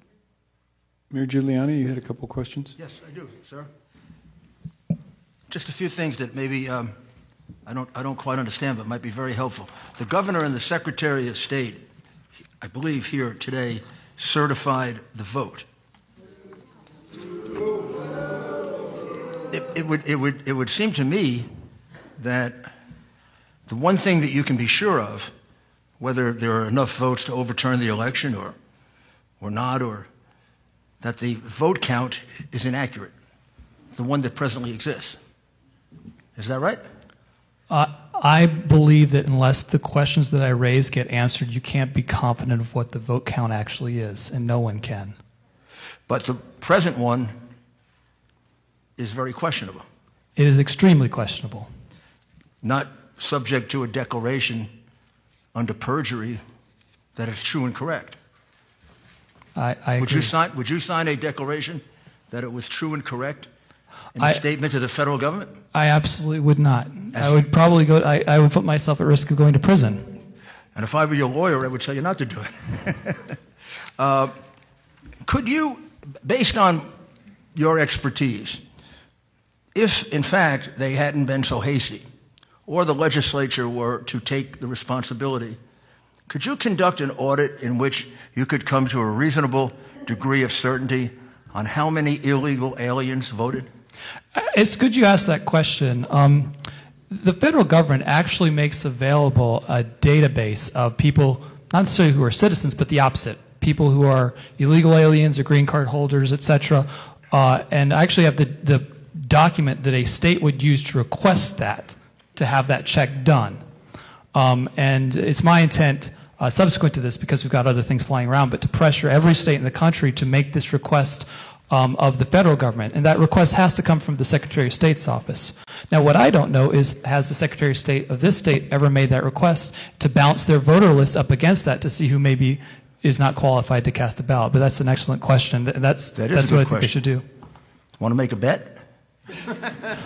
I'm not a gambling man. Betting outside of the casinos is illegal, sir. Let's go across to Nevada, and we can do that. But seriously, with the number of illegal aliens in Arizona, in the millions, it's almost beyond doubt that some voted. And the margin is so small, 10 million. Wouldn't you be duty-bound to conduct that study before you certified a winner in this election? I would agree, and it's so many things we can talk about that we shouldn't be happening at this hour. This is the kind of thing that the state should have done before Election Day, before a single ballot was cast. So remove the risk of contamination, and what's just as dangerous, I think, is the suspicion of contamination. Right. Well, there's one study that was done that said 236,000 illegal aliens voted. I have no idea what their methodology was or how they produced it, but if you had time to do it, Could that be done with a degree of certainty with regard to the number, even if it were an estimate? Well, to figure out the precise number is difficult, but to hold your voter list against what this federal government will provide and match, you'd be able to subtract a substantial number of the illegal immigrants, or not just illegal immigrants casting ballots, but I think as prominent, which may increase your numbers, are people who are green card holders. Yeah, non-citizens. Or other visas where they are here legally, but it's a bigger universe, non-citizens. It's a non-citizens who are permitted to vote. It's a much bigger universe, and I could certainly do that analysis, but I could not do it without the signature of the Secretary of State on that letter to the federal government requesting access to that database, because as you know, as many of these people know, it's very hard to figure out who actually is a citizen and who is not, or who's entitled to vote and who is not. And how about the number of felons who voted that were not entitled to vote? That's been estimated at over 200,000 also. Would an audit of the voting list be able to assist in determining an approximate number? The mechanics, the technical mechanics of an audit are easy. Getting the data of all the felons who would be ineligible, and not just complete data, not just that data, but you need to have full names, dates of birth at least, and then have the reciprocal data from the state, which they should have, and if they don't, that's a huge problem, because we've encountered many cases where the state on their voter list, they've got like a blank, or they'll mark somebody as the default, like born on January 1st, the year 1900 or something. So to be able to conduct that analysis is easy, but to get the resources of the data behind it to conduct it may be challenging, but the state has a better capability of doing it than anyone else, and if you want to retain me to do that, I'd be happy to send you an invoice. And how about people from out of the state voting? That's an analysis we did run, but again, our numbers on extremely low side, because we needed to have a high degree of confidence. The state itself could probably do a much better job of doing that analysis, and other states would be able to find more people who we couldn't discover having moved to other states based on real estate records, claiming the homestead tax exemption, which I think also established residency in another state, and just being able to do a much more vigorous match on voter lists, because again, we only got what the state gave us. We don't have what the state itself has. There was a poll that was published that said that non-citizens broke 80-20 for Biden. How would someone do a poll like that? You know, I would have to see what the sample size is. At least they made an attempt to find out who are the non-citizens. It seems like the governor and the Secretary of State just don't want the facts. I've actually worked for many pollsters. I actually used to work for Frank Luntz, and I think figuring out how to do a poll of non-citizens in an election they shouldn't be able to vote in that's got a very high degree of difficulty. But Biden's doing really well with that group. I don't know why. But that sounds like a pretty sensible breakdown. Yeah. So, just to sum up, in addition to all the hundreds of thousands of ballots where Republicans were not allowed to observe while the Democrats dealt with them secretly, there are also the clear fact that non-citizens voted. The question is how many. There's the clear fact that felons not entitled to vote voted. We just don't know how many. And that people from outside of Arizona voted. We just don't know how many. And in each case, the governor and the Secretary of State put their names on the certification that the results were true and accurate, and never bothered to make a single effort to find out about these obvious areas that would change the numbers. In a municipal election this same year, I was working for the candidate, and one of my responsibilities was as poll watcher. And when it came time to open up the absentee ballots, I was sitting in the room, and I made sure I could hear and see everything. And in one case, a name came up, and I had my list, and I raised my hand. I said, I object. That person doesn't live here. Doesn't live in this city, shouldn't be able to vote here. They took his ballot out. They examined it. We had a conversation about whether he should or not. And they actually, that vote was invalidated. It was spoiled. You must have been in a state that follows the law. I was, in fact, but if you do not have the ability to do that, it undermines the credibility of any election result. Thank you very much, Mr. Brainerd. I appreciate it. Members on the panel, any other questions for Mr. Brainerd? Representative Cook? Yeah. Thank you, Mr. Chairman. I just wanted to ask you about the votes that you were talking about, that you could go in and you could find that stuff out, and I think we heard some misinformation. It wasn't 10 million, it's only 10,000 and some. And keep in mind, we don't need to find 10,000 votes, and I'm not saying we're for one person or versus the other, but 5,500 votes would change an election. So when you look at the numbers that you have presented just right here, right, and you call in question of, I won by 10,000 votes, let's say, well, 5,500 votes would change the election. And so it's very alarming when I see your information up here and the voicemails that you've had, but thank you for your work. Thank you, sir. Point. Representative Townsend? Thank you. Thank you, Mr. Chair. And to that point, there wasn't just one election here in Arizona. There was many. And we lost one seat in the Senate by a very slim margin. So I think it's important to remember that we're not just looking at this for one person's election. And Arizonans have a right to have representation on a clean, fair election. And your information is quite shocking. That would have changed the outcome of several elections here in the state. So I think an audit is warranted. Thank you.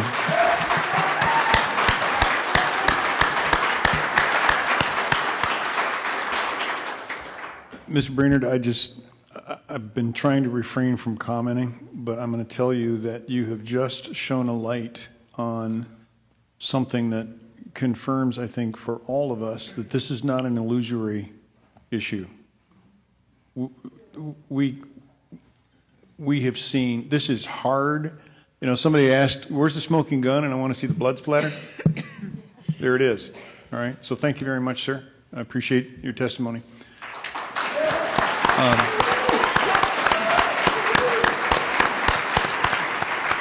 So our next witness is Dr. Shiva, and we're going to see what we can do to bring this in by way of Zoom. And I'm going to turn over the screen to Dr. Shiva. Oops, no. Don't want to share that. And I think you need to unmute yourself, Dr. Shiva. Yes, I'm unmuted. What I do need is I need the ability to share.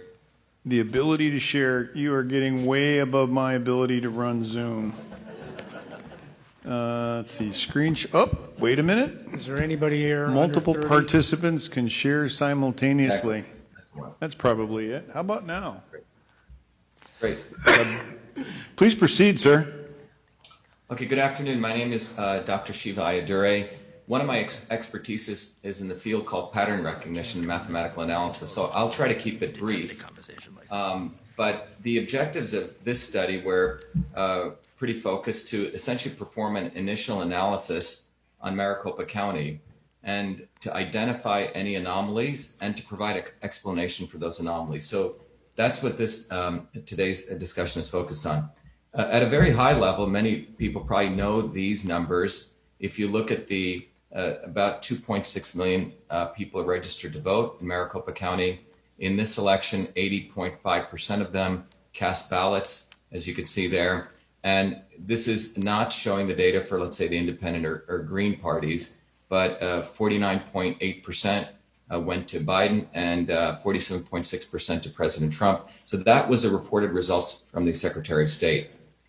The other important thing to note is that just to get it, one of the important features that you can look at in a election is a distribution of votes by party affiliation. So in this case, there was 35.3% of Republicans who voted, 31.3% of Democrats, 32.3% of independents, a small percentage of libertarians. That gives a total distribution. We'll come back to this, why this is important in this analysis.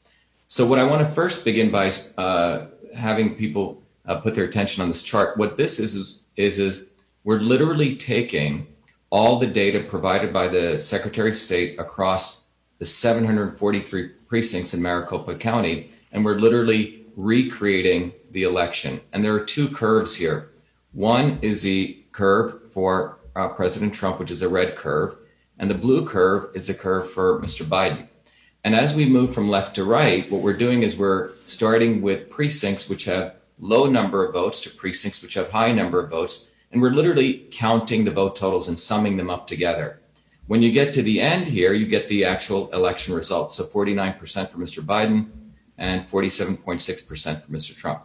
So these curves in many ways show the dynamic of the election as you move from the precincts from low vote counts to high, and you're essentially adding them up. So when you look at this curve in pattern recognition and pattern analysis, one of the things you try to understand is anomalies and the normal condition. So this is what we're calling the normal condition.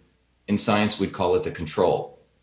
And we're literally looking at two important features. There's a shape of this curve, and there's the sequence and how this curve's developed. So in the analysis here, what we wanted to do was we wanted to see if we can reproduce the curve for President Trump and the curve for Mr. Biden by looking at the demographic of voters based on party affiliation, because that's one of the most easily accessible, or one of the most prominent features in an election. So towards this, we initially did a initial analysis of looking at voter turnout in a precinct, percent voter turnout. So every dot here represents a particular precinct, and you're looking at the percent voter turnout in a precinct along the y-axis, and along the x-axis simply the percent registered Republicans in a precinct. And what's interesting is you see a positive correlation. The more percentage of Republicans in a precinct, in fact, voter turnout is going up. Alternatively, when we looked at the percentage voter turnout in a precinct by percent registered Democrats in a precinct, you see a negative relationship. As a percentage of Democrats in a precinct increases, each blue dot is a precinct, you see a negative correlation with voter turnout. And similarly, we see the same behavior in the registered independents in a precinct. Voter turnout, and you see the negative correlation. So in summary, for Republicans, where the percent turnout positively correlates with percentage registered Republicans in a precinct, for Democrats and independents, the percent turnout negatively correlates with percent registered Democrats and percent registered independents in precincts. So that's just giving you the feature of what was taking place in Maricopa County. Now, getting back to this, we have the capability, the computer affords us the opportunity to do what we call scenario testing. What are the potential scenarios of distribution of Republicans, Democrats, Independents, Libertarians, and Greens, that if you were to look at the potential infinite possibility spaces, we haven't done all of them, but in the time that we have, what are the percentages of distributions of voters that would give rise to produce President Trump's curve here, and what are the percentages that would give rise of those allocations of Republicans, Democrats, Independents, Greens, and Libertarians to give rise to Mr. Biden's percentage. And the reason we want to do this is to look at the plausibility of these results. Is it plausible that you could have some reasonable distribution of Democrats, Republicans, Independents, Green to generate this very particular slope and these curves to get this net result? And remember, again, we're going from precincts from left to right. We're accumulating votes. So this is really 743 different data points. So what we first did, just to give you an idea, this is one of the potential scenarios where we're looking at, in the case of Democrats, we're looking at a split of votes between Mr. Biden and Trump of 20% to 80%, of Republicans between 80% to 20%, and of the Independents 70-30, Libertarians 0-100, and Green 100 zeros. This is one of the computer simulations. Like this, a computer can do far better than I could do sitting here. And what you see is the green line is trying to match Mr. Biden's blue line, and you can see it's way off.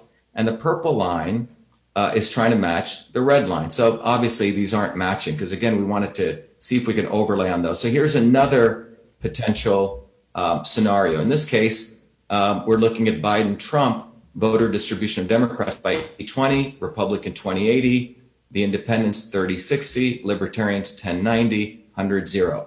And in this case, the blue line here, the purple line here, is at least nearer the red line, and the green line is getting closer to Mr. Biden. So again, the green and the purple are the simulated versions. Then we do another example. Well, this is getting a little bit closer. We see 100% Democrat, 0% Trump for Democrat distribution relative to Republicans, 20-80 split, 36%, 58% on the independents, and so on. But it's still not matching, even though it's getting close here. You notice the slopes aren't matching. Well, we try a different case, 100% Democrat, 0% Biden-Trump, Republican 0-100, and so on. Still doesn't match. This iteration process, again, with the computer was done, and the only one that we were able to come close to matching was this. And I want everyone to look at this carefully. So out of all the potential universe, which we've done, and we're going to continue doing this, by no means is this done, we find that the interesting possibility we find here is when the Democrat percentage is 130% Mr. Biden and negative 30% Mr. Trump, and the Republican percentage is 0-100, the Independent is 30%, 58%, Libertarian 0-60, 60-0. But what's extraordinary about this graph, again, we went through many iterations, it matches perfectly, near perfectly. The slopes match, the curves match, the shape match. So what this tells us is that this demographic distribution of allocation of party affiliations is what can generate this. And I find it highly implausible because this means that Mr. Biden got 130% of Democrat voters and negative 30%, and President Trump got negative 30%. So how is this possible? So how is this quote-unquote result possible? Well, one possibility could be there's a demographic within the independent voters, which is this group here, okay, this 58% not visible in our model who voted for Biden. Again, we would need to get more access to data, which is, by the way, very difficult to get access to. Another possibility is that Mr. Biden's actual votes were multiplied by 1.3, which is 130%, meaning each single vote Mr. Biden received, each single vote he actually received became 1.3 reported votes.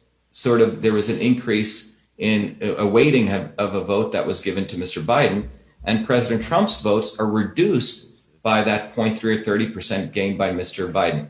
Simply put, you could call this vote swapping, or there could be a combination of both. So that's what we have discovered today. But this combination, out of all the possibilities to match this curve perfectly, is the only one we found so far. And the demographic distribution that it asserts seems highly implausible. But again, we need to do more research. One is, again, as I mentioned, that there could be certain groups of independent voters that are not visible in the model, or it could be vote swapping, or all three. And I'll end on that note. All right, Dr. Shiva. I'm looking at Mr. Giuliani, and I see he's been scratching some things out here. I'm pretty sure you have a question or two. I do, sir. Please, sir. Doctor, it's Rudy Giuliani. How are you? How are you, Mayor Giuliani? Can I just ask you, how did you get to that calculation where Trump received minus 30% of the Democrat vote? Can you explain to us in a way that we can understand how you got to that calculation? Sure. So let me go back to it, if I can go back to it. So think of this, Mayor Giuliani, as if you think about this, this is a curve that represents the actual vote, what's called the cumulative vote count for Mr. Biden and President Trump. Okay, so this is the control. This is what actually occurred on election night. Does that make sense? And what we're attempting to do in mathematics, using mathematics, you can do what's called curve fitting, where you can change certain variables to attempt to fit this curve. The variables we are changing here, which cannot be done, manually, but the computer is essentially changing the possibilities of different levers, a percentage of Democrats who voted for President Trump, the percent of Democrats who voted for Mr. Biden, the percent of Republicans who voted for Biden, the percent of Republicans who voted for Trump, the percent of independents who voted for Biden, the percent of independents who voted for Trump, and so on. So it's a solving where, remember in algebra where you could multiply variables by different equations and you're trying to match this curve. So the computer is doing this, Mayor Giuliani, and so that's why I'm showing you these different possibilities. Now there's hundreds of thousands that the computer is running through to figure out what possible, as you can see here, what possible combination of these would lead to this. And the only one we were able to find was this. I hope that explains it. We're looking at the computer trying to find combinations of these vote allocations that could perfectly reproduce this result. So a vote for Biden would actually be 1 1/3 vote. Is that correct? Yeah, 1 3/10, right. So 1 3/10. So when Biden got one vote, 1 3/10, and a vote for Trump would be 1. A vote for Trump would be whatever the president got, if he got 100 votes, reduced by 30% of what Mr. Biden got. Basically, the president's vote is linked to the vote that Mr. Biden got.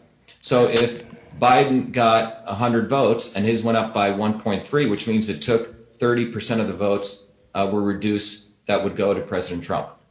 So basically, votes are being eaten from President Trump and handed over to Mr. Biden.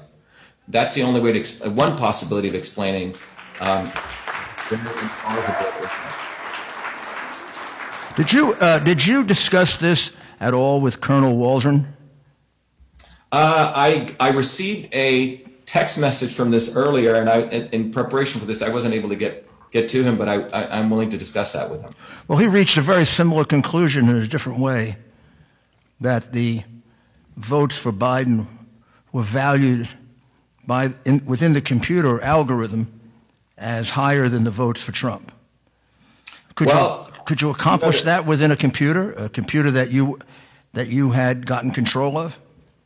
Well, one of the important things to recognize is that what we do know is, starting in 2002, Mayor Giuliani, that these voting vendors, it was brought out in one of the WEBULL manuals, have a feature called the weighted race feature. The weighted race feature, it's a documented feature. And the weighted race feature basically says that the feature in the software, which the secretaries of state have certified, knowingly or maybe unconsciously, but they must have certified these electronic voting system software, has a feature called a weighted race feature, which allows a voter's vote to be, or a candidate's votes to be multiplied. So what that means is the central principle that Justice Earl Warren ruled on in 1964, one person, one vote, or clarified that, can be violated. It can be one person, not one vote.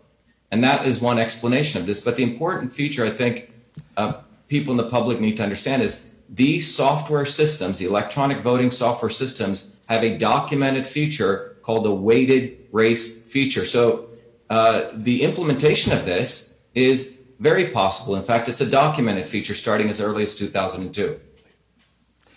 Is there any reason for that? Any legitimate reason? Don't you want to count every? Don't you want to count every vote as one? Every vote should be counted as one vote, but the fact that a weighted race feature exists should be a serious concern to all of America, because it basically means that all of us have been going, we're going back to Dred Scott, where it means that all of us, in some ways, the ubiquity of unfairness, where at that time it was 3/5 of a vote, where we could all become 1/3 of a vote. In this case, the people who voted for President Trump approximately were becoming 7/10 of a vote. Do you know if the Dominion machines have that weighted vote feature? As I understand, they do have this feature. And remember, the more important thing to also understand is our votes are stored not as whole integer numbers, but as decimal fractions, which means when you get a vote, if a candidate gets 100 votes, it's not stored as 100, it's 100.0215, which is also quite alarming, which means if the fact that the votes are stored as decimal fractions means you could have external programs intersect, communicate with those programs and alter them using external software programs, which could also do weighted race features. But the important element here is that there's documented features of the weighted race feature as early as 2002, and our votes are stored as decimal numbers. Would I be overly simplistic if I concluded the only reason you would want a machine with a weighted vote feature is in order to cheat? It's enabling cheating. It's an enabling of one person, not one vote. I mean, this is not a poll. That's what the feature enables. This is not a poll. This is an absolute vote. And the only reason to have that feature would be if you're going to distort the vote. Exactly. Wow.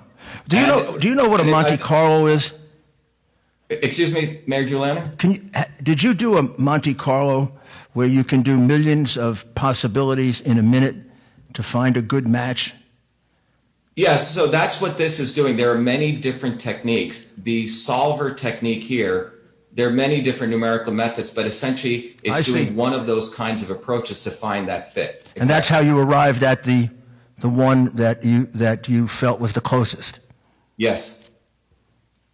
And could you say with a degree of professional certainty that there's no question that this vote count in Arizona is faulty, false, not accurate, whatever words are comfortable?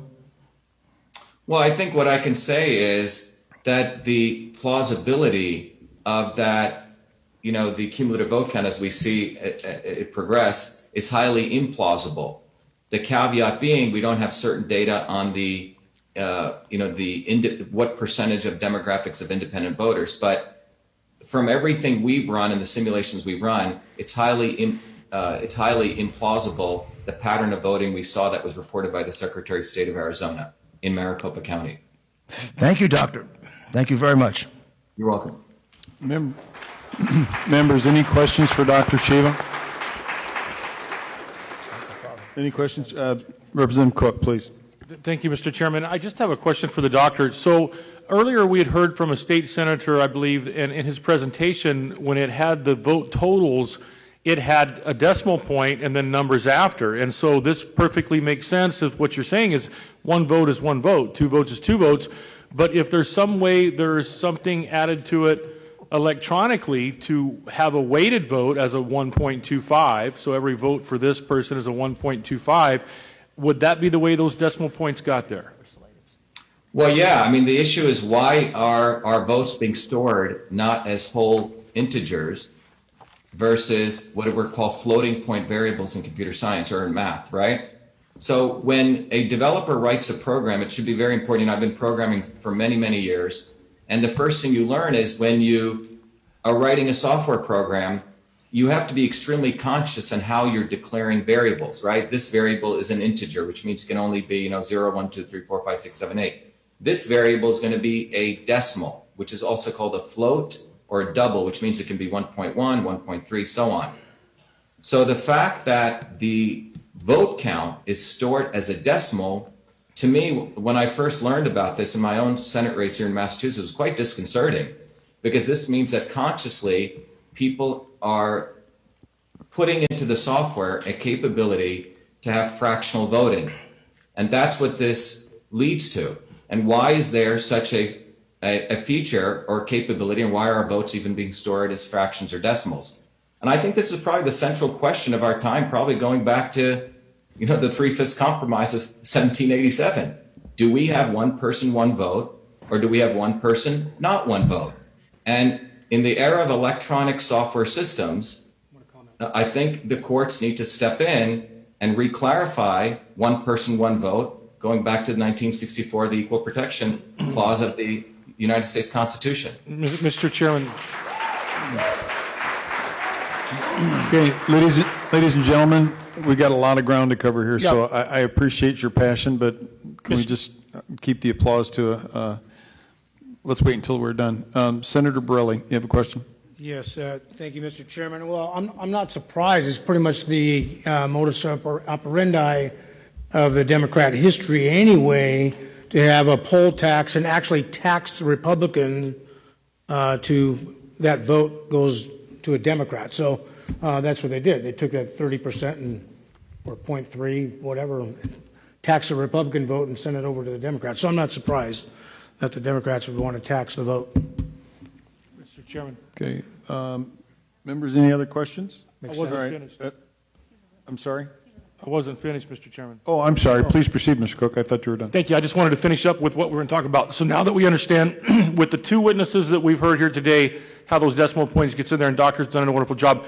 The question I have, Mr. Chairman, is when did you find this information about where the lines transected? At what point in time were you made aware of it? That's the first part of the question. And the second part of the question is, who have you made aware of this? Have you made the Secretary of State of Arizona aware of this, or the Governor's Office or Attorney General's aware of this?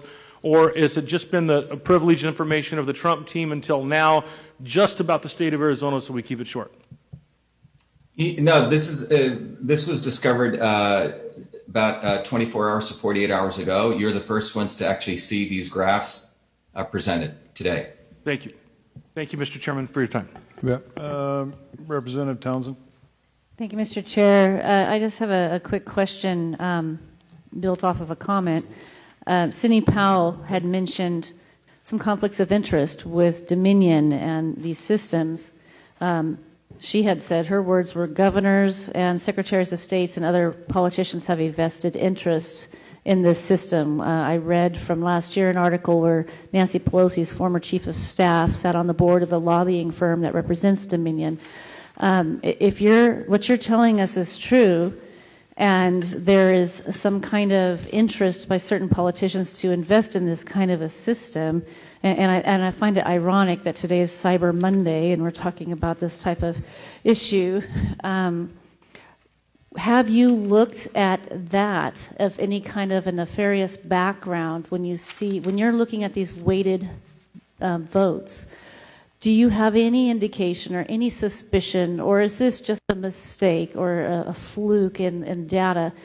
Does this lend to her claim that there might be some nefarious motives behind this system? It's a very, very good question you bring up. Let me give you from my own actual experience in this. I ran for U.S. Senate in the Republican primary in Massachusetts. And I was deeply shocked when I found out that this weighted race feature existed. And pursuant to that, we issued FOIAs to actually get access to some very important data, which helps us connect to validate whether the weighted race feature was on. And that is called the ballot images, the cast vote records, and it's called the list vote records. Now, what are those things? When you put a ballot into a machine, a paper ballot, and that machine is scanned, that machine creates what's called an image, a photograph.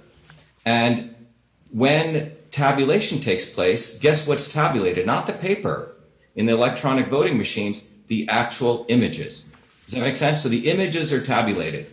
So when you get a result, if you want to validate the integrity of that result, the output, we must have access to the ballot images. And because the ballot images are used to generate the cast vote records and the list vote records, which are the actual counts of votes that were gotten. So when in Massachusetts, for example, I applied for a FOIA to get this, the secretaries of state of Massachusetts, and I believe this may be true in many secretaries of state across the country, they responded back to me saying they deleted the ballot images. In fact, they destroy them, that they don't have to save them by state law. And it is my understanding, pursuant to USC 20701 and 20702, for federal elections, those ballot images must be saved in order to validate the integrity of the election. Well, in my case, when I started sharing this on Twitter on September 25th, the Secretary of State of Massachusetts contacted Twitter and shut me down for 21 days left in my election.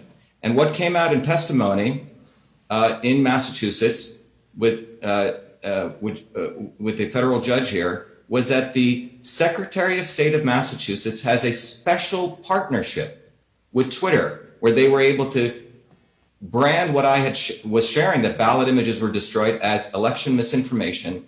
And in addition, they called the National Association of State Election Directors, NASED, which is the association of all the state election directors, and they too got involved in contacting Twitter to shut down my tweets where I was exposing that ballot images which were destroyed, which would be the evidence showing that the weighted race feature was on. It was quite extraordinary.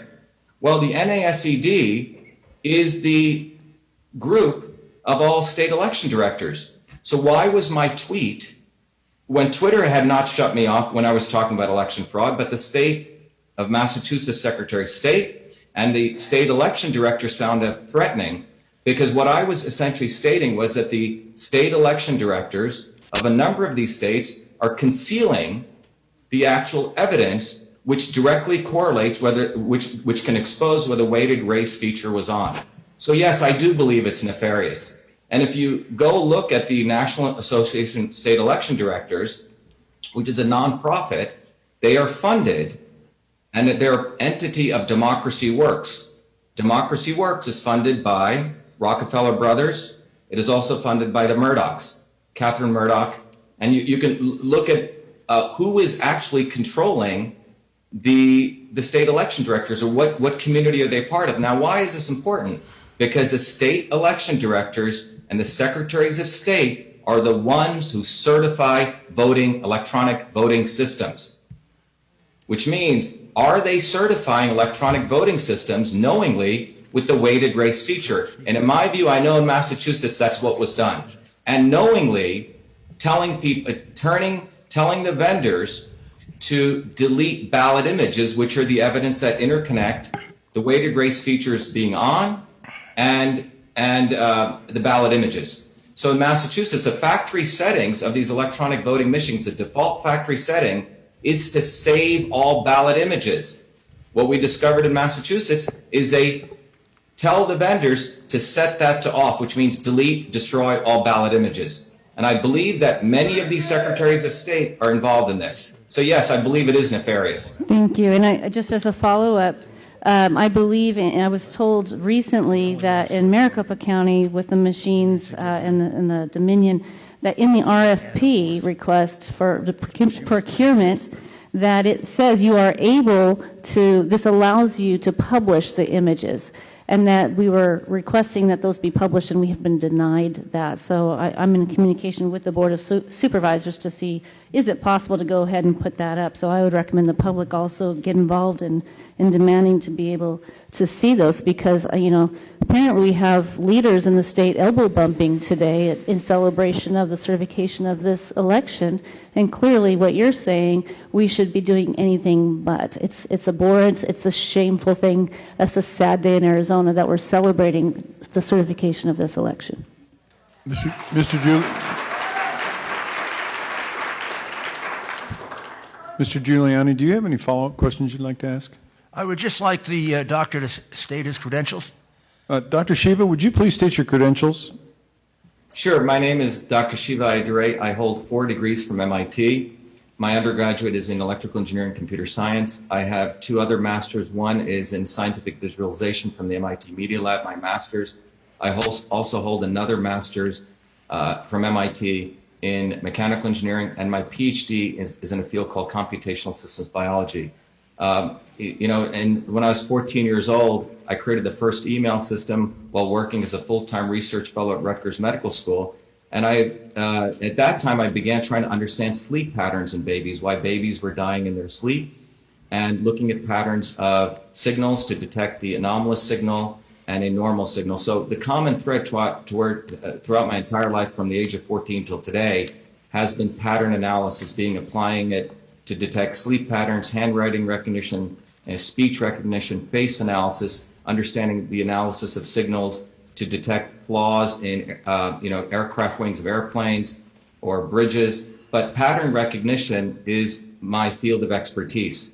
And so what I just shared with people today is using that expertise to understand an anomalous situation, a implausible situations relative to normal situations. But in addition to my academic training, my industry background, across the 7 companies I've done is starting companies and running companies which focus on pattern analysis and pattern recognition, a whole host of industries. But that's my background, Mayor Giuliani.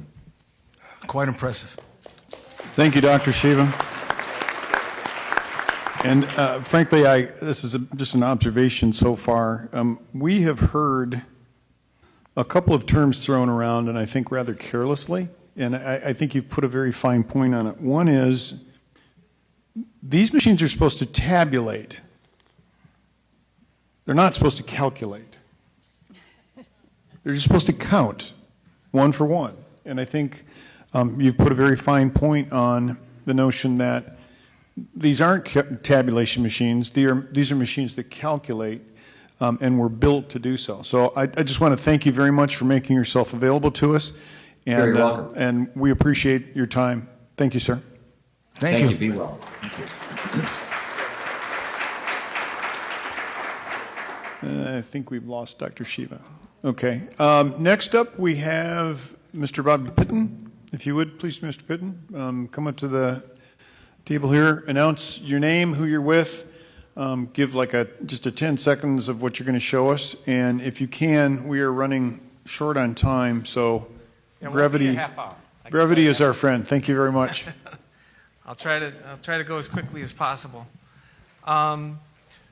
First of all, thank you very much for taking the time to hold this hearing, and I appreciate having the opportunity to speak. So thank you very much. I'd like to start by saying, just quoting something from the Federalist Papers, which was written over 200 years ago. It was item number 68. Nothing was more to be desired than that every practical obstacle should be opposed to cabal, intrigue, and corruption. These most deadly adversaries of Republican government might naturally have been expected to make their approaches from more than one quarter, but chiefly from the desire in foreign powers to gain an improper ascendant in our councils. In my humble opinion, upon reviewing all the data that I'm going to go over and reading countless articles, clips, and videos over the past week, I think this is the biggest fraud in the history of our constitutional republic is taking place right before our eyes. The corrupt mainstream media and tech oligarchs are colluding in an attempt to assassinate the American public's true legal vote for our President Donald J. Trump through corrupt government officials across countless precincts and corrupt state officials and courts. The evidence will show that President Trump surpassed both FDR and Reagan in the percentage of legal votes, topping 60% when this crime is unveiled. So much of this process has been tainted that it will likely end up before the Supreme Court and allow one electoral vote per state cast. And hopefully Arizona does its part. And eventually the 35 of the 50 states will probably vote Republican, which will probably match his popular vote totals. So with that said, so basically what I've identified is that there's between 120,000 and 306,000 fake people. And I did this by looking at the data, and I'm not going to go over this sheet just yet. I want to kind of just highlight the bigger picture so that, because, you know, numbers can be, I love numbers, but they could be a little boring. So I want to kind of tell the story to the numbers. But basically, what I did is I took a completely different approach than what's been presented up to this point, based on the little that I've heard here. There's approximately 1,500 precincts in Arizona, and there's 3 classifications for male, female, and then you. I guess maybe that's the undecided classification. And then there's 5 different types of voters. There's 1, 2, 3, 4, 5. Hard Republican, moderate, swing, moderate Democrat, hard Democrat. So there's 5 categories. And what I did is I looked through the age rolls, so 18 to 100, and I basically created a unique bucket, so to speak, for each of those classifications. So it turns out there's about 980,000 plus unique Arizona voters. And the way what I did is I didn't look at the total, I looked at the number of registered voters in the state. Because if the core data set is flawed, everything else that happens afterwards is irrelevant, in my opinion. Because, so I kind of took an approach of how is the thing constructed. It was a very tedious process to organize all this. But then, once I got that organized, I broke out all of the male 1, 2, 3, 4, 5 votes.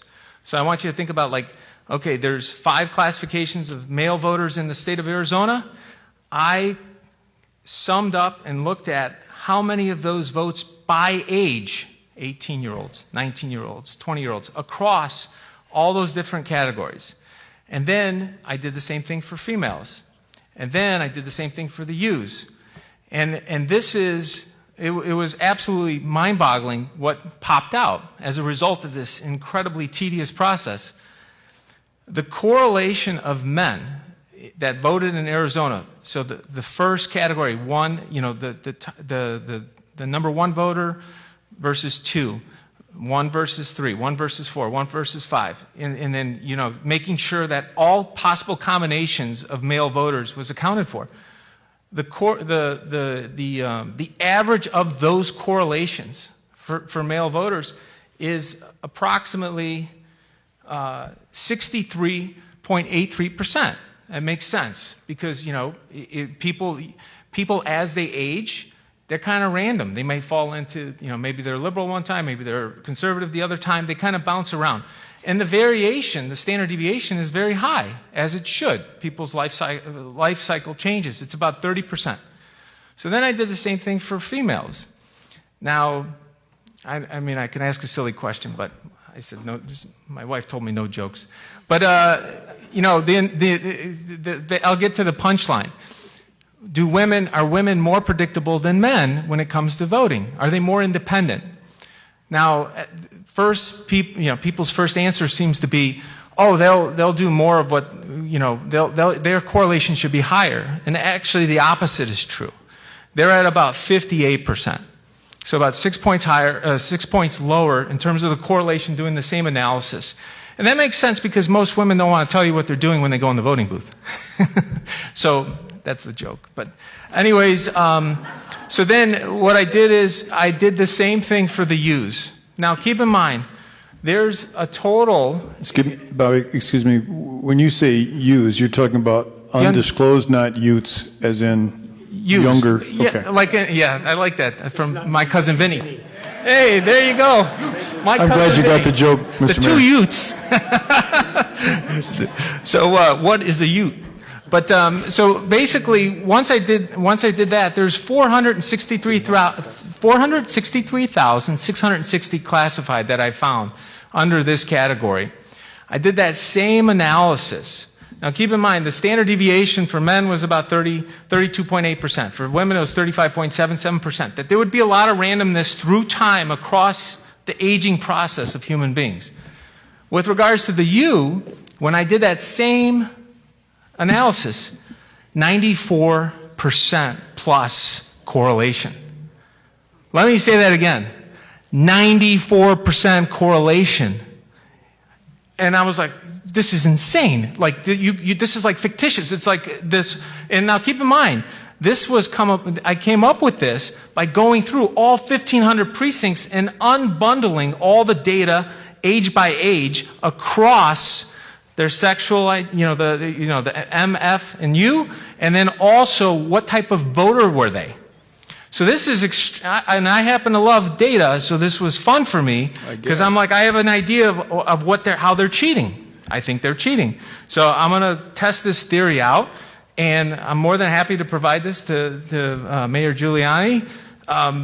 And so it was 94%. So then the next thing I did, I was like, I want to see if something's wrong with the data. What should I do to make sure that I'm not wrong with this? Because I don't want to embarrass myself.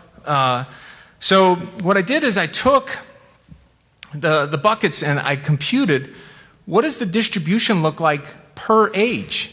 So like, okay, how many, when I look at, hold on a second here. When I look at the buckets, how many U's are there in the first type of voter, second, third, fourth, fifth? And what I found is there's about 14,000 across time, 14,225, and on the type 1 Republicans. There's 122,203 type 2s, but what's fascinating is it's almost symmetrical on the type 4s. So 120,000. And I asked my son, I'm like, hey, what do you think in terms of the use? If you're conservative, are you more likely to go unclassified, or just throw that in, or fill it out based on your sex? He's like, you fill it out based on your sex. So then I looked at that data, and I found that it's a bell-shaped curve. So if you looked at the ages and you went from 100 down to 18, the curve of the data is a nice bell shape. In the middle is 186,202 swing voters. The wings are 122,000 type 2, 120,000 type 4, and 14,000 type 1, and 20,000 type 5. But here's the kicker. When I'm like, okay, let's unpack each year. So the 18-year-olds, the 19-year-olds, what's that look like when I do that? And I ran a max function. So it's like, obviously 0 is the min. And then what's the maximum number of U votes in any given precinct in Arizona? So fair enough. I trade in the markets. I like to see what's the min max, what's the range. I run that number, and then I ran the correlation of the maxes versus the, versus what the average number of votes per age group took place, and I ran that correlation. And would you believe it? It's over 97%. So it's like, holy cow, I think I reverse engineered the algorithm that they're using to do these damn votes. But unless you're willing to create 980,000 buckets, you're going to have a hard time seeing it. Because everybody's used to doing the data, bundle it up. Only look at the type 1, look at the type 2, and in this algorithm, basically what the data is showing, I think, frankly, this is a call out to our President Trump. Please, please, please do this for the entire country. I think we deserve an audit of every county in America after seeing this. And so basically, so now I'd like to go, before I even started this minutia project, that's what I call it, the minutia project. This took me over 25 hours to do.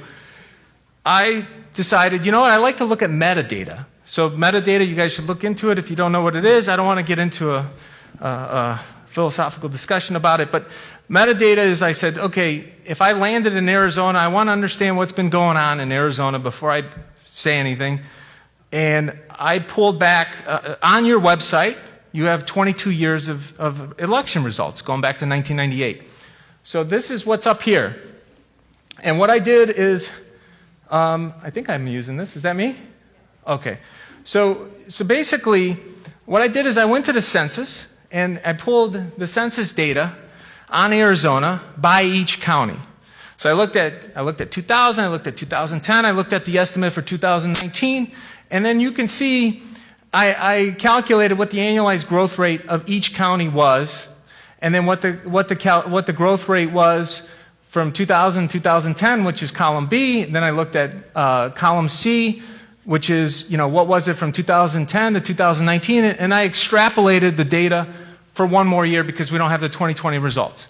So I kind of went through this whole process, and I did that before the minutia, and I wanted to see, okay, well, what does the census say with regards to how many people are of voting age? So if I scroll down, you could see over here, right now, for example, 27% of Apache is under the age of 18. This is, once again, I didn't use any of my own data. I used government data. So if there's a problem, take it up with the government. So basically, I computed what is the number of voters per year. Now, keep in mind, since the census doesn't come out every year, I had to fill in based on the annualized growth rate between each census and kind of adjust it accordingly, because I don't want to just spitball it. I want it to be tied to the math and make sure that each year filled out. So then from there, I went in and physically typed in all of the reported eligible voters each year. Because I got to tell you, Arizona does not make it easy to standardize, to pull down the data in each county.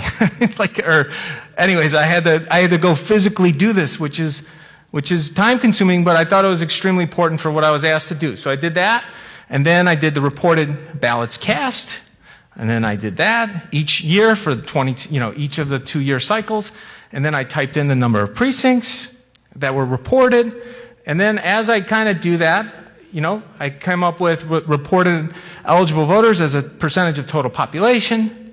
Once I did that, registered eligible voters as a percentage of voting age population. So here's where it gets interesting.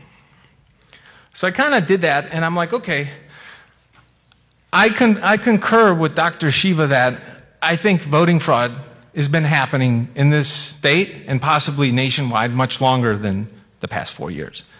I'm looking at the data, and it looks as though it's going back to at least 2008. What are you guys going to do about it?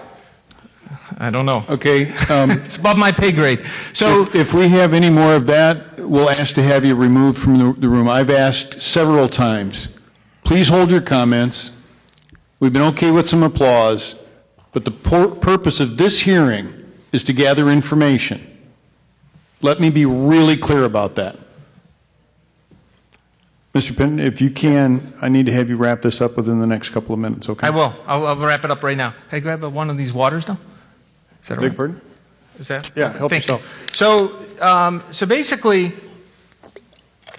what I did is I looked at the 2000 presidential election, 2004, 2008, and I looked at all the eligible voters, and that's in column S here.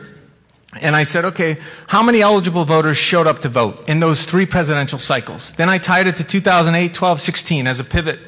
And I said, wow, it went from 79% in Apache to 86.93%.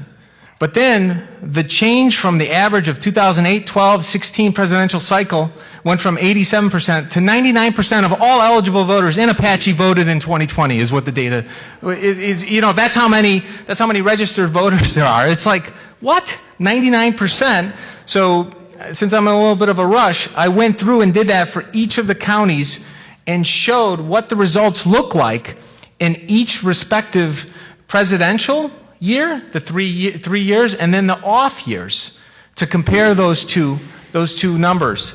And the correlation, once again, the difference between those 2 years, the difference between those 2 years, if it's a presidential cycle versus a regular cycle, there's about an 88% correlation. That should give you some idea of how meaningful that 94% was. And I went through and did that. Same thing with the ballots cast as a percentage of the total population, and ballots cast as a percentage of Arizona population, and a couple of things I want to highlight since I'm running out of time. The population of Arizona has gone up by about 1% per year in the past decade. The number of people voting per year has gone up by about 7% per year.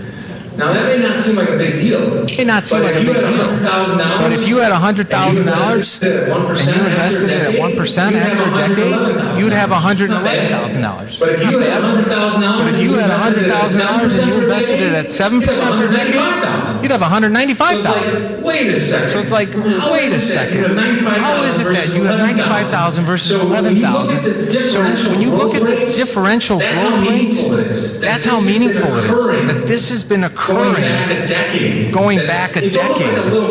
It's almost somebody was maybe cheating a little bit somewhere, and then they needed to cheat a little bit more, and then they needed to cheat a little bit more. And the reason why I say this is, being in the financial markets my whole career, Sarbanes-Oxley, remember that? Everybody remember WorldCom and Enron? They had to sign. The CFO and the CEO have to sign the financials, the 10K and 10Q, which is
And the microphone's not on. There we go. Let's bow our heads, please. Father, we just come before you in the name of the Lord Jesus. We ask you, Father, first of all, to forgive us for any sin concerning wrong motives, wrong intentions, or any place where we have not guarded our hearts. Lord, we thank you for the blood of Yeshua, and now the enemy has no legal authority over this hearing today. Therefore, we lift up Arizona to you, Heavenly Father, and we come boldly to the throne of grace that we might obtain mercy and find grace in help in time of need, Lord. We thank you for watching over these proceedings, protection and courage from the enemy and their attacks on those wanting to do the right thing. Jesus, we ask you, as our advocate, to hover over those presenting their case before the great cloud of witnesses. As they speak today, that you grant them heavenly wisdom to speak as one that has a tongue of a ready writer. As an officer of the courts of heaven, and on behalf of Arizona citizens, we know that you entrusted this land to us, especially those that govern over the land as lawmakers, and we pray for them daily to govern rightly. Father, today the people of Arizona will disclose evidence, facts, and witnesses who will present their testimony regarding Arizona elections and voting irregularities. We assemble and ask for your verdict to be done, that the will of the people of Arizona be favored in your sight, granting an outcome of a petition request for a call, special session, that will officially investigate all those claims and deem their case justified because they have done right in your eyes. As the Arizona legislators make decisions today, Father, we ask you to give them wisdom and a heart of understanding to make decisions that will strengthen and prosper a nation. Your word says in 1 Peter 4:10, as every man that hath received the gifts, even so minister the same to one another as good stewards of the manifold grace of God. We thank you, Lord, for blessing Arizona today and today's hearing. The people of Arizona give praises to your name. For your will for the great people of this nation is for life, liberty, justice, and your peace for all nations. May all God's people say, Amen. Pledge of Allegiance. Gunny? Yes. Ladies and gentlemen, please face the flag of a country that has brought more prosperity to the world than mankind has ever known. I pledge allegiance to the flag of the United States of America and to the republic for which it stands, one nation under God, indivisible, with liberty and justice for all. Hoorah. Hoorah. Please have a seat. Ladies and gentlemen, the first thing I'd like to ask is that you silence your cell phones. There is ample news coverage, so we're going to ask that you set your phones down and listen to the evidence that's going to be presented. I'd first like to start with introductions of the panel. Representative Cook, if you would please start. Thank you, Mr. Chairman. My name is David Cook. I represent District 8, which is in the counties of Gila and Pinal in the great state of Arizona. And I am honored to be here with the people setting up at this table. And I am extremely honored to be representing the people of my district to get answers and information today to answer their questions. And Mr. Chairman, I yield the rest of my time to your next guest. Thank you. I'm Senator-elect Kelly Townsend, and I represent the great district of District 16, which includes Pinal County and Maricopa County.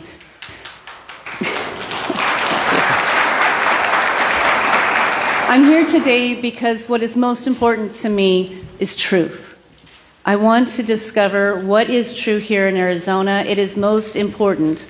And when we have so many things to look at and we're not sure, I thought about what do we do with all of this? And it reminded me of something my pastor said. You go back to what you did at the beginning. At the beginning of this country, we had George Washington, who was known for his honesty. And he told his friend Charles Thurston, truth will ultimately prevail where pains is taken to bring it to light. It may be painful to reach this truth, but we must reach it. Thank you.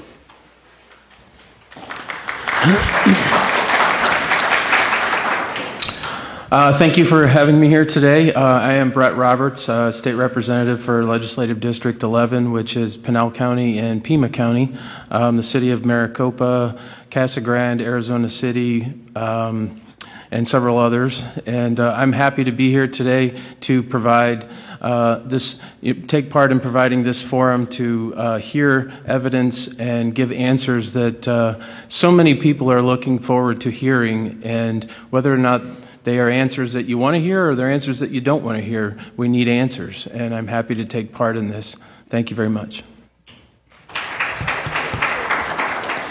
Good morning. I'm Senator-elect Nancy Bartow, and I am so pleased to be here on behalf of the incredible voters in District 15 who live in North Phoenix primarily, Scottsdale, Cave Creek, Glendale, all in Maricopa County.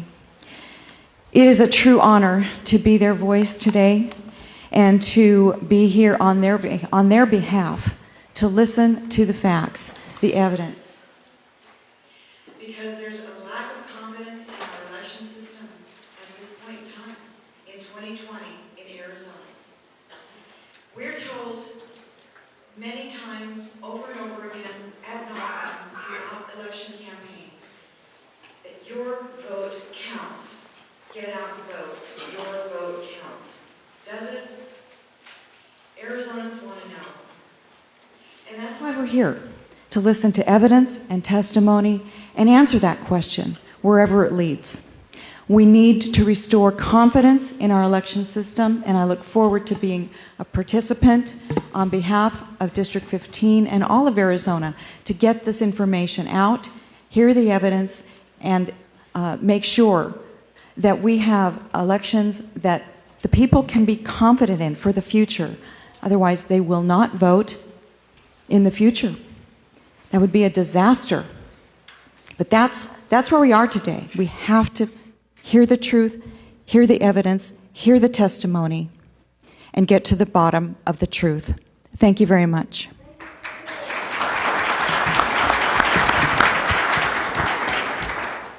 Thank you, Senator. I represent District 5, which includes Mojave County, La Paz County, everywhere from Lake Havasu City, Kingman, Bullhead, Parker, and I think all of us can share the same story that we've been receiving thousands of emails a day from constituents, and they want answers, and rightfully so.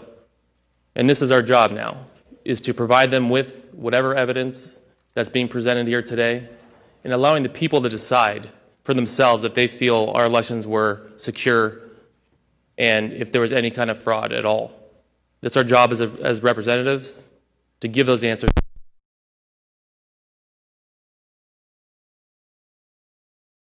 To represent the state of Arizona and District 5, and I look forward to the mayor and the legal team to present what you guys have today.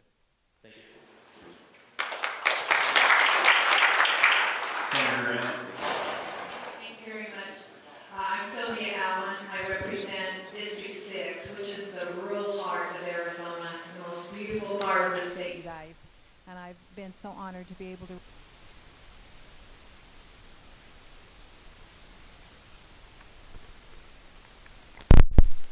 South rim of the Grand Canyon.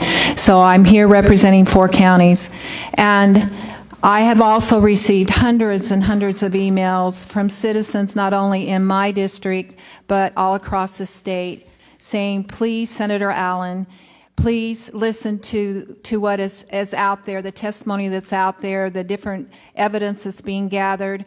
Please be sure that my vote counted. Please be sure that our elections are safe. And also, as I read the U.S. Constitution, and 10 times I've taken an oath as a political leader to uphold the Constitution of the United States and also our state constitution. What does that really mean? The legislature is the people's house. This is the people's part of government, and it's important that we protect our right to vote. And the legislature, under the Constitution, we're responsible to be sure that our electors that we send from the state to the Electoral College, that we have sent it when we've had an election that has been fair and correct and legal. So I'm very pleased to be here today, and thank you to everyone that's worked so hard to put this together. And I am hoping that what we learned today, we'll pay attention, you guys, and that we will go forward and we'll be sure that we can correct the problems that have taken place. Thank you.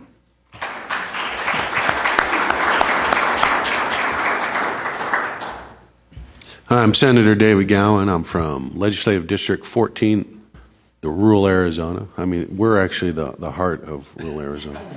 No. I'm sorry, Sylvia. Actually, so I represent Cochise counties, Graham, Greenlee, and East Pima, actually. So I got a little bit of Pima in there. Anybody from that region? So where's my clapping? I mean, I heard the clapping for the others. There we go. Thank you. You know, I want to thank Mayor Giuliani for coming in and with his team and preparing to show us some evidence of what might be going on out there with fraud. And hopefully this leads to something big here that we see coming up, either by fixing something or actually allowing us to go in and see the issues at hand so we can actually fix what's going on. You know, that's what we are as a legislature. We're your body, right? So we are what you would consider closest to the people. And through that, we need to be able to do the process that allows the people to be confident in their elections. So that's why I'm proud to be here, and I'm happy that we've been invited to this and willing to listen and learn. So thank you. I'm Sonny Borelli. I'm the Senate Majority Whip. My legislative district is District 5. I represent Mojave and La Paz County, which represents 3/4 of the west coast of Arizona, away from the left coast. So, yes, and I can see California from my house. But my colleagues, their comments, I can't say more than other than we are here for clarity and transparency. And I'm Sonny Borelli, and I approve their messages. Thank you.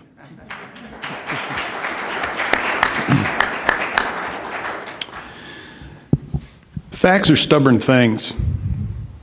They're barriers for deceit to overcome. The purpose of this public hearing, an inquiry into the integrity of the election just passed, is to provide a forum where no others have been permitted for the President's litigation team to present the evidence and testimony that questions of integrity arise out of the 2020 election. We are caught between the desire to trust the process and the suspicion that it has failed the people of Arizona and potentially the people of our sister states. If there is voter disenfranchisement, we must identify its source and eradicate it as we would with any disease. Much has been made of the lack of formality of this hearing and that it is not being held in the House or the Senate hearing room, or that there are not sworn witnesses, or even that there is potential for hearsay to be portrayed as legitimate testimony. The members on this panel were not elected to appoint or appointed by other officials, but by our constituents, to whom we are ultimately accountable, each one of us, ultimately accountable, under our Republican form of government. The goal of this hearing is to provide an objective forum for constituents to hear testimony and see evidence that supports or refutes allegations that the 2020 general election is legitimate or illegitimate. After all, we still live under a form of government that is dependent upon the consent of the governed. Under Article 2, Section 1, quote, each state shall appoint in such manner as the legislature thereof may direct a number of electors equal to the number of senators and representatives to which the state may be entitled in Congress. And under Article 6, the Constitution, the laws of the United States, which shall be made in pursuance thereof, and all the treaties made, which shall be made under that authority of the United States, shall be the supreme law of the land. And finally, under Article 4, Section 4, the Guarantee Clause, we are all guaranteed, each state, a Republican form of government, the foundation of which is self-governance through free and fair elections accurately reflecting the will of the people. We are not here to do anything more than to receive facts as witnesses know them through testimony and evidence. We are not here to judge the people making the decisions that lead to the facts provided as evidence. There are some who demand that witnesses swear an oath and others who may dismiss the testimony presented. In the end, the people of the state of Arizona demand, and frankly, are entitled to know whether their trust has been violated and if they should seek redress for their grievances in the legislature or the courts. From the material presented in this inquiry, I expect that the panel will generate from the consumption of the House and Senate for the consumption of the House and Senate membership, and as matter of public record, a report on the proceedings and a video archive that may be used as evidence of this proceeding. With that, Mayor Giuliani, please proceed. Representative Fincham, distinguished senators and representatives, thank you very much for giving us this opportunity to be heard. It's been difficult getting an opportunity to be heard. It shouldn't be. It's America, after all. And our side of the story is legitimate. Our side of the story needs to be heard. And it's been uniformly censored by big tech, big media, the crooked Democrats, and basically people who are saying, don't show us the facts. We've decided already that this is a free and fair election. It was done perfectly. Please don't interrupt that narrative with the truth. Well, we're going to interrupt that narrative this morning with the truth. I have with me Jenna Ellis, who's my co-counsel, representing the President of the United States, and others on our team who have helped put this together. They'll be testifying. And again, I want to thank you for your courage in doing this. I don't think most people realize the kind of harassment, threats, horrible things that are said to you and your family because you're doing this. And again, I emphasize, we've let something really go wrong in this country when that happens. Some of you are old enough and some of you are not old enough to remember the McCarthy era. Well, I call this the McCarthy era on steroids. People being actually fired from their jobs. We had a lawyer who was handling one of our major cases. His very distinguished law firm, can't be really much of a law firm, said that he couldn't remain with his law firm if he represented the President of the United States. If that isn't censorship, if that isn't a form of despotism and distortion of the values of our country, I don't know what is. It started before. It's been going on for some time, like that kind of despotism and authoritarianism. It always starts slowly. You could see it in things done 10, 12 years ago. I think the pandemic released the tendencies of left-wing, socialist-leaning, socialist governors, congressmen, senators, to move to where socialism always moves to. In the history of socialism, which is an old idea, not a new idea, authoritarianism is always the end result. Because when the government controls property, the government controls.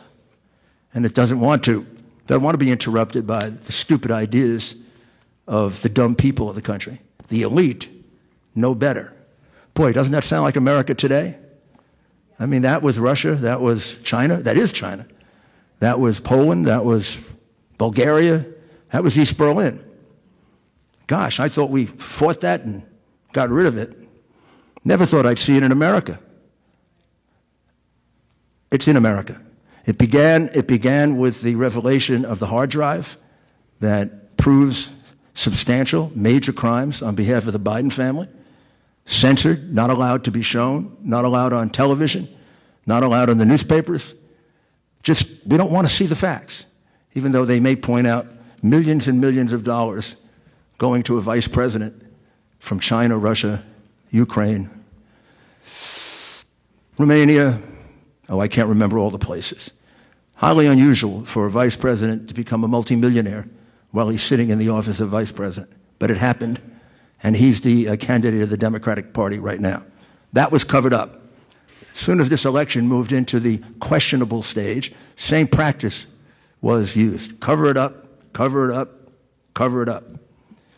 Big tech, big media, crooked Democratic leaders, big business that profits from the system the way it operates right now. Their desire is to make country not America first, but wherever America should be put so they can make a profit. We could be third, we could be fifth, we could be non-existent as long as they're making a profit. They have no sense of how important this country is to the really to the survival of the world as a decent place. There is no other country that puts its men and women's lives at risk to save other people. That country doesn't exist on earth. It's us. And if we destroy the essential nature of this country, the world's in for a terrible period of time. Well, specifically to this election was the subject of a conspiracy that goes back before the election. A conspiracy that was hatched by the crooked leaders of the Democratic Party. And let me say this to all Democrats. 99% of Democrats are just as honest, just as good, just as decent as Republicans. They may not be as correct on the policies, but we can forgive that. Some of my best friends and relatives are Democrats, and they're not correct on the policies. They believe the same thing about me. But they don't cheat. They don't steal votes. They don't sell public office. The very, very top of the Democratic Party has been corrupted badly since Clinton, and it's carrying itself through, and it hasn't been exercised. The head hasn't been cut off yet of that corruption. This conspiracy isn't limited to, but as you hear the testimony, I think you'll figure it out, just like the people in Pennsylvania, and later in the week, the people in Michigan. It centers around the mail-in ballots and the absentee ballots. We've been warned for 20 years that going to major mail-in ballots as a way of doing our elections will be fraught with tremendous fraud. They're very dangerous. It's almost impossible for even semi-crooked politicians to resist the temptation to use it for ballot stuffing. We were warned by President Jimmy Carter. We were warned by former Secretary of State Jim Baker in a report, very, very consequential report. They said we should never do it. And if we do it, it should be extremely limited to the real absentee situations like we have done in the past. We were warned by Justice Souter in the Supreme Court, warned by many, many experts, Republican and Democrat. Democrats used to be against mail-in ballots, like they were against everything else until President Trump was for it, which gives you a sense they're not thinking about the country. They're thinking about competitive advantage, getting their power back, serving their greed and for power and money.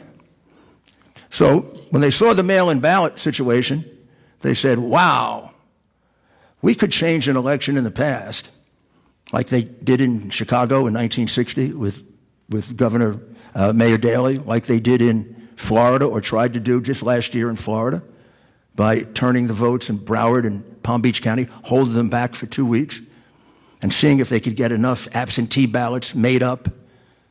They couldn't get there. They couldn't get there because there were only like 300,000 or 400,000 absentee ballots. You can't expand it to 1 million. But when you have 2.5 million mail-in ballots, you can expand it to 3 million or 3.2 million. Or you can count it 4 or 5 times in the machine. There's plenty of room for cheating, which is why they slowed it down. So you're in it with other states. It's not just Arizona that has been conned, the people of Arizona taken advantage of, and their right to vote taken away from them. It's the people of Pennsylvania, Michigan, Wisconsin, Nevada, Georgia, and Arizona that we know of. And if your right to vote has been taken away, so is mine. We have an illegitimate election.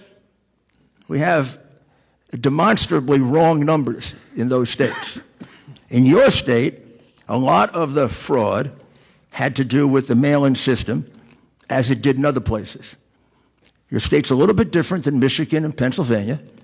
Your state, it wasn't full and complete shutout of all Republicans in seeing mail-in ballots and ballots that were in dispute. But it was significant. A significant number of these witnesses were shut out when the important determination was being made, is this ballot valid or isn't it? When you make that determination, as a matter of law in almost every state in the country, and just as a matter of due process and fairness, we'd all agree both parties should get to see it. That's the last time you get to check the validity of the ballot. That's why mail-in ballots are different. We can go back to the machines and we can study the machines. Maybe we can pick up the fraud and the evidence of it, because there's traces left in it. But once the envelope is separated from the ballot, gone forever. You will never know how to connect the fraud, which is why President Carter and Jimmy Baker said it's a field day for fraud.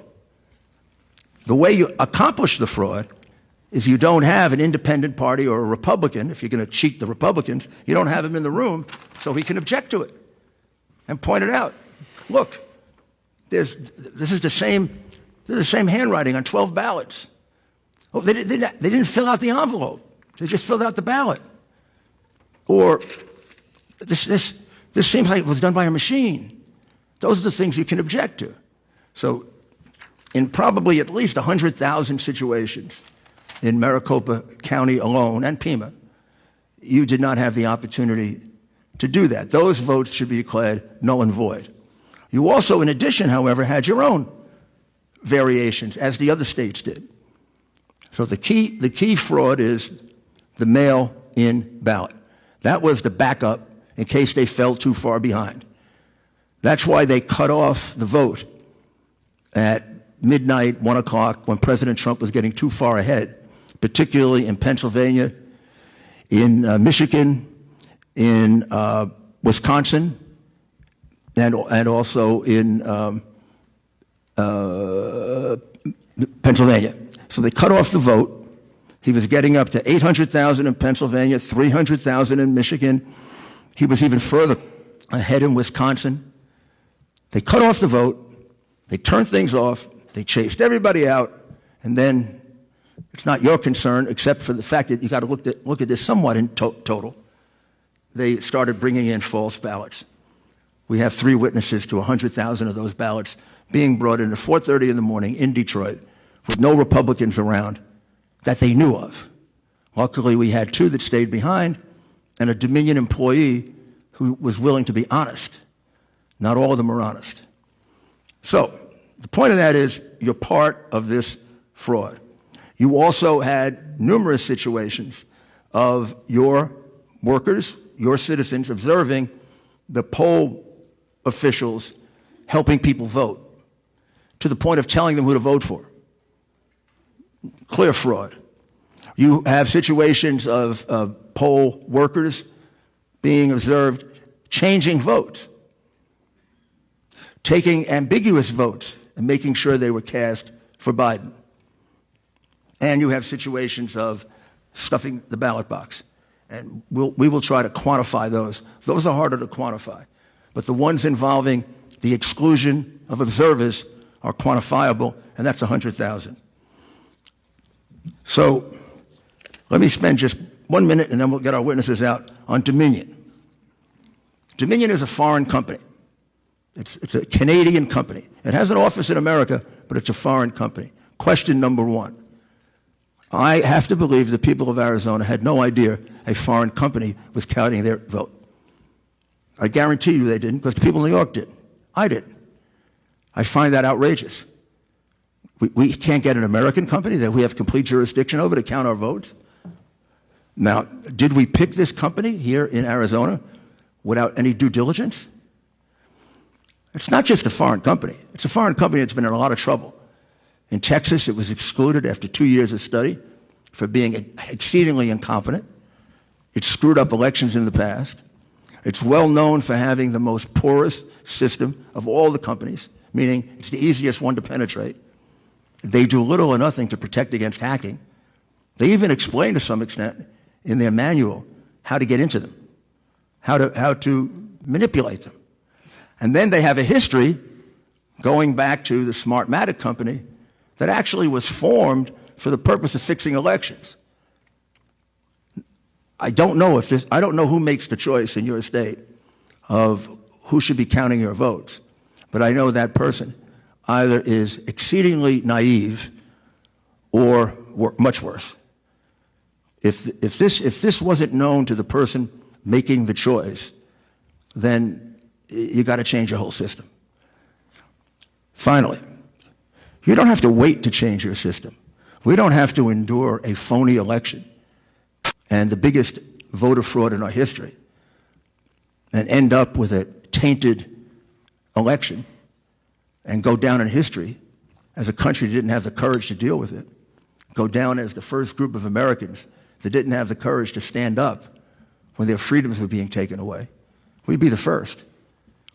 When I see some of these leaders cower at the idea of doing what the Constitution gives them the power to do, I become very discouraged about, can we really stand up to this invasion on what's been really an invasion on our freedom of religion, our freedom of speech, and now our right to a fair and honest count. That's all we want. I mean, the one thing you will come away with here is the vote as it presently exists is false. It's fraudulent. If they certify it, they are certifying a false statement to the United States of America. Gosh, when I was a prosecutor, that was a federal crime. False statement to the United States in probably the most important matter we have, the selection of our commander-in-chief. I mean, I can tell you where the false statements and where the numbers end up, but that doesn't even matter. It is clear that the numbers are false. It's clear that you have included ballots that weren't properly inspected. It's clear that you're including ballots that were voted by other people. It's clear that you're using machines that have been shown to be totally manipulated in other places, and you won't give us the opportunity to examine those machines.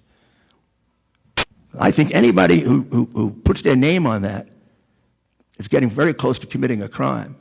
And I think anyone who stands by and lets it happen, maybe they're not committing a crime, but they've lost the sense of what it means that we have to fight to protect our values and our rights, because there are always people, both externally and internally, who want to take them away. And I'm going to ask you to fight. And I'm going to ask you to try to implore the other members of your legislature to stand up to this. Do not be bullied. Do not be frightened. Your political career is worth losing if you can save the right to vote in America. In fact, I may get you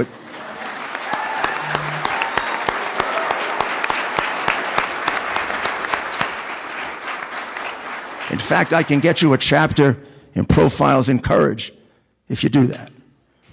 Because at times in our history, certain men and women have stepped forward and lost their political career to give us the rights that we have. It's very, very, very similar to losing your life on the battlefield. But that's really what's required right now. Under the Constitution, and we are going to give all of you the memorandum from Professor Eastman, very short and very direct, and you can just go to the third page.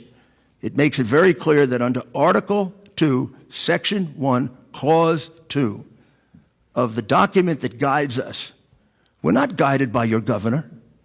We're not guided by your Secretary of State. We're not guided by Joe Biden. We're not guided by the New York Times. And we're not guided by all those stations that call the election. You know what we're guided by? The Constitution of the United States.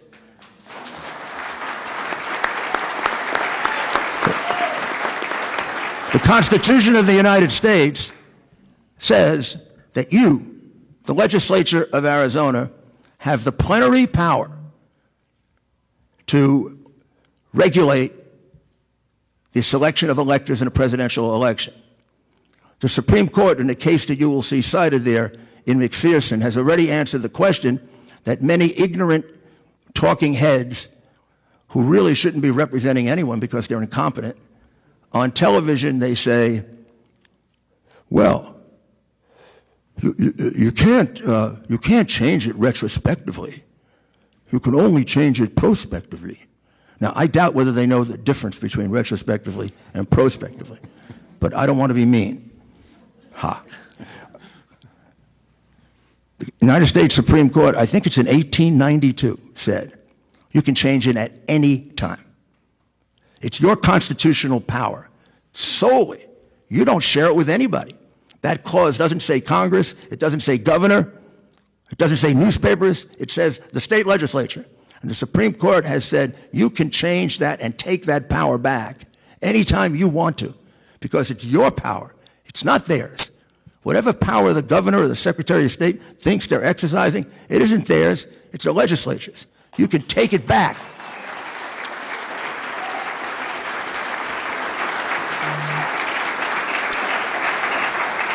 Already decided by the Supreme Court. And then based on evidence not whim, not political bias, not fear of the media. Based on evidence, you can make the determination. What is the right count? Well, how can we get as close to the right count as possible? If we can, then have the courage to select that person to get the electors, because that person won the honest vote.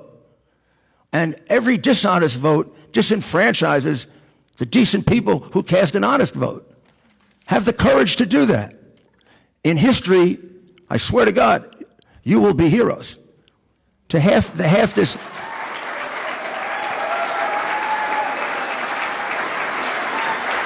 If you can't make a determination, then don't certify. That's happened before. If they have screwed this up so badly that you really can't make a determination, then the answer is you do not certify. You can't honestly put your name on a document that sends them the right result. As decent, honest people, that's what you should do. I know I will probably, this is probably the wrong tactic, but we're down near the end. I don't see how any decent, honest person could let this happen.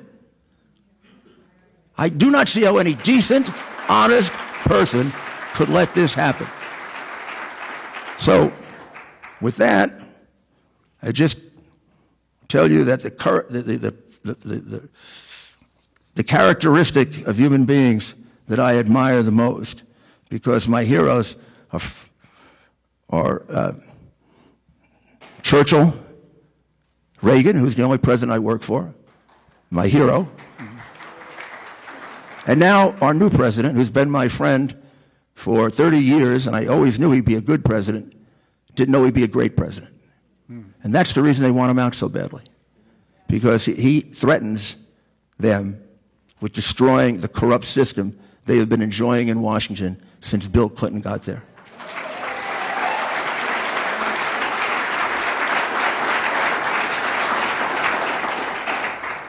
So, our first witness, Phil, are you ready?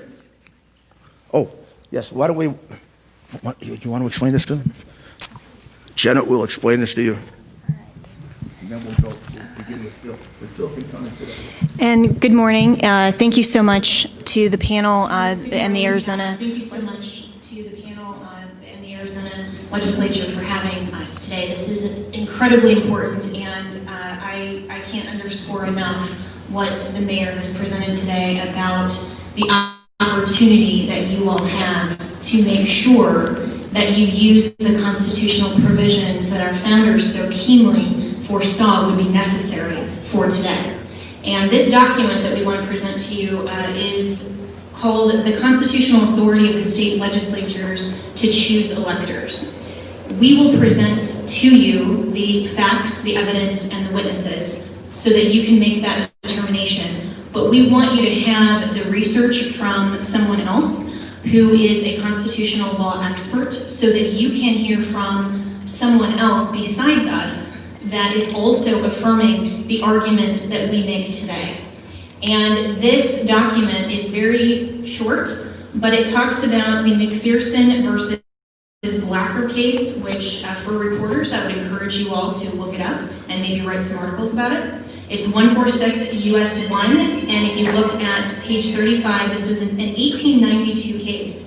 And it says, nonetheless, the constitutional power to decide on the method for choosing electors remains exclusively with state legislatures. The Supreme Court has described the constitutional authority of the state legislatures to determine the manner of choosing electors as plenary. It has even noted that whatever provisions may be made by statute or by the state constitution to choose electors by the people, there is no doubt of the right of the legislature to resume that power at any time. And after you hear the facts and the evidence today, and we will give you this document to read, to be able to cite and to draw firm grounding on your Article 2, Section 1.2 authority, we are going to ask you as legislators to reclaim that authority and to make sure that the people of Arizona and indeed the people of the United States of America as a whole. Federalist 68, Alexander Hamilton talks about the method of choosing our chief magistrate, our president of the United States. and that this safeguard of vesting that authority exclusively with the state legislatures is the safeguard to making sure that corruption does not win. And when the vote of the people and the voice of the people is corrupted through influence, through fraud, then it is the responsibility, the duty, and the obligation, not just the choice, but the actual duty and obligation of the legislature to step in and to make sure that you don't certify false results. You are the last step to make sure that this election is not corrupted. And again, we aren't asking you to step in and overturn an election. We are asking you to step in to make sure that the corruption that occurred here does not stand. And this is exactly why you are on the front lines. So with your permission, Mr. Chairman, I'll approach and give these to you. Yes, thank you, Ms. Ellis. Please. Thank you. Mr. Giuliani, are you ready for Colonel Waldron? Colonel Waldron is our first witness, and I'll ask him a few questions, and then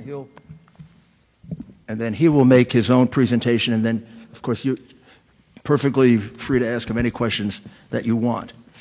Colonel Waldron, did you have the opportunity to examine any of the Dominion machines that were used in this election? Yes, sir. Our team looked at some machines and software up in Michigan. So you know that Dominion machines were used in Maricopa County to count the vote. Correct. And they were also used in Michigan. Michigan, Georgia, Pennsylvania. And the machines that you observed, took a look at, were able to examine, were used in the Michigan vote? Correct.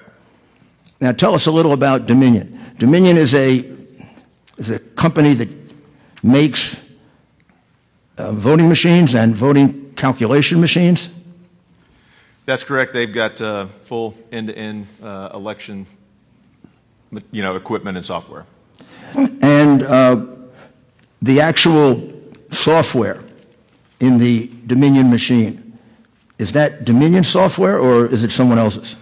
Dominion is more of a hybrid. Over the years, they've acquired other voting companies, Sequoia and Premier. Sequoia was spun off of SGO, and Premier was spun off of Diebold as a result of the antitrust lawsuit.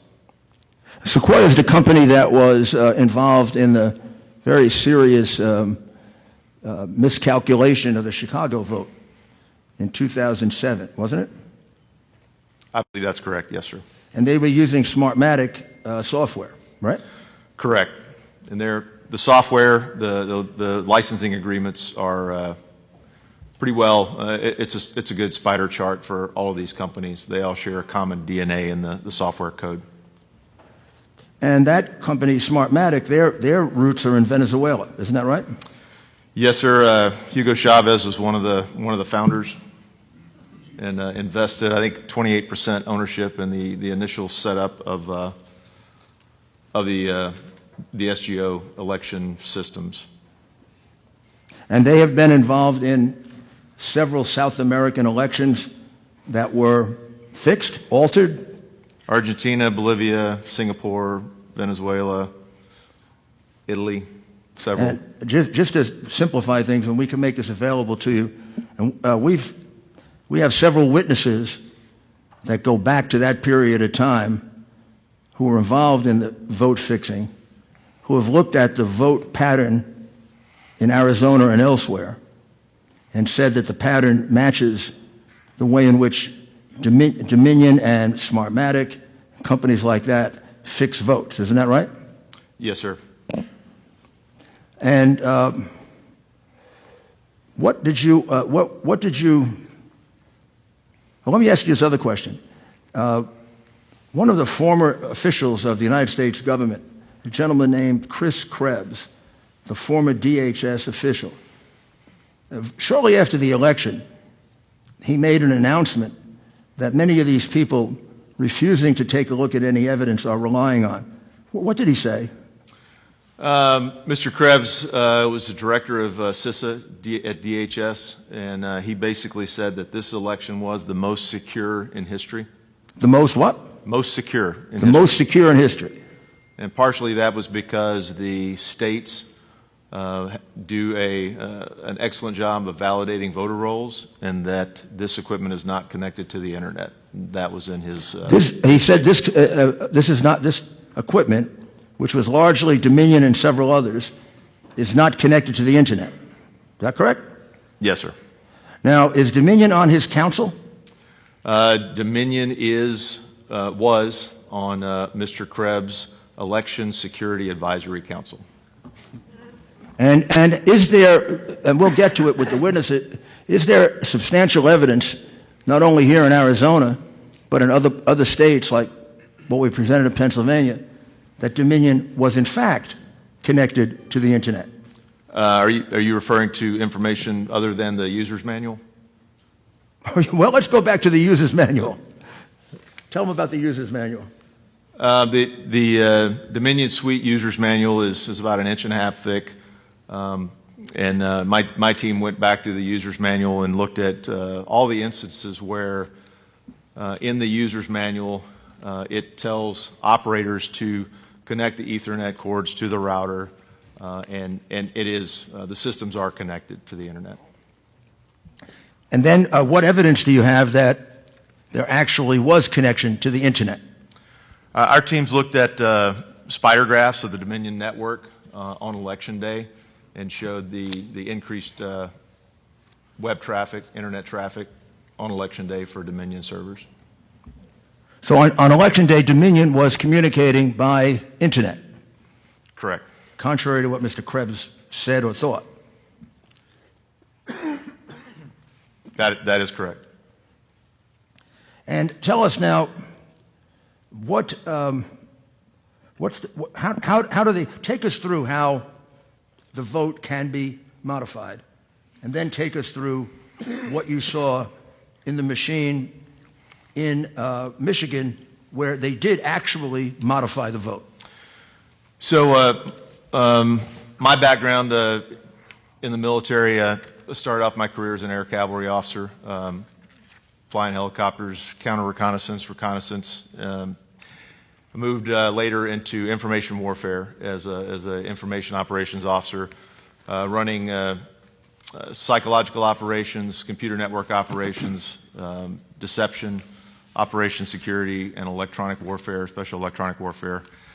And our team has been researching this specific issue since August of this year. We are working with another team that's been intently working on this voting machine manipulation for about 2 years when it became apparent in the Ted Cruz and Beto race in 2018, as well as the Kentucky governor's race with Matt Bevins. We saw significant anomalies in those races, and that's kind of the experience or our background working with this system. And I would tell you as a and the supervisor told him, oh, it's okay. There's no problems with using markers on this. And she said, just send it through. And so he just processed it regularly.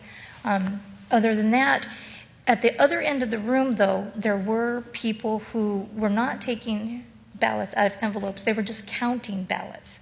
There was a machine and a gentleman counting it with a machine, but then the people who were sitting at the tables, they actually had lists. And the lists needed to correspond with the ballots. So they would have a bundle of ballots, they would check the names. If it was all correct, they'd bundle it back up and put it back in.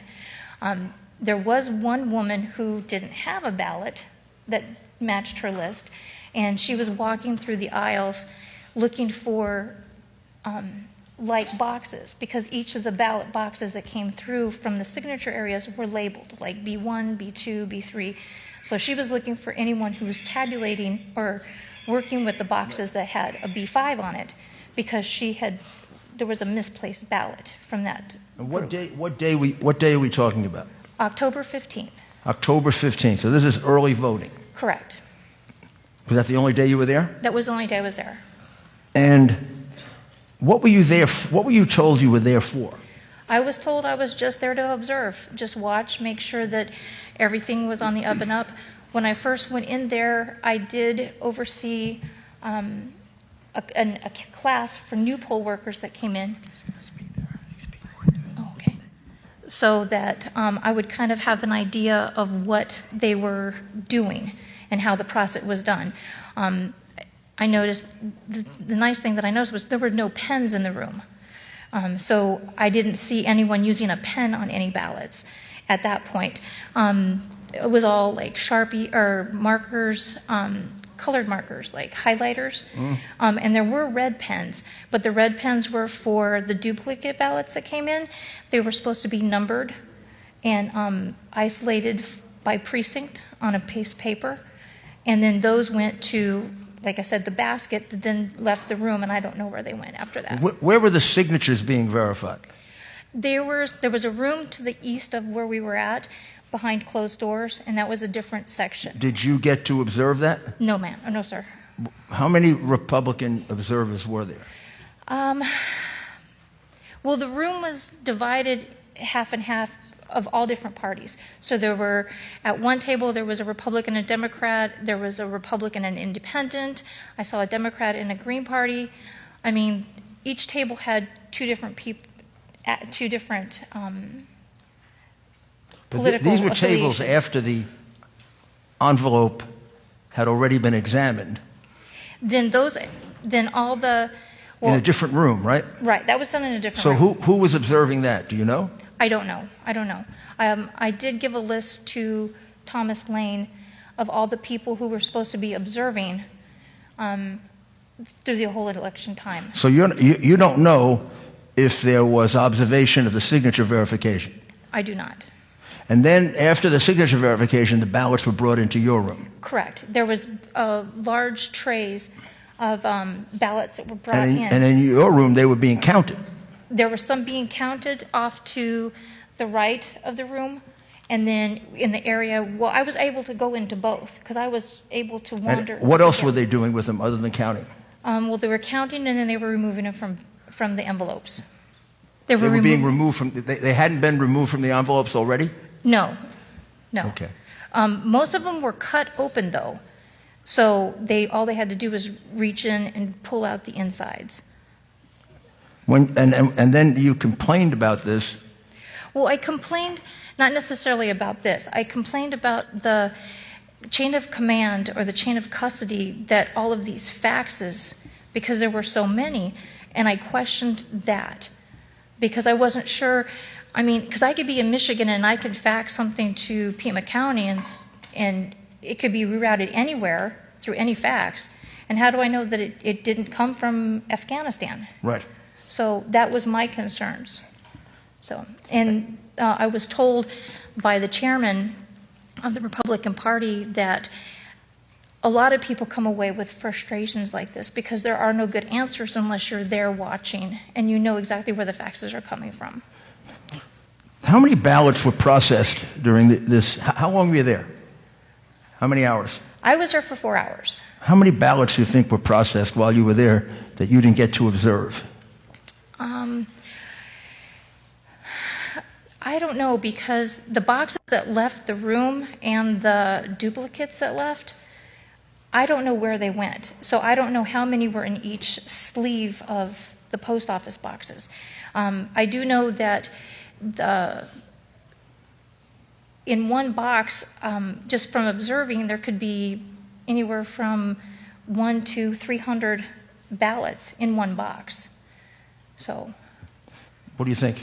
In 4 hours, how many of those boxes did they go through? Well, when I left, they were on H. So, pardon me? When I left, they were on the letter H. They were working on the H's. So that would have been a couple 100,000. Thank you. Thank you very much. You're welcome. Members, any questions? I do. Senator Allen. Thank you very much, Mr. Chairman.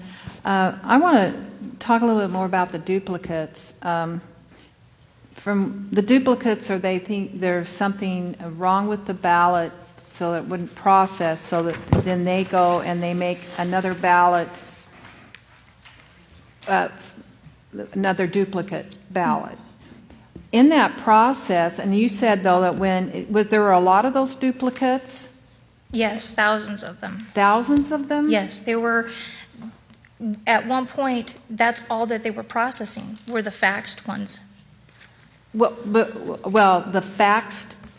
faxed ones were saying they were from the military, and then they would go and make a duplicate of that to run through the thing. But here's what my concern is, that who then observes the person making the duplicate, because they're going and marking another ballot, probably. Is that what they're doing? Or do they go and punch it into the machine? How do they make the next duplicate ballot? That's what I'd like to know. And is there two observers watching that to be sure that it is done correctly according to the original ballot and who they wanted to vote for? I agree. And if there's thousands involved, then I would be very concerned. There should absolutely be an observer and two people involved in processing that original document to be sure that the duplicate absolutely matches. And we've heard some of that today, and so that's my concern. And you just have no idea then how they process that. No, like I said, all the duplicates were put into a basket, and then someone came and cleared that basket every half an hour or so. But they were cleared out into a different room that I wasn't given access to. So I don't know how that was done. I do know that when I first came in, the supervisor showed me the little cubicle that was behind a cubicle, and she said that this is where the duplicates were manually entered in by a person. And that's when I questioned her about, are there two people here at the time? And she said, well, because this is only the 15th, we don't have to worry about that right now, because ballots don't get entered in until after the 20th. So. Okay. Well, thank you very much, and thank you, Mr. Chairman. I wish we had somebody from the election department that could help explain some of these questions that we have. Thank you. Thank you very much, ma'am. We appreciate your time. I know that you have been here for a number of hours waiting patiently, but I hope it was worth it. Yes. Thank you. It was for us. Thank you.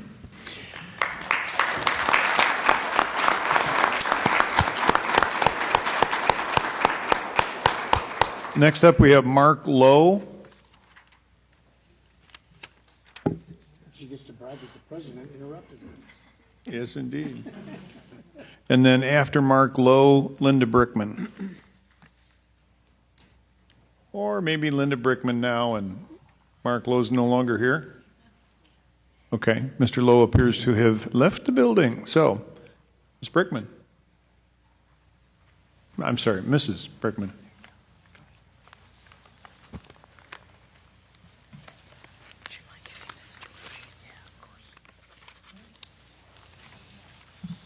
Please give your name and let us know what you know. All right. My name is Linda Brickman. You're going to need to get really close to the mic because people have been saying that they can't hear us. Okay. My name is Linda Brickman, and I want to thank you, all of you, legislators, chairman, and Mr. Mayor, for letting me come forward and be able to speak today.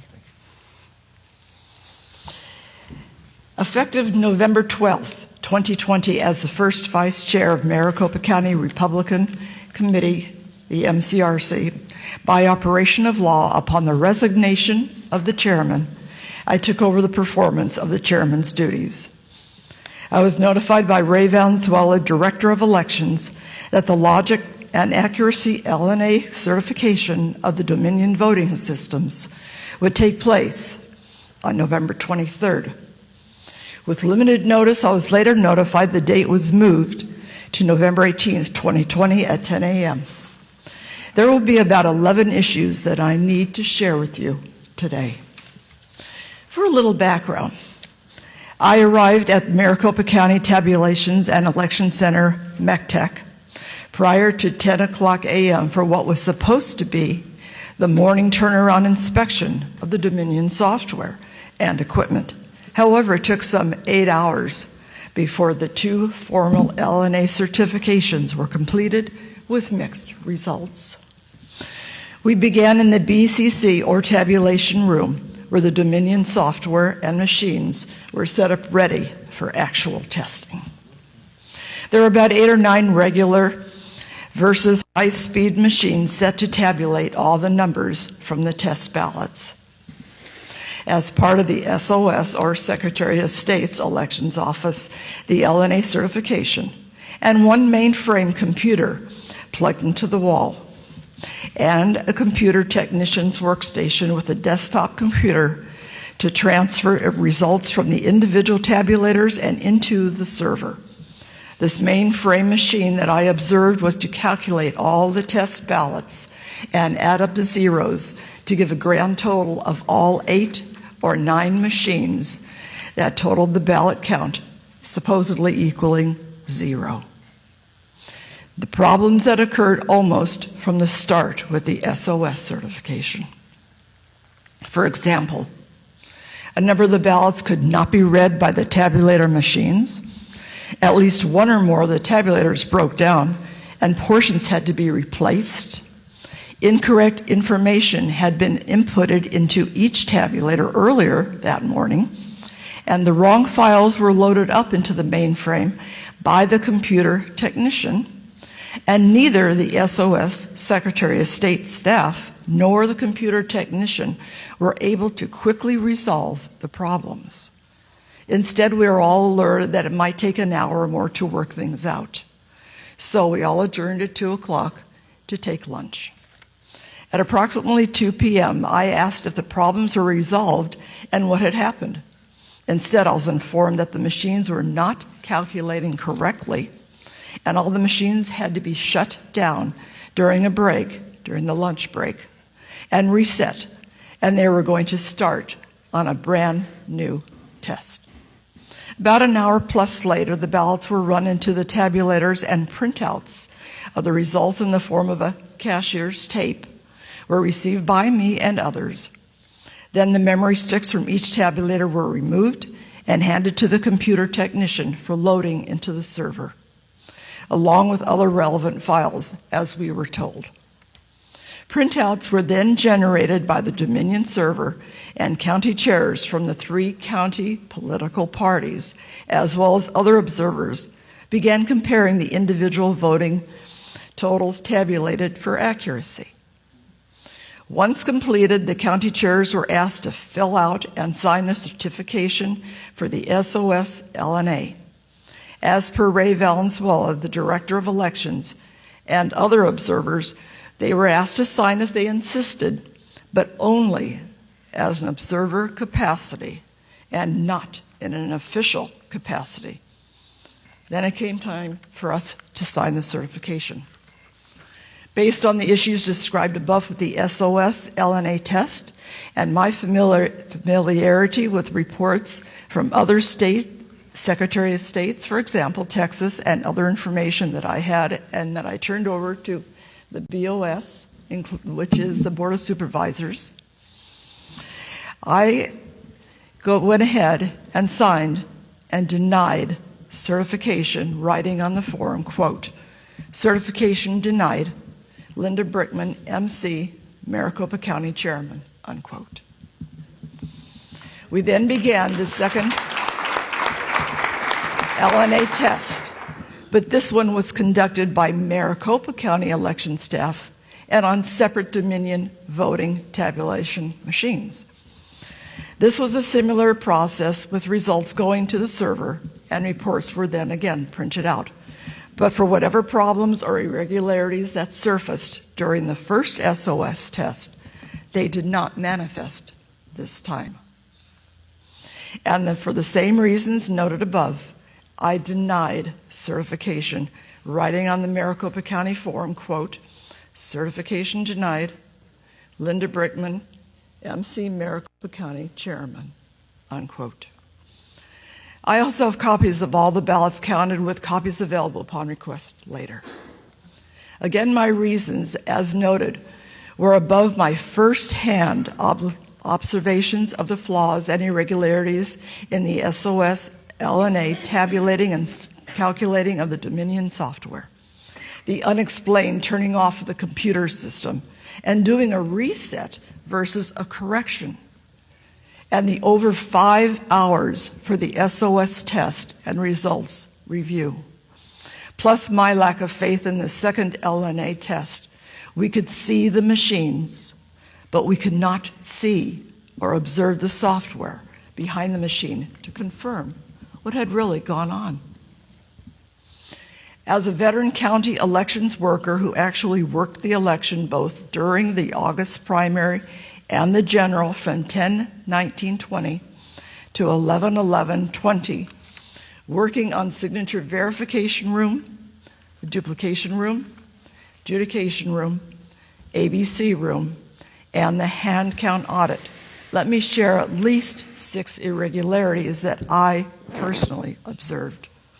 Number 1, signature verification standards were constantly being lowered by supervisors in order to move more quickly and process the higher amount of early and mail-in ballots from approximately 15 points of similarities, where you see a rounded L or a straight line, a number of different similarities that we were told there may be an hour process of training prior to all this beginning. From the 15 points of similarities, reduced to a minimum of 3, lowered to 1, and ultimately none. Just pass each signature verification through, we were told. Too many rejections have already been turned in and reviewed. We need to move more quickly. This is not the way an election should be run. Where is the integrity? 2, alleged signatures and challenged signatures on envelopes where the signature was completely different from the person and the name as a listed voter. These were let through and approved by supervisors. So the ones who signed the envelopes were not the actual voter, but these were allowed to go through with Maricopa County verified, stamped on the outside of each affidavit envelope. 3, challenged runs or batches of envelopes for signatures, verification observed by me to be the exact same handwriting on the affidavit envelopes. And these were on various ballots. I saved what was the ballot number, and I believe I've turned it in. If not, I do have that information, where there were at least 30 ballots that I saw at one time that were all signed by the same handwriting, but on different voters' names. When I asked the county attorney if the county attorney would be alerted for possible fraud, I was told no, but supervisors would take care of it. In the dupes room, number 4, and this is the duplication room, I observed with my Democratic partner the preparation of a new ballot since the original one was soiled or wouldn't go through the tabulators. I read her a Trump Republican ballot, and as soon as she entered it into the system, the ballot defaulted on the screen to a Biden Democratic ballot. We reported this to the supervisors, and others in the room commented that they had witnessed the same manipulation. We were never told what, if any, corrective action was taken. All I know is the next day I was called outside the room that I was working in signature verification by the supervisor saying, I understand you caused some problems this week, and saying that you thought our machines were not working correctly. And I was being the one that was scolded. And I was told at that point in time I could not discuss anything or talk about what was going on, as many people were threatened because they were told that their voices would be suppressed. They would be either have to leave the room and not work there again. I'm here, unquote. I also have copies of all the ballots counted, with copies available upon request later. Again, my reasons, as noted, were above my first-hand observations of the flaws and irregularities in the SOS LNA tabulating and calculating of the Dominion software. the unexplained turning off of the computer system and doing a reset versus a correction, and the over 5 hours for the SOS test and results review, plus my lack of faith in the second LNA test. We could see the machines, but we could not see or observe the software behind the machine to confirm what had really gone on. As a veteran county elections worker who actually worked the election both during the August primary and the general from 10/19/20 to 11/11/20, working on signature verification room, the duplication room, adjudication room, ABC room, and the hand count audit, let me share at least 6 irregularities that I personally observed. Number 1, signature verification standards were constantly being lowered by supervisors in order to move more quickly and process the higher amount of early and mail-in ballots from approximately 15 points of similarities, where you see a rounded L or a straight line, a number of different similarities that we were told through maybe an hour process of training prior to all this beginning. From the 15 points of similarities, reduced to a minimum of 3, lowered to 1, and ultimately none. Just past each signature verification through, we were told. Too many rejections have already been turned in and reviewed. We need to move more quickly. This is not the way an election should be run. Where is the integrity? 2, alleged signatures and challenged signatures on envelopes where the signature was completely different from the person and the name as a listed voter. These were let through and approved by supervisors. So the ones who signed the envelopes were not the actual voter, but these were allowed to go through with Maricopa County verified, stamped on the outside of each affidavit envelope. 3, challenged runs or batches of envelopes for signatures, verification observed by me to be the exact same handwriting on the affidavit envelopes. And these were on various ballots. I saved what was the ballot number, and I believe I've turned it in. If not, I do have that information, where there were at least 30 ballots that I saw at one time that were all signed by the same handwriting, but on different voters' names. When I asked the county attorney if the county attorney would be alerted for possible fraud, I was told no, but supervisors would take care of it. In the dupes room, number 4, and this is the duplication room, I observed with my Democratic partner the preparation of a new ballot since the original one was soiled or wouldn't go through the tabulators. I read her a Trump Republican ballot, and as soon as she entered it into the system, the ballot defaulted on the screen to a Biden Democratic ballot. We reported this to the supervisors, and others in the room commented that they had witnessed the same manipulation. We were never told what, if any, corrective action was taken. All I know is the next day I was called outside the room that I was working in signature verification by the supervisor saying, I understand you caused some problems this week, and saying that you thought our machines were not working correctly. And I was being the one that was scolded. And I was told at that point in time I could not discuss anything or talk about what was going on, as many people were threatened because they were told that their voices would be suppressed. They would be either have to leave the room and not work there again. I'm here because I think this is our duty to speak the truth and hear the truth.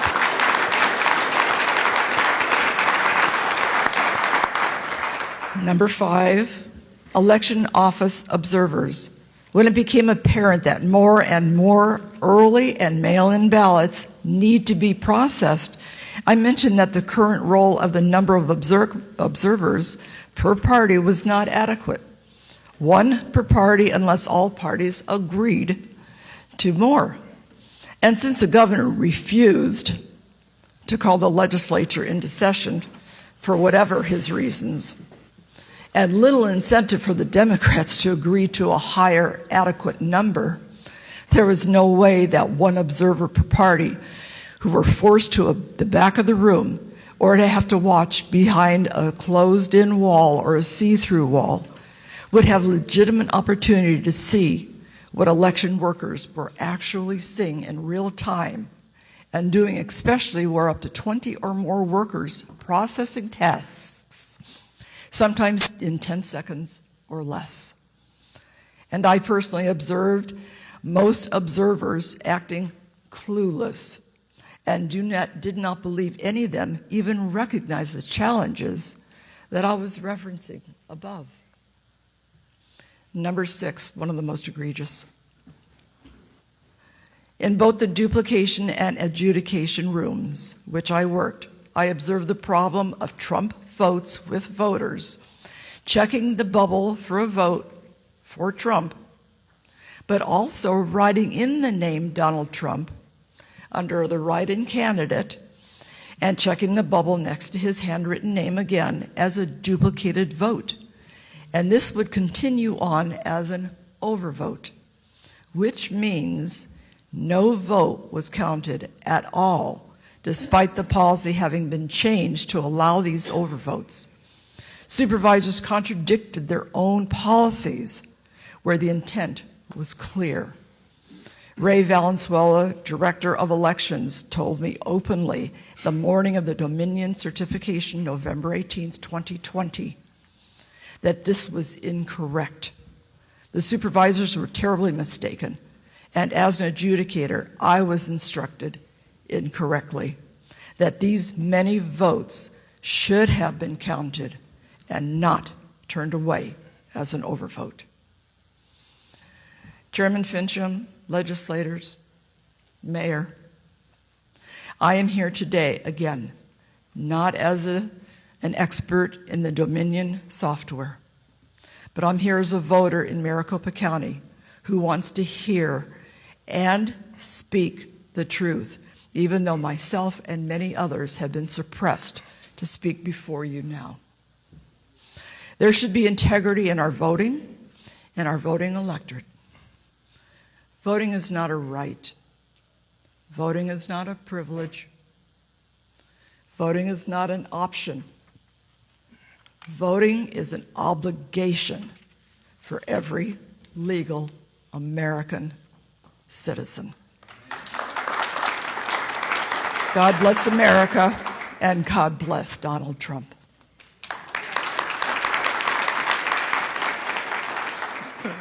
Thank you, Ms. Brickman. Just one point of clarification. You mentioned Ray Valenzuela.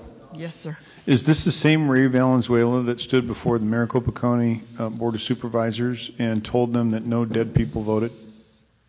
I'm sorry That no dead people voted?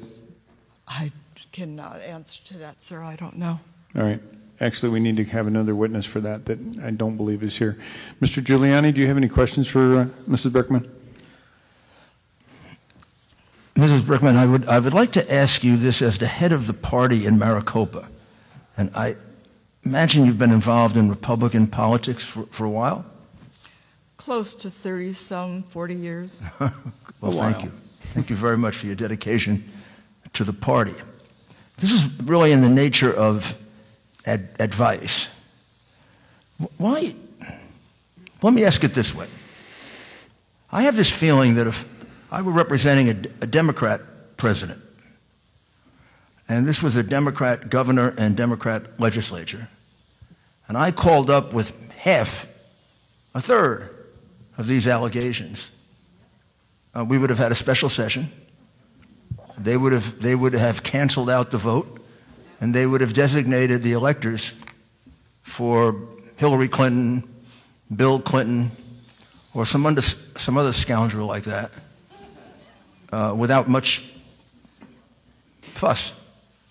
Now, I understand we're not them. And I don't want us to be them. That's why I'm a Republican.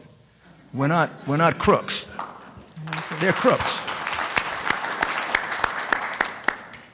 But we also don't have to be suckers. We don't have to allow them to intimidate us, allow them to con us, allow them to make fools out of us, allow them to shove down our throat a vote that we know is false. Explain to me how your governor certified that vote today. Fortunately, I can't be. What's wrong with him? You want me to say on the What's wrong with him? what I think what's wrong with him? Yeah, what's wrong with him? I don't know. I have an open mind. I've got an open mind to what's wrong with him. No neutral observer could possibly have signed that. Certainly not a Republican. I mean, he has 200 of his citizens testifying that it's a fraud. The number of votes that they cheated on, I just keep counting them, and that's why I ask. We're well over 100,000. We have acts of fraud that are astounding in America in this day and age. And he hired a voting machine company that's a disgrace. Someone should figure out, what kind of competence you have in your state government that you hire a voting machine company that specializes in fraud and uses Venezuelan and Chinese parts and sends our vote out of the country. And I'd like to know from the governor, did he know that? I think he did. Did he know that our vote was being sent out of the country? Exactly why was our vote being sent out of the country? And if he didn't know it, you got a real serious problem. And if he did know it, he has an even more serious problem. But tell me what's wrong with him. Why can't he just give us an honest, he wouldn't even meet with me. He doesn't want to hear these. It's like, don't show me the facts. Please. Don't show me the 30 or 40 or 50 of my citizens who swear under oath that this happened. So, can you give me any explanation I can bring back to the president? I think he was, in my personal opinion, I think he was bought and paid for, along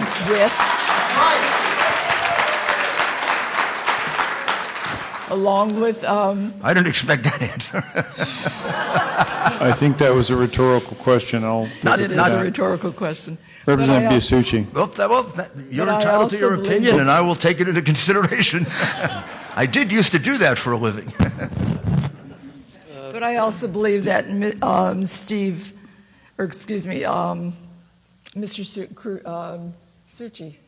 Sucre, thank you. He knew about all these problems with the Dominion system because he knew about the problems with Dominion and Smartmatic and. Oh, absolutely, because I personally sent him a lot of information before he decided to go. So I assumed, maybe wanted to give him the benefit of the doubt, that maybe they didn't do a good job of vetting the company, because I can't imagine a governor presented with the notion that any foreign company is going to count our vote. Even an ally is abhorrent. We should count our own vote in the United States. Thank you very much. Mr. Chair, to that. Now you give me a company that's not just Canadian, but sends the ballots to Germany with a connection with a Venezuelan company. All he has to do is go back and read my congresswoman's letter of 2006, in which she says it's not possible to discern the true owners of Smartmatic. The owners are hidden. Smartmatic has been associated with the Venezuelan government led by Hugo Chavez, which is openly hostile to the United States. She concludes, Smartmatic and Bitzer provided the voting machines for 3 frauds. Smartmatic worked with a company called Sequoia. They were thrown out of Chicago. And guess who bought Sequoia? Dominion. All you have to do, you don't have to get Morgan Stanley or Kroll to do this investigation. You just take out your iPad, put in Smartmatic and Dominion, and with a little reading, you get all this. Although some of it now has been, sanitized. But What a we kept surprise. it. So you're telling me your governor... See, I just assumed it was a matter of laziness or incompetence, and they never got it. You're telling me he knew this? Yes, he Wow. Okay. Wow. Okay. Please. Thank you. Mr. Biasucci. Thank you, Mr. Chairman. Linda, thank you for being here, and I appreciate all you've done, for the party. And something you said that really bothered me to even hear this is even a possibility. But you mentioned that in the duplication room, you saw Trump ballots counting as Biden ballots, Biden votes, right? Yes. Trump votes were being counted as Biden votes. Now, I just want to be clear here. I mean, you gave an affidavit, right? This is under oath. This is the truth. You witnessed that happening. Yes, sir. In More the than room. once. More than once. And the explanation from the supervisor was what? All right. I am not going to listen to this. If you have to be removed from the building, you will be. You're interrupting testimony and questioning. End it. End it. Hold on. Mr. Biasucci. Thank you, Mr. Chairman. Ms. Bergman, if you could just repeat that for one more time, and what was the reaction from the supervisor when you asked him that question? Mr. Chairman, legislators, we reported this ballot default in the screen as a Biden Democratic ballot.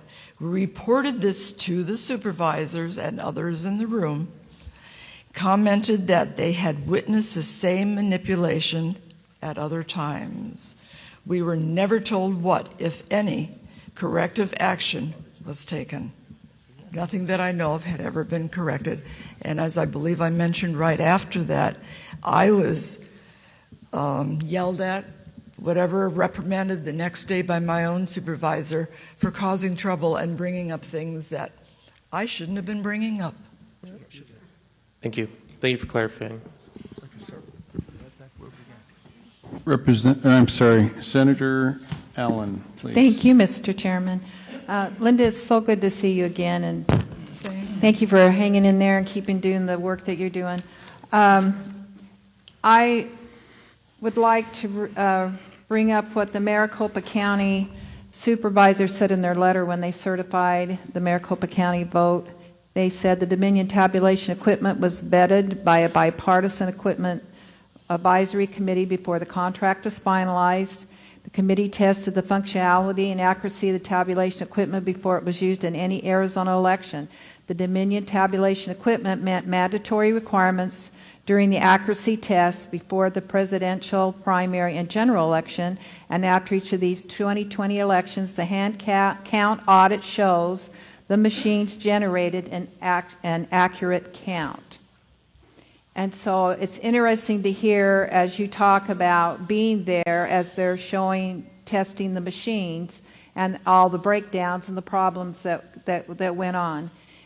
Were the supervisors not made aware of the problems that came up when you were doing the audit? I find it difficult, Mr. Chairman, legislators, I find it difficult that they weren't aware of it, because I was aware of it. I'm just a nobody. I'm another voter. And if I was aware of it and I could pass it on to the supervisors, as well as the governor's staff, as well as other people in power in the Arizona Republican Party, I find it difficult that they did not know. Why is it, and let me ask a question if I may, how do we know that the same systems were being used and that the machine wasn't changed and that there weren't problems? We know during the election itself that many of the machines, I believe in almost all locations, were shut down at the exact same time, because while I was working at the elections department, the machines were shut down. Well, Mr. Chairman, if I may, thank you for that. I'd like to follow up on the duplication. How many duplication did you get to see? Because the previous person that gave testimony, I asked this question about my concerns over the duplication thing. Who is there being sure that it's entered into the machine properly and correctly and it's observed? So can you tell me more about that process? How's that done, the duplication process? Okay. This was only for the general election now, because I worked it also during the primary, so I'm only speaking about it for the general. A machine is put before you, about, I would say this high, this wide. And the actual ballot, the person's ballot, your ballot, sir, could be on the left-hand side. A blank ballot is then placed on the screen, the same screen, and we are to duplicate the votes from the person's ballot over to the right with the intent, and that's the magic word, the intent of the voter. Most of the things that go through the duplication room, not the adjudication room, are because they're soiled or they're damaged. They could be ripped. There could be a number of reasons why it wouldn't go through the tabulation machine. So we had to duplicate it to a clean ballot. My Democratic partner, whom I worked with for quite a while, I worked in there for a good 4 days, probably 8 to 10 hours a day. So we did this on a number of ballots. So you asked me how many ballots. We could get through a ballot in about 15 seconds. So figured out over a 10-hour day, over 3 days, that's how many ballots we could see. When we had a chance to go ahead and start moving all the names from the original ballot over to the sample ballot, some of those ballots were already completed. They were pre-filled out with names. So we had to go ahead and erase all the names on the right-hand side. Could have been Democrat, could have been Republican, could have been independent. We didn't look. We just had to erase all those existing names that were already inputted on those ballots on the duplicated one. We started moving the names over, and we would check each other as a Democrat and Republican to make sure that we were correcting each other. No supervisors, no observers were behind us at all times. The observers, which were very few and far between in that room, never came back to where we were. We were behind the adjudication room. So it was difficult at best to see anything. There was a full wall there. Nobody could see through it, unless you're Superman. We started moving all the names from the actual ballot over to the regular ballot. Again, we had to even move all the ballots if they were 2 for Trump, one that was handwritten, one that wasn't. So it wouldn't be counted at all because we were told it was an overvote. We had to follow the exact same ballot. When we were ready to push pass through at the very bottom, it was just vote okay. We could see that all of a sudden the ballot was being reverted back to either a Democratic Biden ballot, or, and this didn't happen every time, but more often than not, it was going back to a Democratic ballot, or it would just revert back to whatever names had been on that ballot when we started. So we could never judge whether that ballot was actual, and we didn't have any recourse. We couldn't go back. Once it's in the system, it's in the system. Once it's in the system, in other words, you couldn't correct it because once you push the button, then it's in the system, and you can't go and say, wait, Dave, that's not what I entered. No, not once it's already through, no.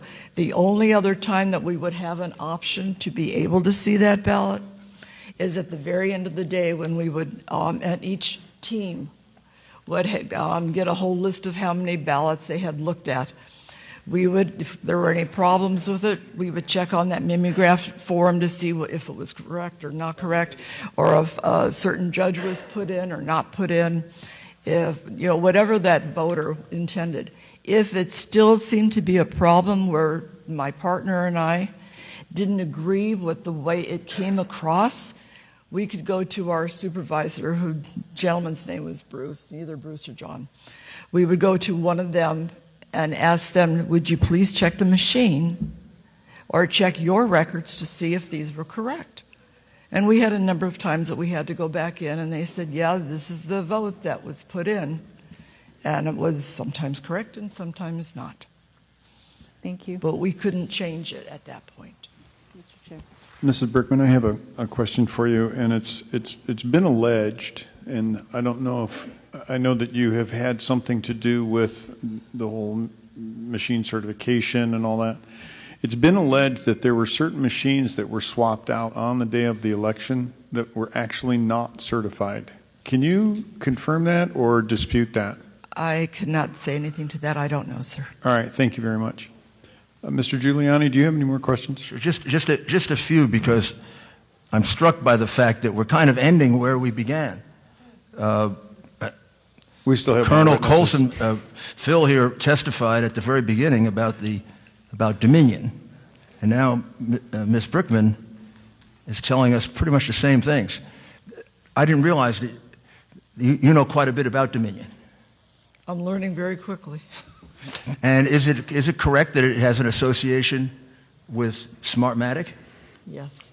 And Smartmatic is a Venezuelan Yes. company that was started by Chavez in 2003, 2004 for the purpose of fixing elections. Yes, sir. And then Smartmatic worked with a company called Sequoia. I'm trying to simplify this. And Sequoia did an election in Chicago that was, even by Chicago standards, so bad that they fired Sequoia and Smartmatic. Can you imagine how bad it was for Chicago to fire them? And then there was a congressional hearing that's in the record, in the congressional record, from which I read you Carolyn Maloney's letter. All you have to do is read her letter, and it tells you that the company has Venezuelan origins and was invented for the purpose of fixing elections. And then, because you couldn't use the name Sequoia or Smartmatic anymore, Dominion acquired Sequoia, which had all the Smartmatic software and had all the Smartmatic sneaky games and algorithms in it, which also involved Chinese technology. And they started using it under the name Dominion, but would never disclose the history. But you would think that any prudent governor, secretary of state, or commissioner of elections would do the kind of research that you do when you give out a multi-million-dollar contract.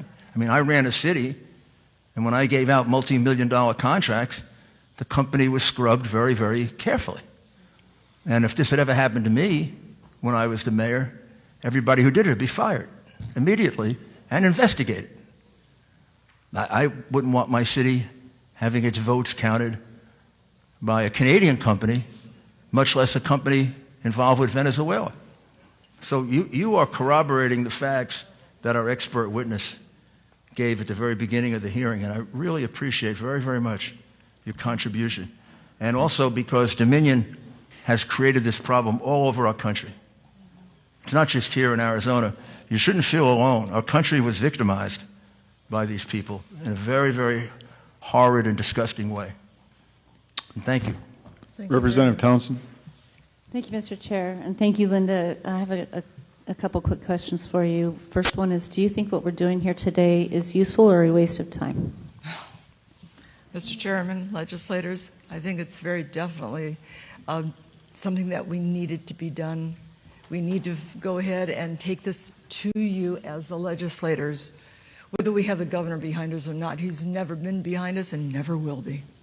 This is something that you, in your right minds as American citizens, as voters in Arizona, need to do for us.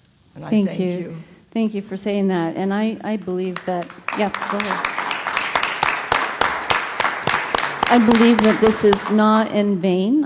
Some have called it a dog and pony show. I think that it's showing the public what we're dealing with, and I hope it shows our leaders that we need to look into this further.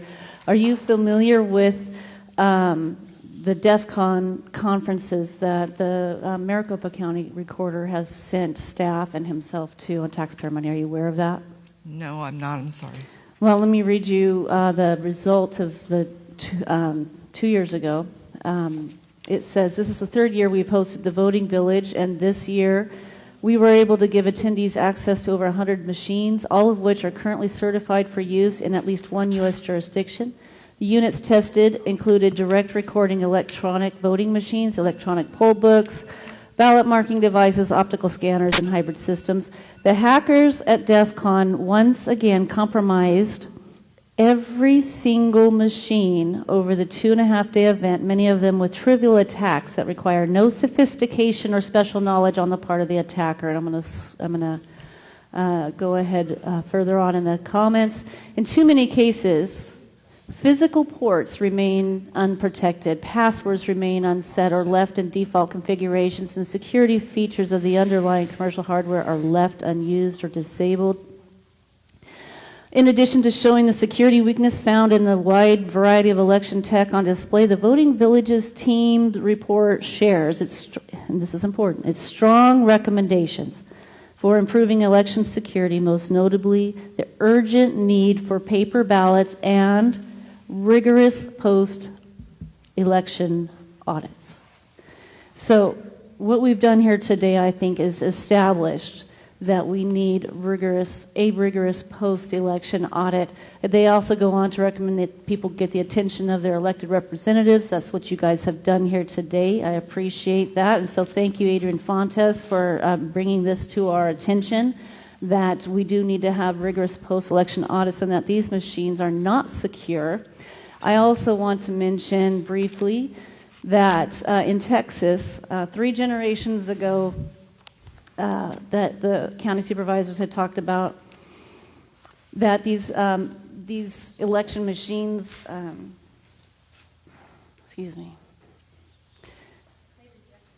they rejected it. And we haven't done anything this time to make sure that that rejection was corrected. How do you feel about that? I think they should all be rejected in every one of the 6 swing states. Obviously, Arizona, how it's happened, I'll say it again. I think it was bought and paid for by a few people at the top, and that's why it was not taken care of. But this needs to be done in every single state, not just the 6 swing states. Thank you, Mr. Brickman. I have 2 quick questions that are not very long at all. Okay, are these something that's already been covered, or? It's the clarification on the write-in ballot. And then I have a question for Mr. Mayor Giuliani that he made a comment during his statement. All right, please proceed. Thank you, Mr. Chairman. I think it has to be clear. I'm confused a little bit. You covered it, Mr. Chairman. So when these ballots were there, if there was a ballot, because here's the problem. Republicans won the state of Arizona except for the 2 big offices. All the supervisors were voted in. Fontes lost. I mean, Republicans, the legislature maintained control. So that all happened. But what you mentioned was that if a check mark was for President Trump and then a write-in candidate, even if it said Trump, that ballot wasn't counted? That's correct. Okay, that's what I think needs to be clear. Thank you very much. And Mr. Chairman, Mayor, did I hear you correctly that says, and you haven't said it at all today, did you ask to meet with our governor, Doug Ducey, and he declined to meet with you? Yes, sir. I texted him yesterday, the day before yesterday. I explained to him I was coming here. I explained why, and he never responded. He did not even respond, sir? I explained to him I'm the president's lawyer, and I'd like to have the courtesy of meeting with you. Mr. Chairman, Mayor, you were mayor of one of, if not the largest city on the East Coast as a Republican, and which has more people in that city than this state. And I think out of common courtesy and being on the same team, I apologize on behalf of whoever if they dropped the ball not responding to you. I mean, I've been doing this kind of investigation for 50 years, and when people don't want to meet with me to hear the facts, I can kind of figure out why they're doing it. Mr. Chairman, thank you for being here, sir. All right. We have our last witness, Mr. Mark Lowe. Are you in the building, or have you gone home? Senator Gowan. Hold on, Ms. Brickman. Not done yet, I guess. Mr. Gowan. Hello, Linda. Are we there? Hello, Linda. Hello. Thank you, Mr. Chairman. I just one question. That's it. I want. Sounds like you're verifying what the Colonel spoke about earlier. When I saw in your first issue here, where signatures were for verification and the standards, you were saying at first they were high, and then they continued to get lower and lower standards, and then finally there were no standards. And I heard a couple others who were earlier saying there was like chicken scratch, but they were just saying, let's get through that. That's correct, because we were told by our supervisors in the room that too many rejections of ballots had been thrown back because of not being able to verify. Thank you. Verify the signature, that it didn't match the original ballot or the original signature when the person registered to vote. So they said speed it up. So they directly told you that. So there in your opinion, there are ballots out there that were counted as a vote that the signature was not verified on an early ballot. Or there was no signature at all on the outside of the ballot. It was just a scribble, or some people signed with a heart. It was not a valid signature. Thank you, ma'am.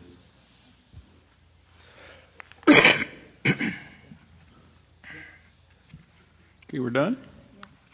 All right. Thank you very much, Mrs. Brickman. Thank you.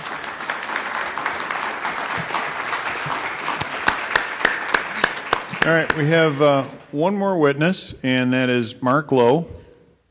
Once Mr. Lowe is complete, Mr. Giuliani, I'd like you to wrap us up with your closing comments, and then each member will have an opportunity to I guess I'm overruled. There are 4 more people on the list that are still here.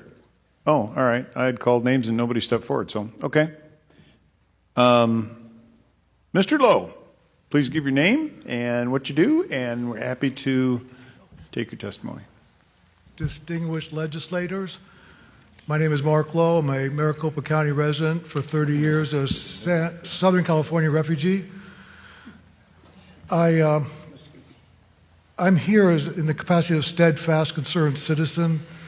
I volunteered to do 3 days of observation, 2 at the Maricopa County Recorder's Tabulation Center, Sunday, October 25th, and Sunday, November 1.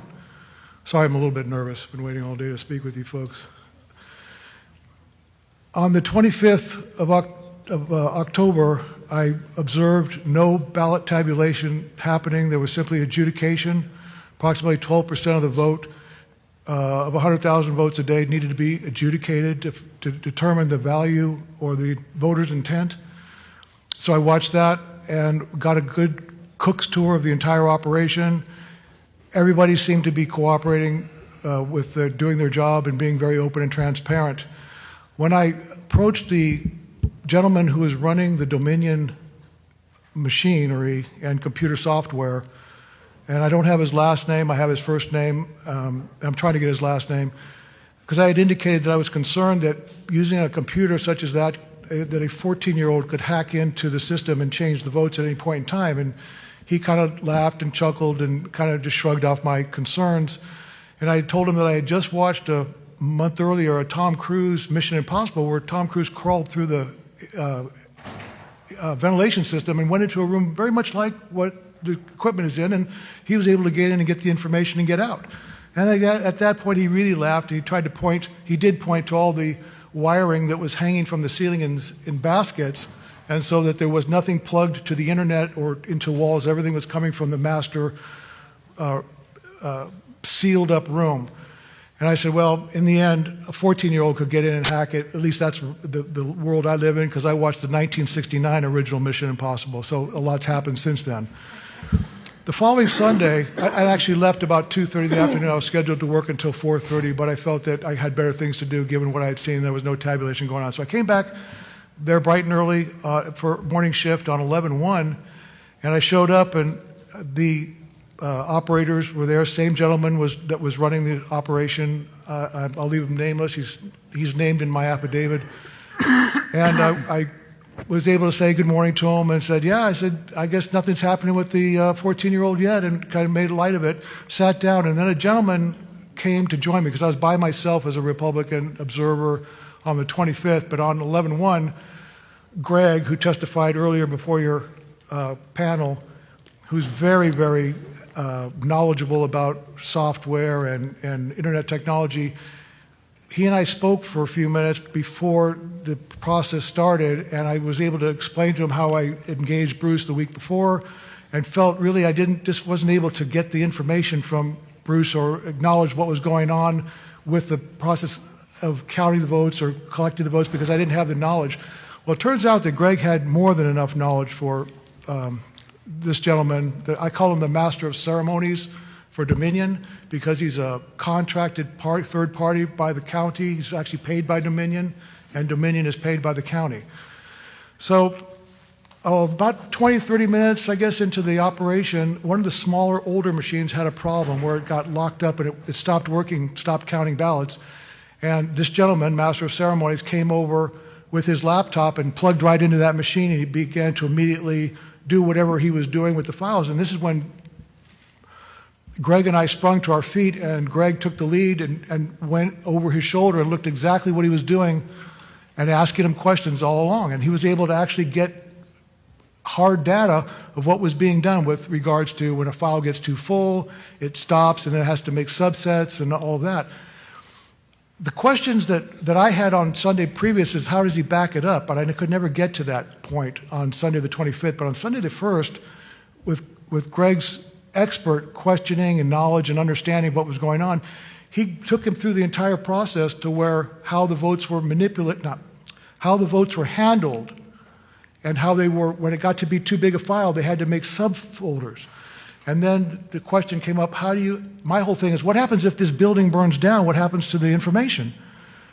So with that, along with that question hanging from the previous week, and Greg saying, yeah, he took him right to the point at what point do you make a copy, a data, and how do you make the copy?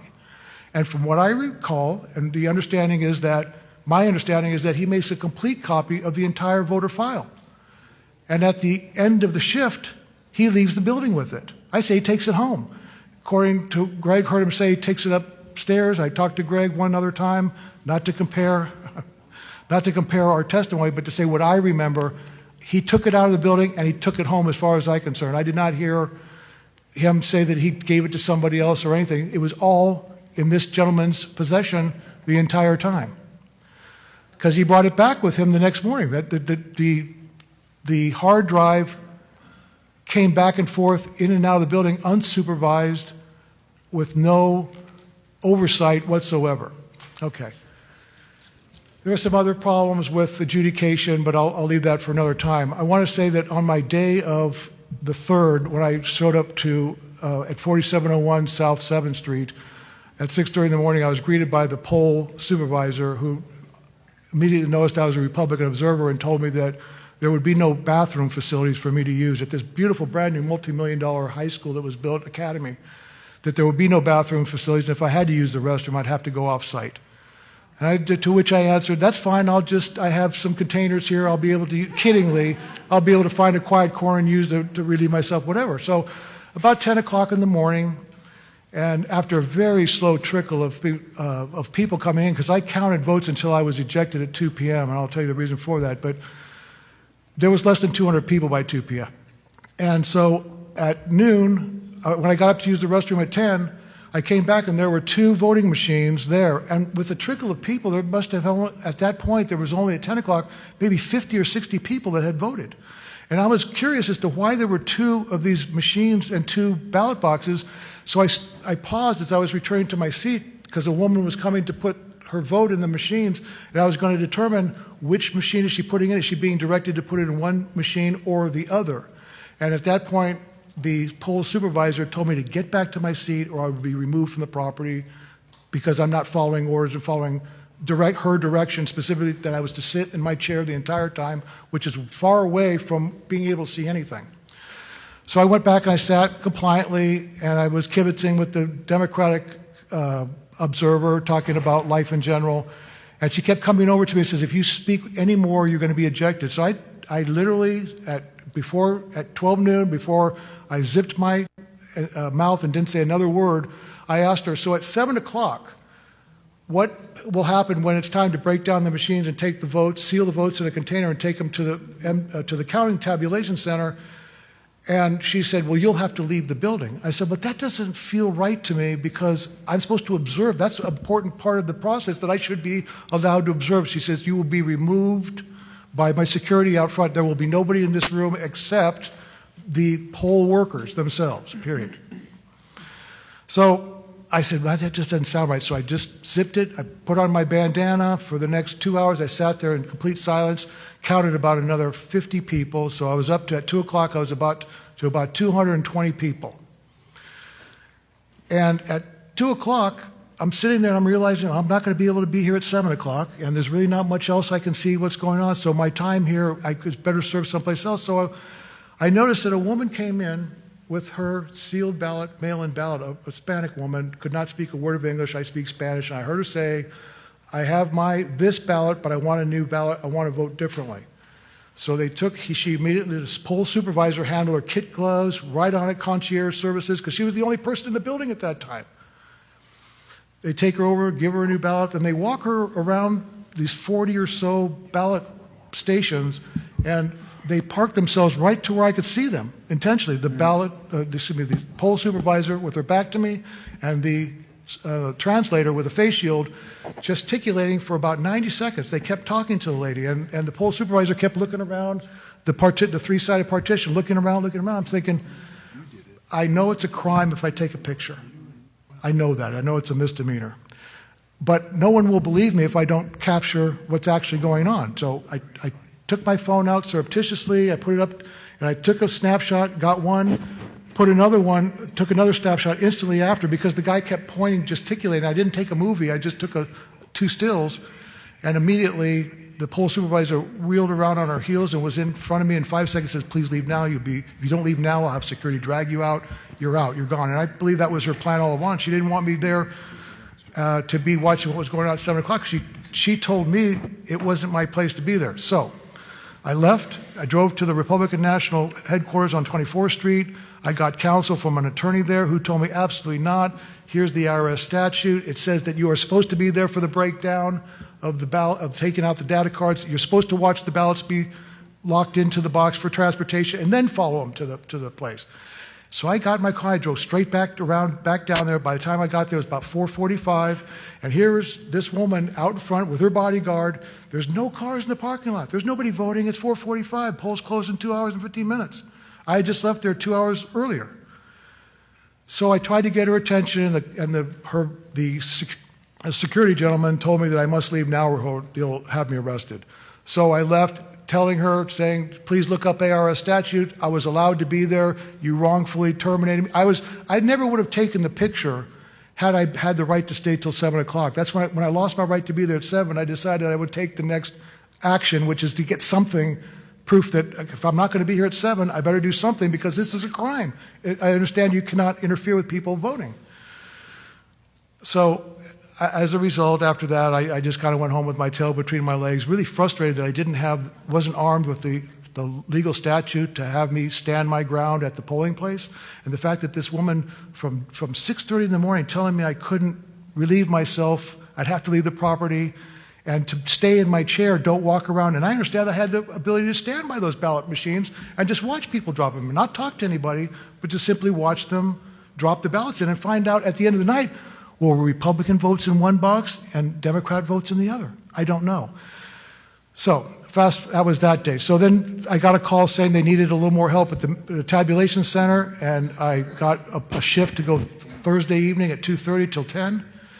I only lasted about an hour because I asked questions about the process, and I was considered rude by the person who was running the situation for asking those questions. And here's my concern for that, is that there was no tabulation going on, no counting, but they were transferring overseas votes from printed PDFs onto digital screens, creating votes, which would then, I understood, to be later to be printed out and then counted. But my problem with that was, that I noticed there was a handwritten serial number on each one of them, and I can't touch it, so I had to wait till they moved it, and then I had to wait. It takes time to figure out about those. And then I went to another station, and it was only 100 difference. Another station, like 3 stations down, and the serial numbers were only off by 100. I thought, well, that doesn't seem right, because if there's 100 in each stacks, that should be the number should be at least 200 or 300 difference. So when I asked the woman, it was my final questions, I said, where are these ballots, portals, where's this being printed? And she tried to make it seem like it was a federal thing, and then she admitted that, no, this is a county recorder thing, and it's in a secure room somewhere, a secure portal room. I said, so it's run by the county? Yes. Who's supervising that? Is anybody giving oversight? No. So ballots are being created, they're printing off of a ballot, and then they're putting a serial number on it, and then they're giving it to people to upload it into the machine. Fair enough, but there's no supervision when it comes out of the printer. What are you printing from? None of that. And then I asked my final question was, is there any way I can find out how many votes were put in for the precinct down at at the polling place 4701 South 7th Street? And she sent one of her witnesses away, and in 3 minutes she came back and said 524 votes were turned in. And I said, no, I don't think that's correct, because between 2 o'clock in the afternoon, again, this is, my opinion, but there were not 300 people that came in from 2 o'clock in the afternoon until 7 o'clock, because I was there at 4:30 and there was zero traffic coming in or out. And I was there for about half an hour till I got booted. That's all my story, and I'd like to say, if I can indulge you, legislators, one favor. I just want to say that I'm completely humbled and grateful to be sitting before you to be able to give this testimony. And I would just like to say to Mayor Giuliani that he has my undying gratitude for his exquisite and epic display of courage and citizenship. And I would very much like to shake his hand if I could. Can I shake your hand? Thank you, sir. So, members, ladies and gentlemen, we have 4 more witnesses, and we have gone 3 hours over the period of time that the hotel has very, very graciously afforded us. We are going to have to end this by 7:30, so in order to give Mayor Giuliani the opportunity to have a closing statement, for each member here to have a closing statement, there are 4 individuals that are here that we would like to make sure that we have their testimony in the form of an affidavit. We've got the names. I'll get those to Ms. Ellis, but we're going to have to wrap this up. So, Mr. Giuliani, would you like to have a closing statement? Sure, and I would like Jenna Ellis to conclude it. I'll be very brief. I'll just review the facts. Thank you, sir. We had a long and very disturbing day. I didn't expect things to be this bad, frankly. It's a much worse situation than I realized before I came here. The fraud is much more blatant, more wide open. The whole situation with the Dominion machine is really a national security problem.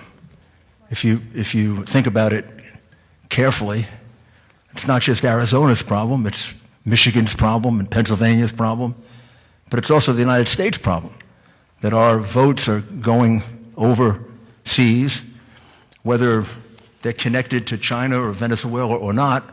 These machines are wide open. China, Russia know how to take information from us from machines far more sophisticated than these extremely poorly constructed devices.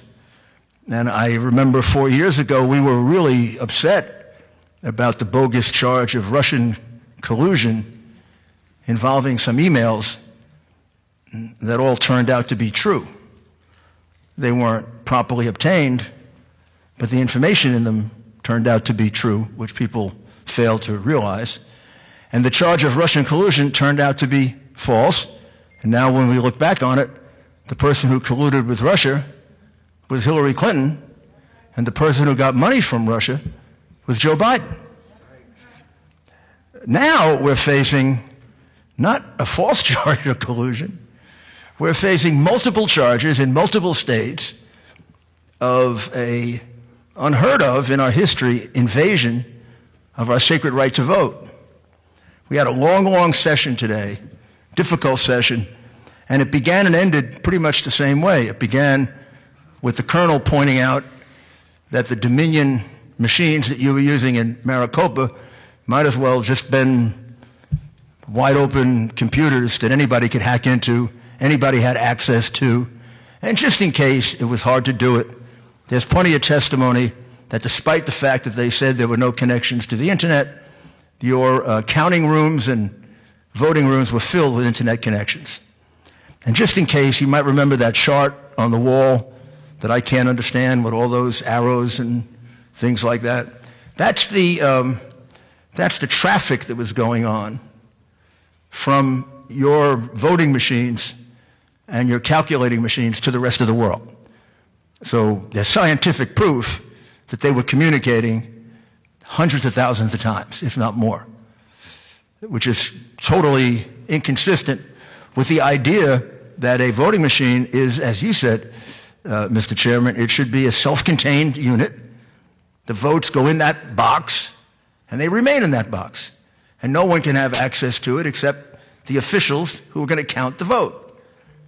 And then it should remain there so we can audit it. It shouldn't be able to be changed the way it was here. We showed you how they changed it in those 2 elections in Michigan. They just switched the vote after it was over. Well, if they did it in Michigan, you've got to find out if they did it in Arizona. You can't certify this vote and not know just the extent to which Dominion changed the vote. That's their expertise. That's what they do. The reason we can't prove to you the full extent of it is because your state government will not make available the machines. You make the machines available to Phil, I bet he can get you an answer in 3-4 days. Right, Phil? Am I going to be too ambitious? No, sir. 3 or 4 days. So I challenge the governor who doesn't want to meet with me, maybe meet with Phil and turn over the machines. And let Phil see, are we telling the truth when we say they stole the vote from President Trump? But we don't even have to rely on that. I asked, you might know, all your witnesses, our witnesses, your witnesses, I asked them to do the best they could to estimate the number of ballots that went through, mail ballots that went through without any observation by a Republican. Because that's completely illegal. That's the central part of their conspiracy, because they did that in every other state. They did it in Pennsylvania. They did it in Michigan. They did it in Nevada. They did it in Wisconsin. And they did it in Georgia. It can't be an accident that they did the same thing. And they did it in the big cities where they could manipulate the vote better, not in the whole state. Same plan, same pattern, same thing. So it turns out to be about 827,000 votes that were entered into the box without a single Republican around. And, they could have been cast all by Mickey Mouse. We have no idea. Those votes are completely null and void. Under the law of Wisconsin, votes like that are completely null and void. And I just did a quick count. I counted up 769,903 that these witnesses estimated went through without their being able to observe, as the law requires, and I believe due process requires. And I think we'll be able to show that to the Supreme Court. It was 35,000 for Ann Orth. It was Elizabeth Harris, 22,903, and then another 130,000. Then about 120,000 for Janice Bryant. Leslie Minkus, approximately 100,000, 55 tables. Judith, I'm forgetting Judith's last name here. 162,000, and Kathleen Alving, 200,000. You can go back and check that. My arithmetic may be a little off, but it's somewhere between 750 and 800,000 votes. I'm sorry, that's a lot of votes. That goes beyond just determining the election between Trump and Biden. That's over. That's 10 million. That's 10,000 votes. This is having stolen an election from the people of Arizona. And they're going to say, well, if you cancel out the 769 votes, 769,000 votes, you're denying them the right to vote. No, you're not. You're reaffirming the right to vote of your other 4 million people who cast an honest ballot. We don't even know if these people exist. And I'm sure some of them don't even exist. So we're going to deprive living human beings of their franchise in order to preserve the franchise of people who maybe don't exist, maybe are illegal, maybe are felons, or maybe voted 10 times. There's no way to know. They completely flaunted the law and put us in a position where we have to conclude that these ballots are null and void. So I know it's really tough. Sometimes I know what you're facing because we face it every day. We face horrible threats, ridiculous things said about us. I have now come to the conclusion that I'm proud that I'm called those names by people like that.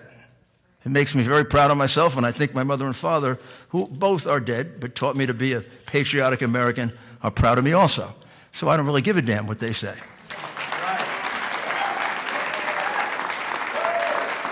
But I know you're like that too. I know you're all like that too, or you wouldn't be here.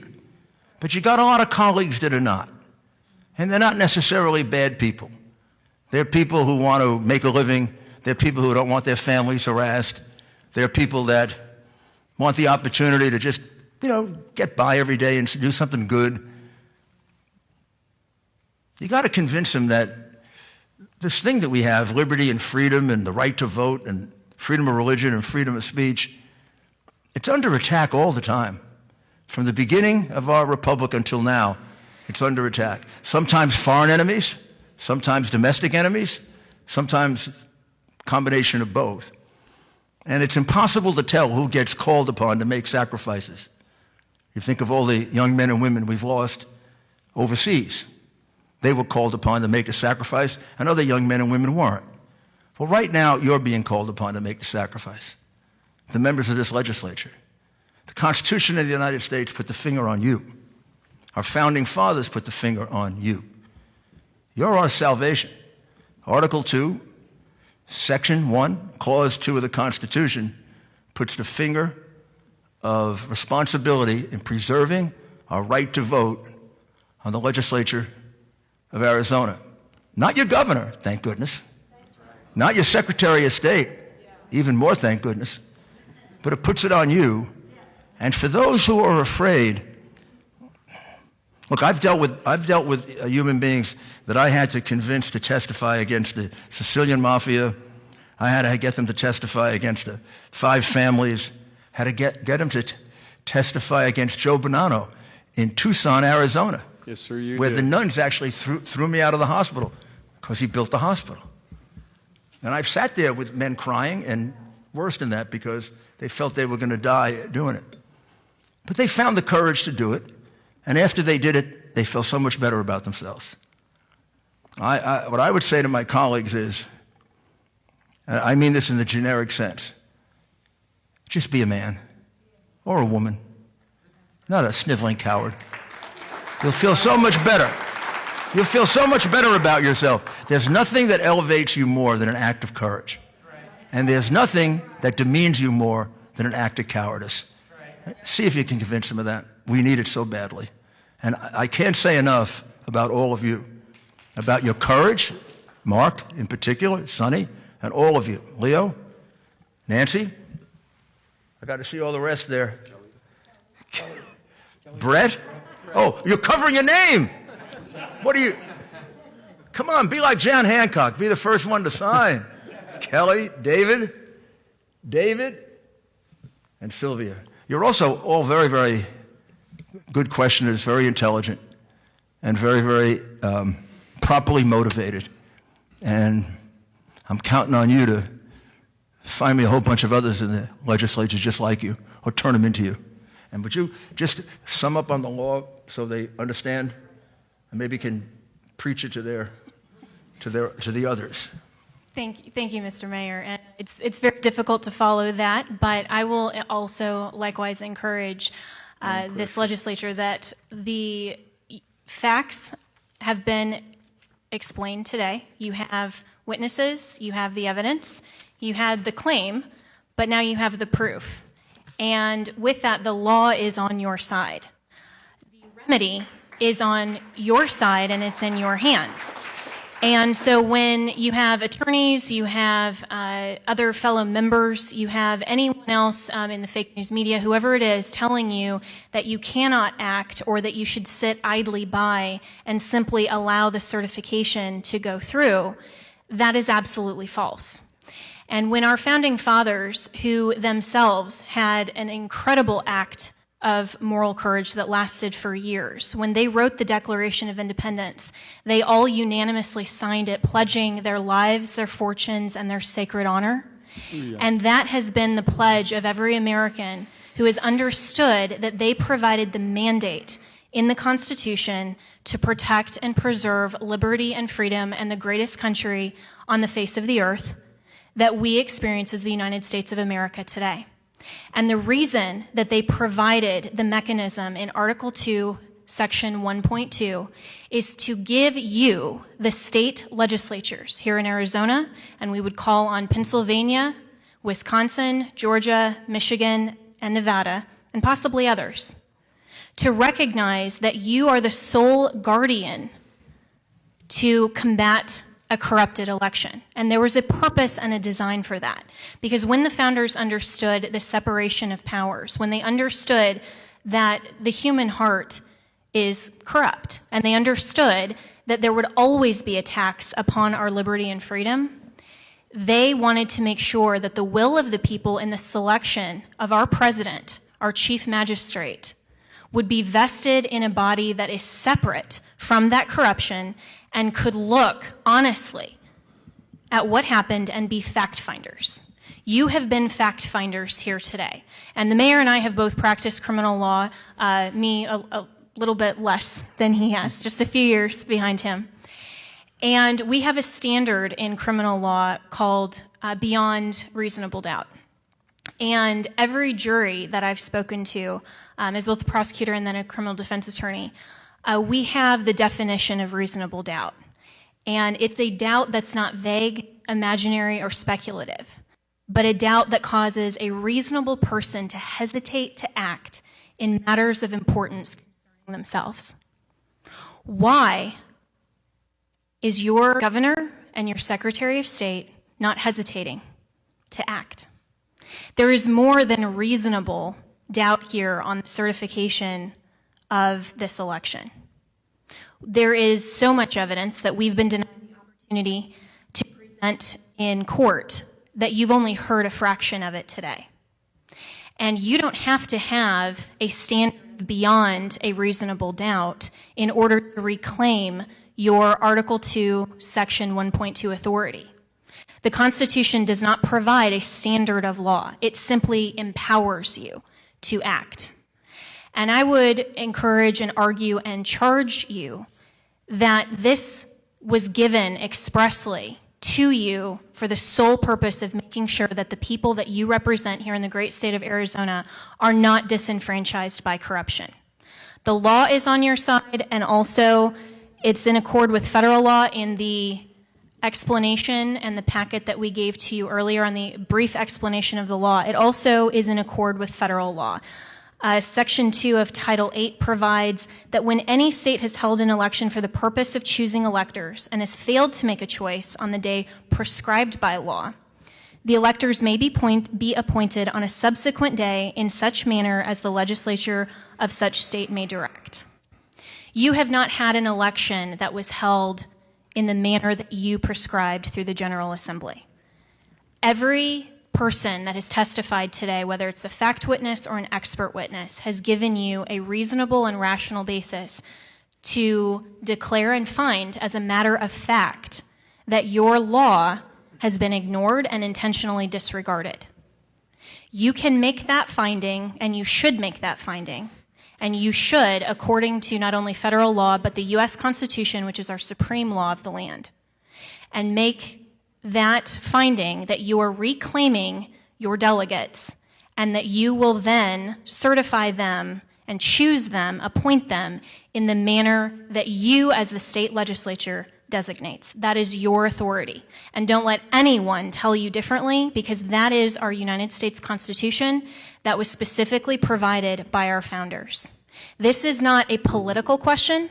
Of course, we love our president. We are here on his behalf, but we are also here as American citizens. And I can tell you directly from my conversations with the president, and of course the mayor can as well, that he cares not just about this election, but about every future election. We have to preserve and protect election integrity, and it is up to the courage, as the mayor said, of every man and woman in the state legislatures that see this corruption to act. You have the ability and the authority to act. It's just a matter of having courage. This is not a political question. It's a legal one, and it's an American one. Thank you. Thank you, Jenna.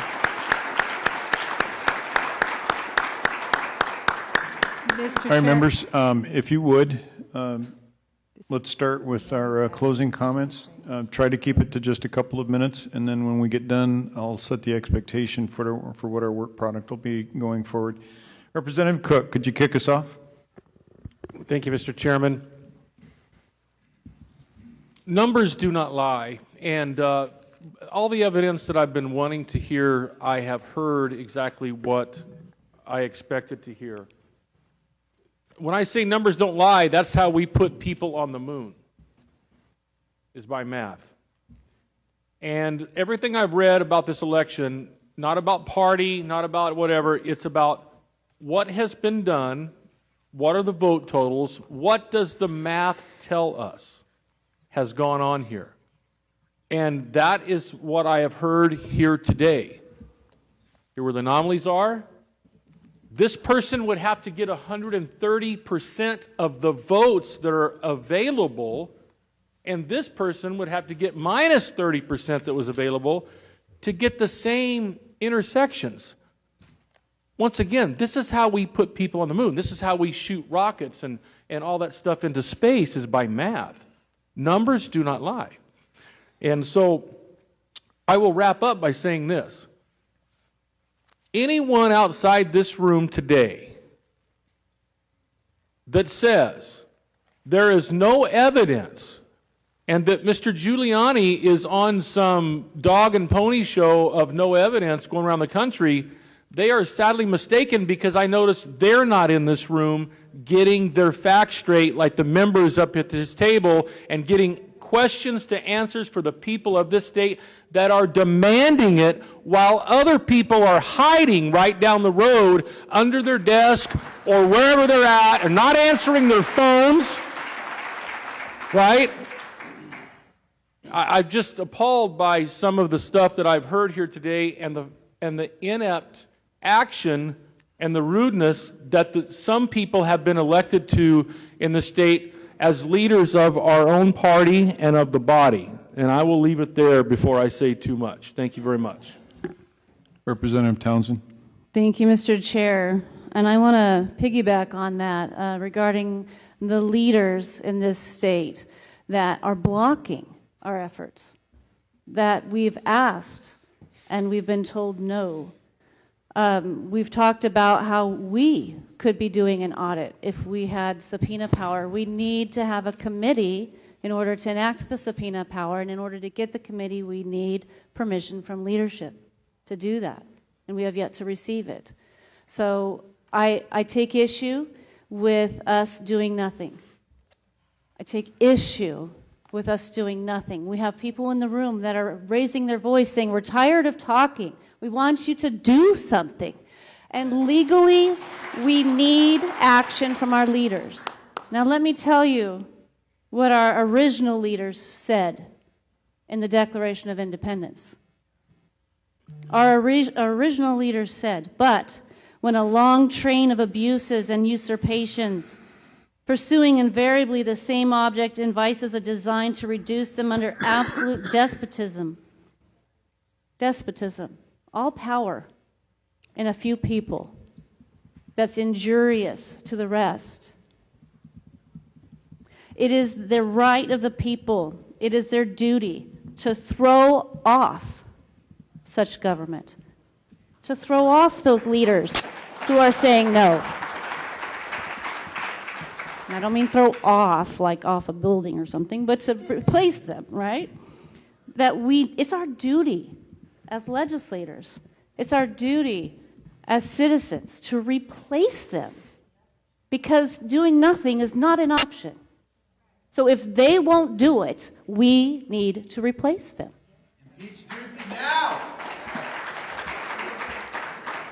Now, we've heard a lot of things today.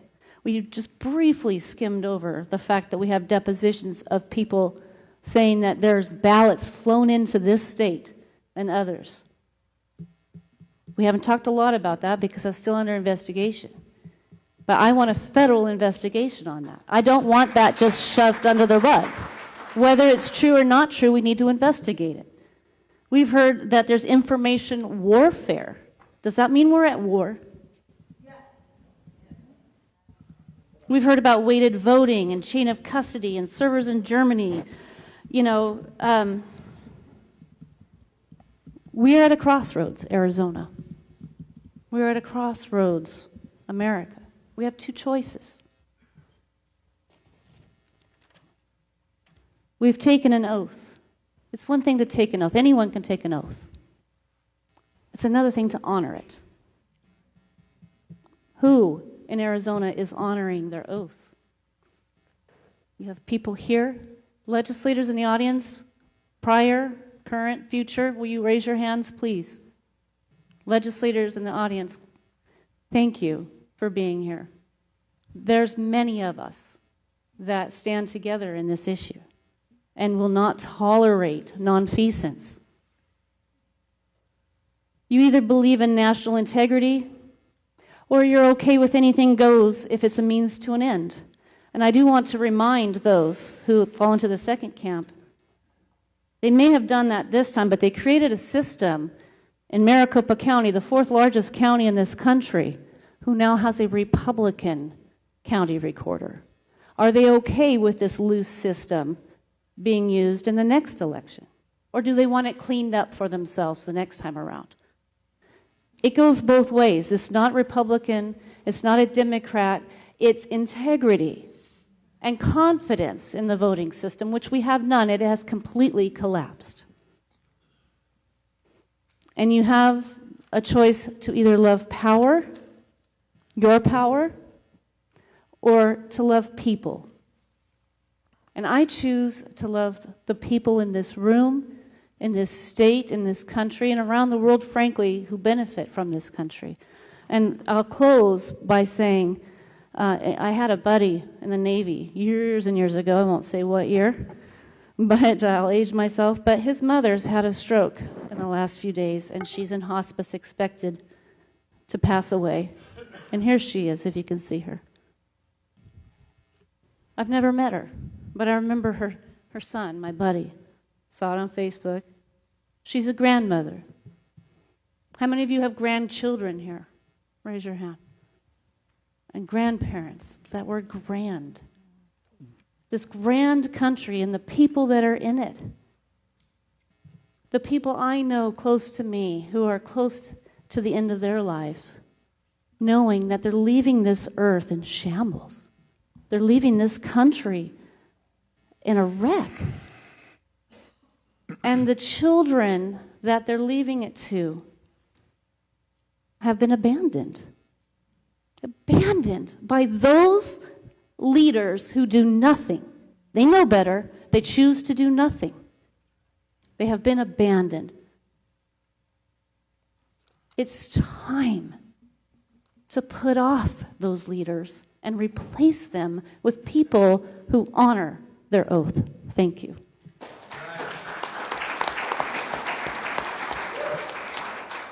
Mr. Roberts. Thank you, Mr. Chairman. It's been a pleasure being here today. I chose to participate in today's hearing because I care deeply about the integrity of Arizona's elections. It's imperative that the voters in our state trust the election process and know that the only legal votes that are counted are the legal ones and not the illegal ones. It's clear that a large number of voters in our state have legitimate concerns about the November 3rd election. Too many voters to count have reached out to me looking for answers, and I'm hopeful today's hearing has provided some of those answers. I also want to emphasize that looking into the election process is not a partisan issue. It's each and every elected official should want to know that our election system is sound. And we should never be afraid to take a thorough look to make sure it is. We need to be willing to do everything possible to answer the questions and address the concerns being raised by voters. Casually dismissing them with just pat reassurances is, I believe, a huge mistake. We owe the voters more than that. And I believe today's hearing has shown there is plenty of reason to have considerable doubt, reasonable doubt. Frankly, I don't understand how anybody could certify this election.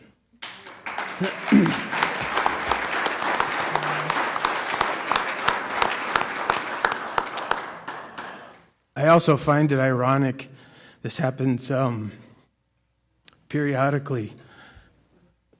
Venezuela has been brought up many times in today's conversation.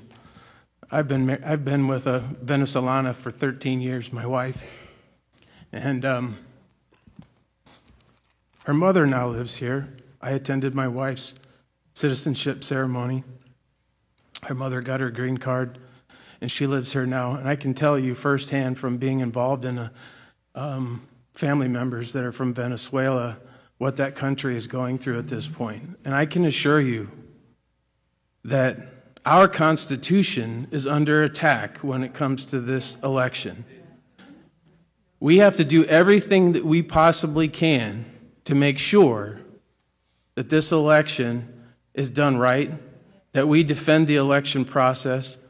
It's the foundation of our country, how we elect our leaders. It's so important. We have to do everything we possibly can, and I believe there is a path to do what we need to do. However, we have some hurdles, as my colleague just stated. We have to operate within the law. And in order for us to get the session that we need, for the very same reason that we're sitting in this room today, we have to get past those hurdles. We have to get those individuals that slow-walked, that ignored the request to have this at the Capitol, to have this in a fashion that we would have subpoena power. We have to get past those hurdles. That's where we're going to need each and every person's help out there to make sure they understand that we have to be on the right side of this issue, and that's another major reason why I'm here today. I refuse to end up being on the wrong side of this issue. Thank you very much.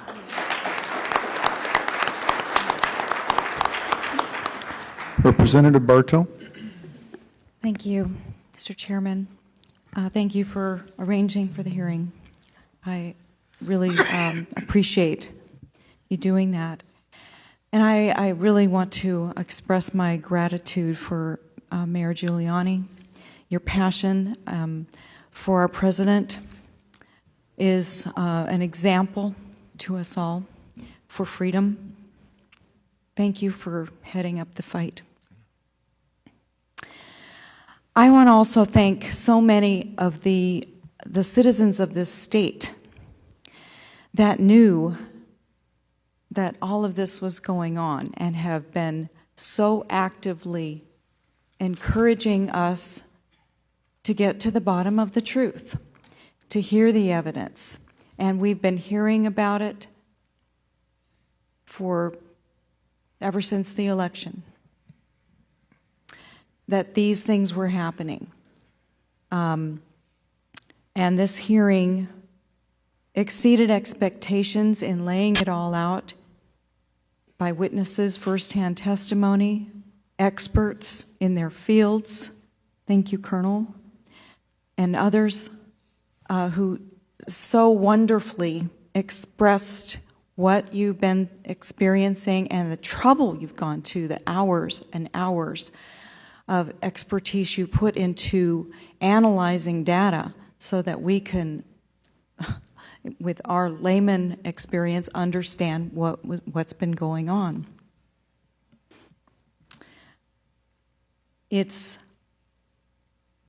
it's been eye-opening, to say the least. And I just encourage, I'm grateful that we did this in a forum where it's on the record and people will have an opportunity to see this. Because it's no longer just anecdotal. We have affidavits who have sworn affidavits who experienced these things. You know, I served as a district chairman in the GOP for several years, and alongside a lot of you in this room.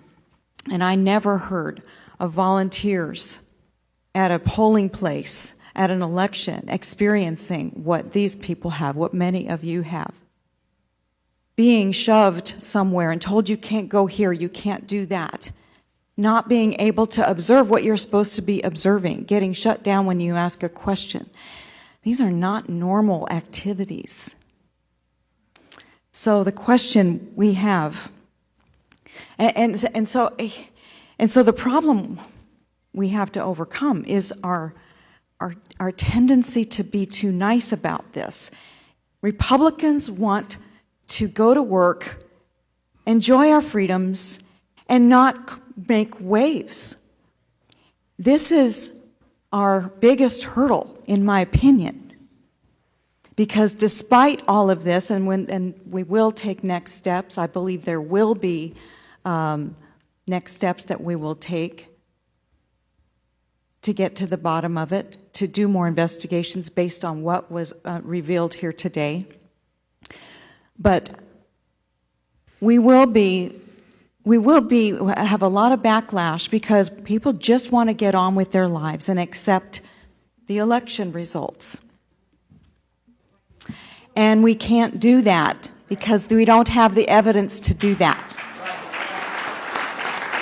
The evidence points in the other direction. It would be wrong. So I just want to, we have to want freedom more than we want comfort. And that's uncomfortable for a lot of us in our society because, you know, we're the ones that always want to capitulate. We want to go along to get along. But this is not a time for that. This is definitely not.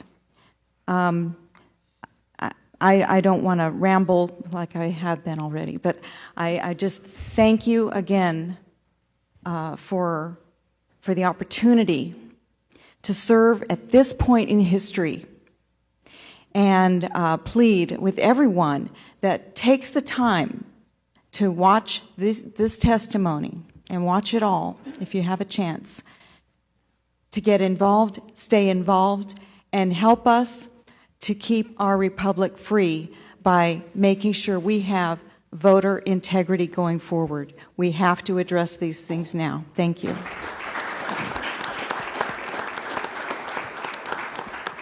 Representative Biasucci.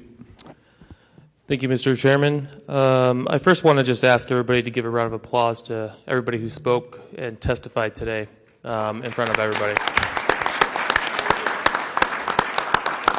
You know, it takes a lot of courage, a lot of guts to come and do something like that, and you're patriots. And I think we're all grateful for what you guys did here today. So thank you from the bottom of my heart, and I know that the panel appreciates it as well. Also, a big round of applause for Mayor Giuliani and her legal team and Jenna. You know, I can't imagine what you guys go through, what you've been going through. But when you're fighting for freedom, none of that matters. So I appreciate it. I know everybody else here does too. You know, before this hearing, before Pennsylvania, I think I, like so many other millions of Americans, we knew something was wrong.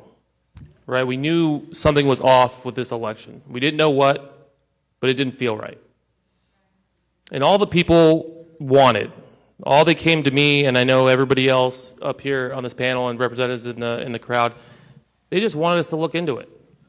They just said, look, just look into it for us. Something's not right. What's wrong with that?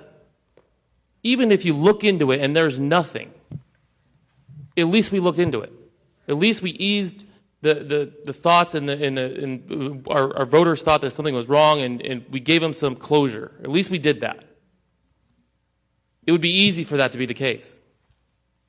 We go along, we move on, but after today's testimony and what some of these great witnesses have said, like the Colonel and others, I mean, I am angry, shocked that this is happening in our country. This is the United States of America. This is not some banana republic. Right? This shouldn't be happening here. And what happens if we do nothing about it? What happens if we just turn a blind eye and say, it's not worth fighting for? That's right. Tear up the Constitution. Why even have laws? Why even vote? It's our duty to fight back. It's our duty to expose the corruption. And I'm telling you right now, I promise you this, and I know everybody up here on this panel, representatives in this crowd, and all of you, we're going to fight. We're going to fight. Because I will not let this country go down. I will not lose the freedoms and the liberties that we've all been fighting for since day one. Amen. Amen. And I thank you all for standing up and being patriots. Thank you. Senator Allen. Thank you, Mr. Chairman. Ladies and gentlemen, it has been absolutely a wonderful experience to be here. I mean, I am so thrilled that we've been able to hear this testimony, to be able to get it out there in a public forum. And I, too, thank everybody that's been involved, and for the mayor coming and for all those who participated. You know, when I turned 21 to celebrate, I didn't go to a bar. I went and registered to vote. I couldn't wait to vote. When I was born red, white, and blue. I tell you, I come from a family that has the love of freedom in our DNA. And my parents were raised in the Depression and World War II, and that's what I was raised on, as stories about those experiences. And talk about anti-communist. They taught their children, there's 11 in my family, and we were taught to love this country and about our Constitution and about how important it is to stand up and fight for these liberties. I'm an avid reader, and I have read all about, I know history. I know what's happened in Russia and the Soviet Union and the Cultural Revolution in China and Castro in Cuba and the Nazi Germany. And never in my life did I think that we would face what we're facing today in this country. You know, yes, this is about President Trump's presidency, but it's even more important than that. This is about, because it's about saving this country, because this is a nation of the people, by the people, and for the people. And if you destroy the electoral system to where our votes now mean nothing because we've got thugs in charge and thinking they can rip the vote away from us, we have destroyed this republic. We are no longer a republic. We are truly on the path of becoming a total socialist, communist, Marxist, all the isms that take away every aspect of our lives and every personal and individual freedom of our lives and control us. We are becoming part of that, and that's been the battle that we have been fighting so hard that I've tried to fight in my political career. And so it is so important that we continue down, not stopping until we expose the corruption that's out there. You know, all through this election, I was involved in so many prayer circles and so many people that were praying. I believe so strongly that this country is for moral and virtuous people, and that's the only way we'll save it. That's the only way we can save it. And it is not moral and it's not virtuous to lie and to steal and to take away our precious freedom of voting and being able to have our vote really count. You know, the weekend of President Trump's inauguration, In 2017, David Brock, head of Media Matters, put together a conference with over 100 liberal donors to map out how Democrats would kick Donald Trump. Media Matters, along with CREW, Citizens for Responsibility and Ethics in Washington, produced a big playbook of how they were going to get President Trump. And that impeachment was all the impeachment stuff and all the things he's been through for 4 years was part of that. In their playbook, they say Trump will be defeated either through impeachment or at the ballot box in 2020. Do you doubt them? Did you doubt that they were not going to keep on their path? They told us. It's out there in plain sight that we're under a coup. We are in a revolution. And we have got to decide which side we're on. Now, I'm ready to go and appoint the electors.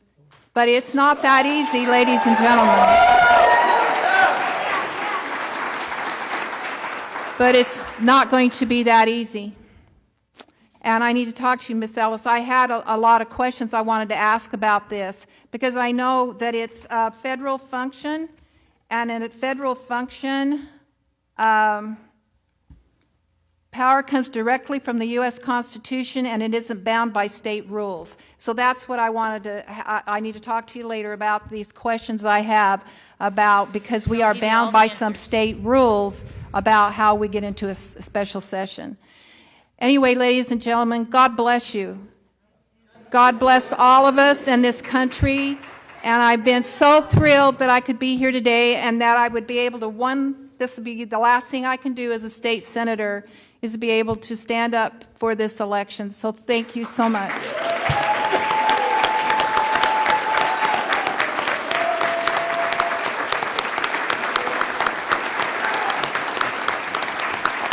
I love you all.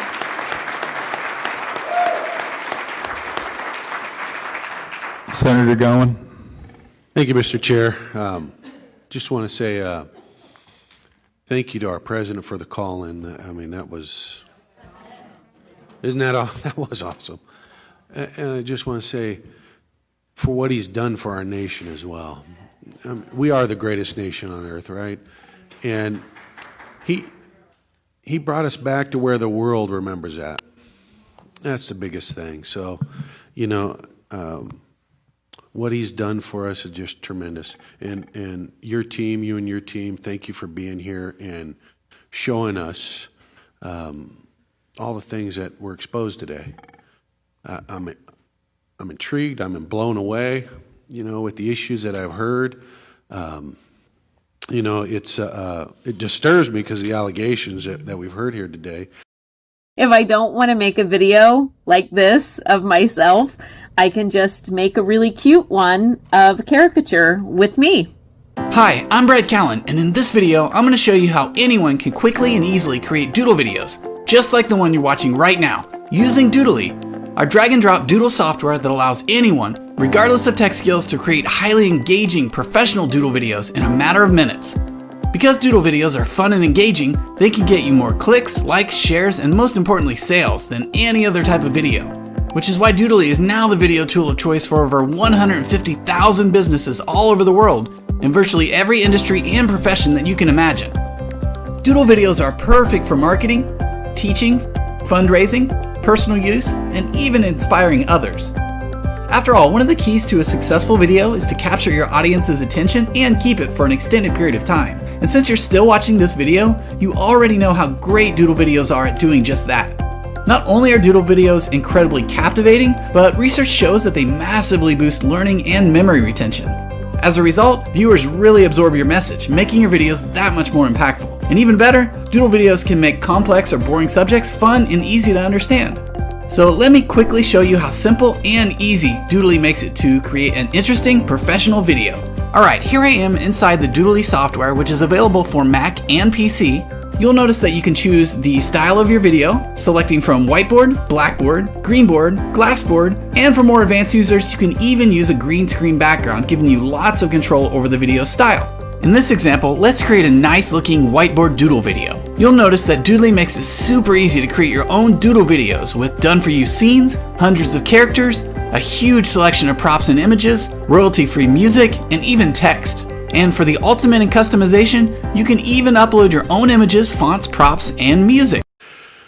And I'm actually kind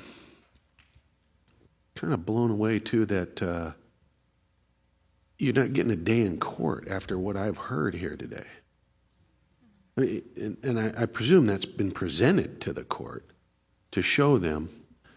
And if we're just touching it, it's just interesting to me. It just, again, I'm blown away. I'm sure everybody is right here, right? You know, and I'm also perturbed that we have this Dominion system. It's run by a foreign company for our elections. That's disturbing. So, you know, bringing that to light is very interesting. That's something that we can look at, certainly fixing as well. But you never know when it goes out of country where those votes go, right? Or what happens, or the issues at hand with that. And that's why I'm also surprised that we haven't done a full hand count or audit to look at these allegations to say, hey, this is right or that's right, or something's going on here. That's the crazy thing, I'm telling you. You know, it's also apparent to me that we need to fix a lot of things that are happening in our elections. And certainly, you talk about shining a bright light on the issues at hand that have occurred, showing in the past, and it took something like this, took a president like this to actually stand up and say, hey, look at what's happening. And you know, I'm thankful for that. Look, we all know the old saying, right? If you're Republican, you got to win by 2% or more. I mean, that's the issue at hand, and I think we're seeing a lot of that occur right here. And right in front of our eyes, we're seeing a lot of testimony from eyewitnesses proving certain situations have occurred that we probably all had something in our mind before about. And here they are coming forward and speaking on those issues. A lot of things that need to be fixed. I would say thank you to all the people who gave testimony today. I mean, that is courageous, very courageous to come out. You know, I'm just one of those dumb guys that gives my burden to God, right? So I just come and do what I'm supposed to do. That's why I'm sitting here. So I know others, it's frightening to get up here and do that. And God bless you, and thank you for being a patriot, as one of my colleagues has said down there. I just want to let you guys know, you know, it's going to be my pleasure to continue to fight for you and fight for this great state and our nation. So we're going to continue forward and fight. And what I want to say to you guys is God bless you, and thank you for serving and coming and serving your nation in this manner that you're doing as well. And for those online and watching on TV, you're watching because you believe in this great nation, and we believe in you. So we're going to continue to fight, like I said. So God bless you.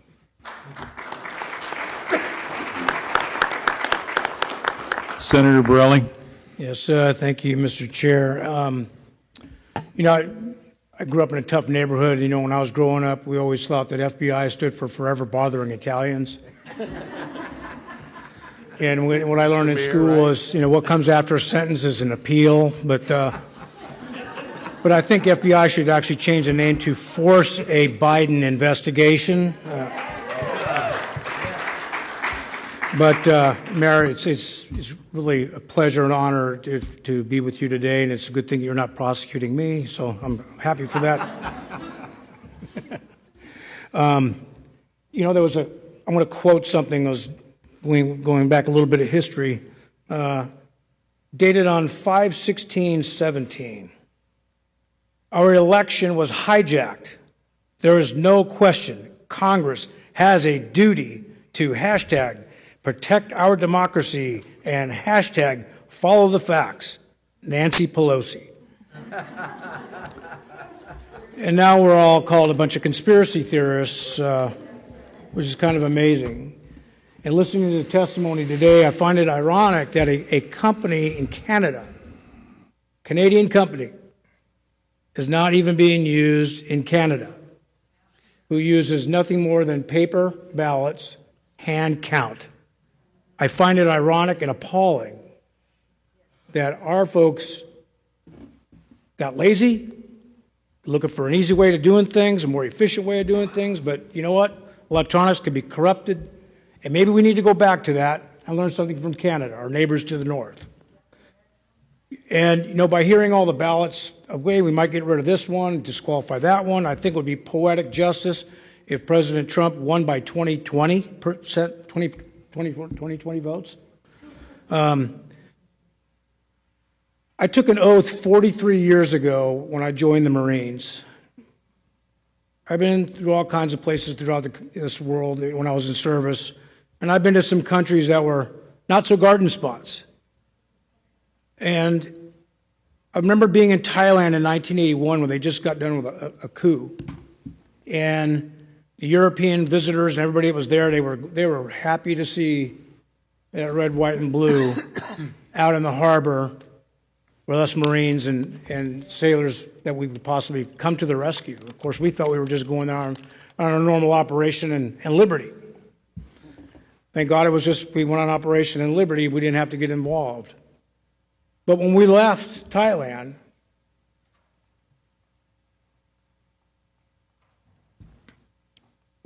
we had to stop and take up on board 18 Vietnamese refugees. This is 1981, and the oldest of the children was 18 years old. None of them were involved in that war at all. But we took them aboard and to take care of them. They were out there floating around in the dead water for weeks. Took them on board, cleaned them up, gave them some uniforms. Of course, a lot of them our camis didn't fit them all, but we took care of them because that's what Americans do. And I'm proud that my 22 years in the service was in that reflection, that we are that beam of light, that hope. Last year, I went to Italy for the very first time with my colleague and my seatmate, which I like to call my teammate, Representative Leo Biasucci. And he's a first-generation American. So we went to his dad's hometown, and Dad was there with us. And his dad, we went on his trip. And we got to meet the mayor of the small town where his dad grew up. And he's like the big hero of Leo Biasucci, one of the sons of our town. And the pride and admiration they had for him being an elected official in the United States was awestruck. It was unbelievable. I felt so much pride. Anyway, we were under attack a lot for the last couple of weeks trying to force something, a hearing. Representative Fitcham was trying to get a hearing in the House, couldn't get it done. I tried to get things done with the Senate. There was some obstacles, this and that, a lot of arguments back and forth. And then we got all kinds of hate email when we decided we're going to do this. And people were calling me up. I got death threats. I had all kinds of crazy stuff, which is, I'm surprised I made it past 25 years old. So I'm not really, I care. But, and I had to tell some friends, I'm like, if I see corruption and I see evidence, I can't look the other way. Like I said, I took an oath 43 years ago. There's no expiration date on that oath. And I grew up in a world where honor, courage, and commitment was an everyday way of life. That's not a marketing slogan. That's just the way it is. You had quoted one of the pieces of the last sentences of the Constitution, which I actually text that back to them. But, you know, I had to take these notes down, but voting is not just an obligation, but it is a right. It's an enshrined in our Constitution. But let me remind you all, that was paid for with blood, with the blood of patriots. Overseas ballots, like I said, I was overseas. I'm convinced that some of my overseas ballots never even counted. So was I disenfranchised? Did they get counted? Did they get switched? Who knows? I don't know. So to look the other way after hearing this testimony would be a dishonor to those my brothers and sisters in uniform. It would dishonor our forefathers and even my own father, who was a Korean War veteran, and to the citizens of every American that we were sworn to serve in this state. So I'm going to do this nice quote because there's some really brilliant people wrote this. And it's the last part of the Declaration of Independence.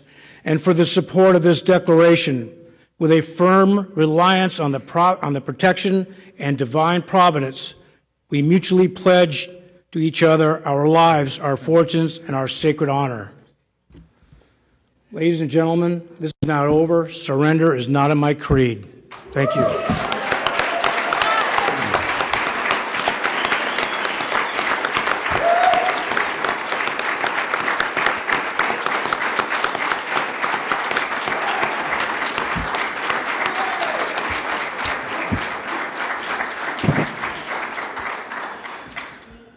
Ladies and gentlemen, this has been a long day. This day started a month ago. When we knew what was coming, we knew that there was a tidal wave. Some of us have been planning for this as long as 3 months ago.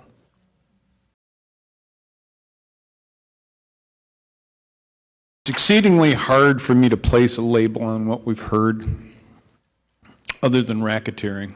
Good old-fashioned mobster racketeering. But on a grand scale, I know that President Trump, once he arrived at the swamp, said, okay, how am I going to clear this thing?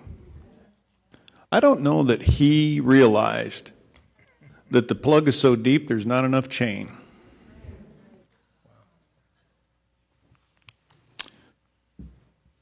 One of my favorite statements comes from James Madison. If men were angels, no government would be needed, would be necessary.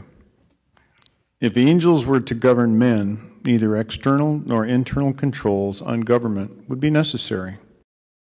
Don't overpay for Best Buy. Capital One Shopping can save you money. It's a browser extension that automatically applies coupon codes to your shopping cart.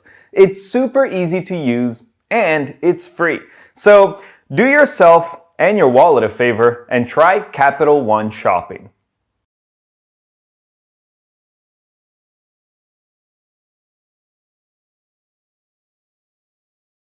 If you wanted to make money online, would you do it using this phone or this laptop? Of course you wouldn't. Sure, they still work, but they're slow, they're outdated, and there are plenty of newer and better options available to us. Yet most people who are trying to make money on Amazon, they're still using... In framing a government which is to be administered by men, over men, the great difficulty lies in this. You must first enable the government to control the governed, and the next place, oblige it to control itself. Ladies and gentlemen, I have not seen one single government entity in the United States ever give up a scintilla of power once it seized it. Not once. We have endless executive orders from mayors, from governors, and I'm not hooting on our governor, I'm hooting on all governors. You don't have the authority to make me safe. That's my job.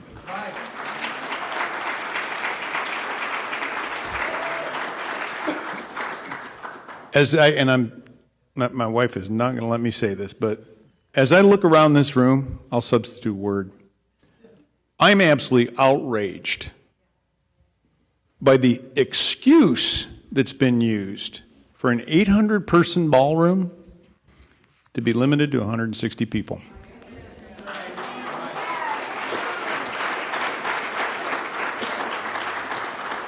Now let me turn to the vote that, or the election that we've been talking about.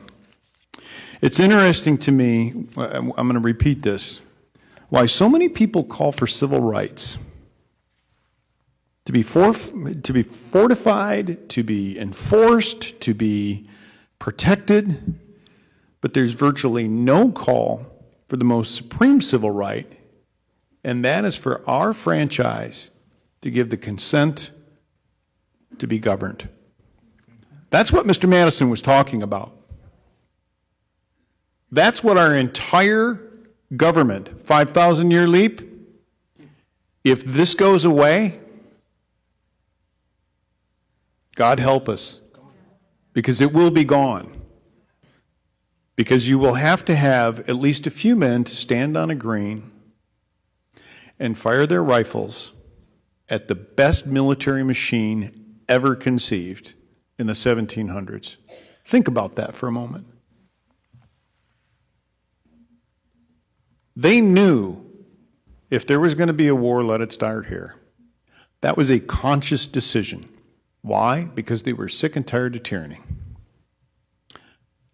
What we're experiencing right now is a form of tyranny that is insidious. This is our nation. This nation doesn't belong to Belgium, doesn't belong to George Soros. Yeah, that's right, I said the Soros word. Okay?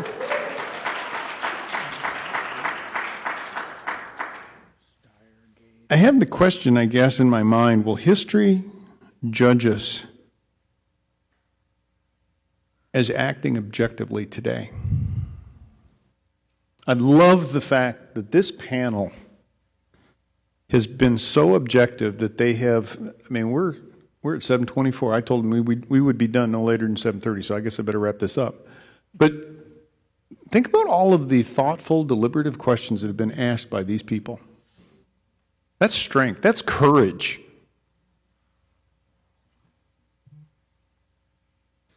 I hope that out of this, besides calling for a special session, which I am doing right now, I hope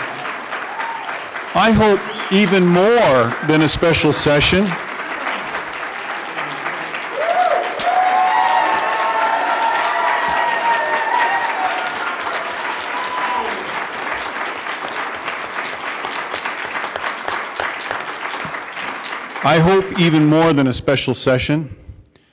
we see a series of grand juries convened. There is so much criminal behavior that has gone on in this state and states around the country. I believe that it is time for our Attorney General and the U.S. Attorney to start perp walking some people.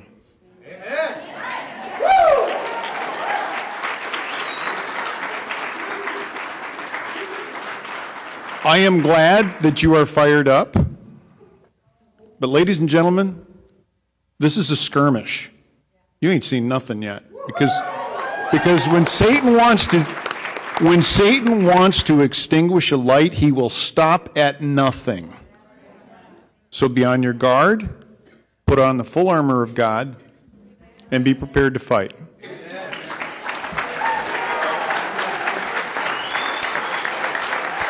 Thank you.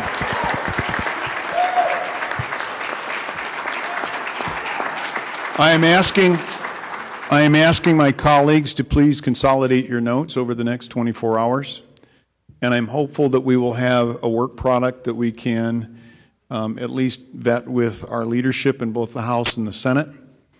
This is what we have heard. This is the resolution that we would like to have heard. It's going to take some work. I mean, we're talking about a pretty fast cycle time. But I think that we've got the talent here, certainly. And I think that we can do that. So with that, ladies and gentlemen, thank you for your time. Senator Borelli.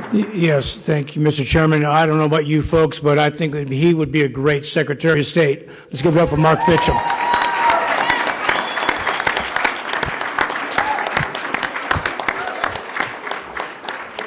I think I'll have to have a conversation with somebody at home before that happens.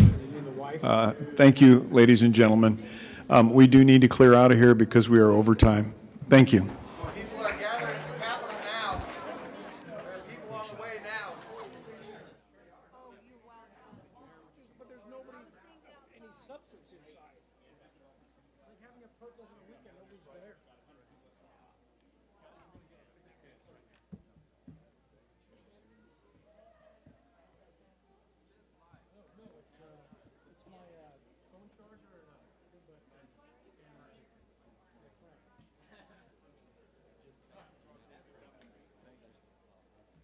your kids, actually. All right, let's, Sylvia, all of us.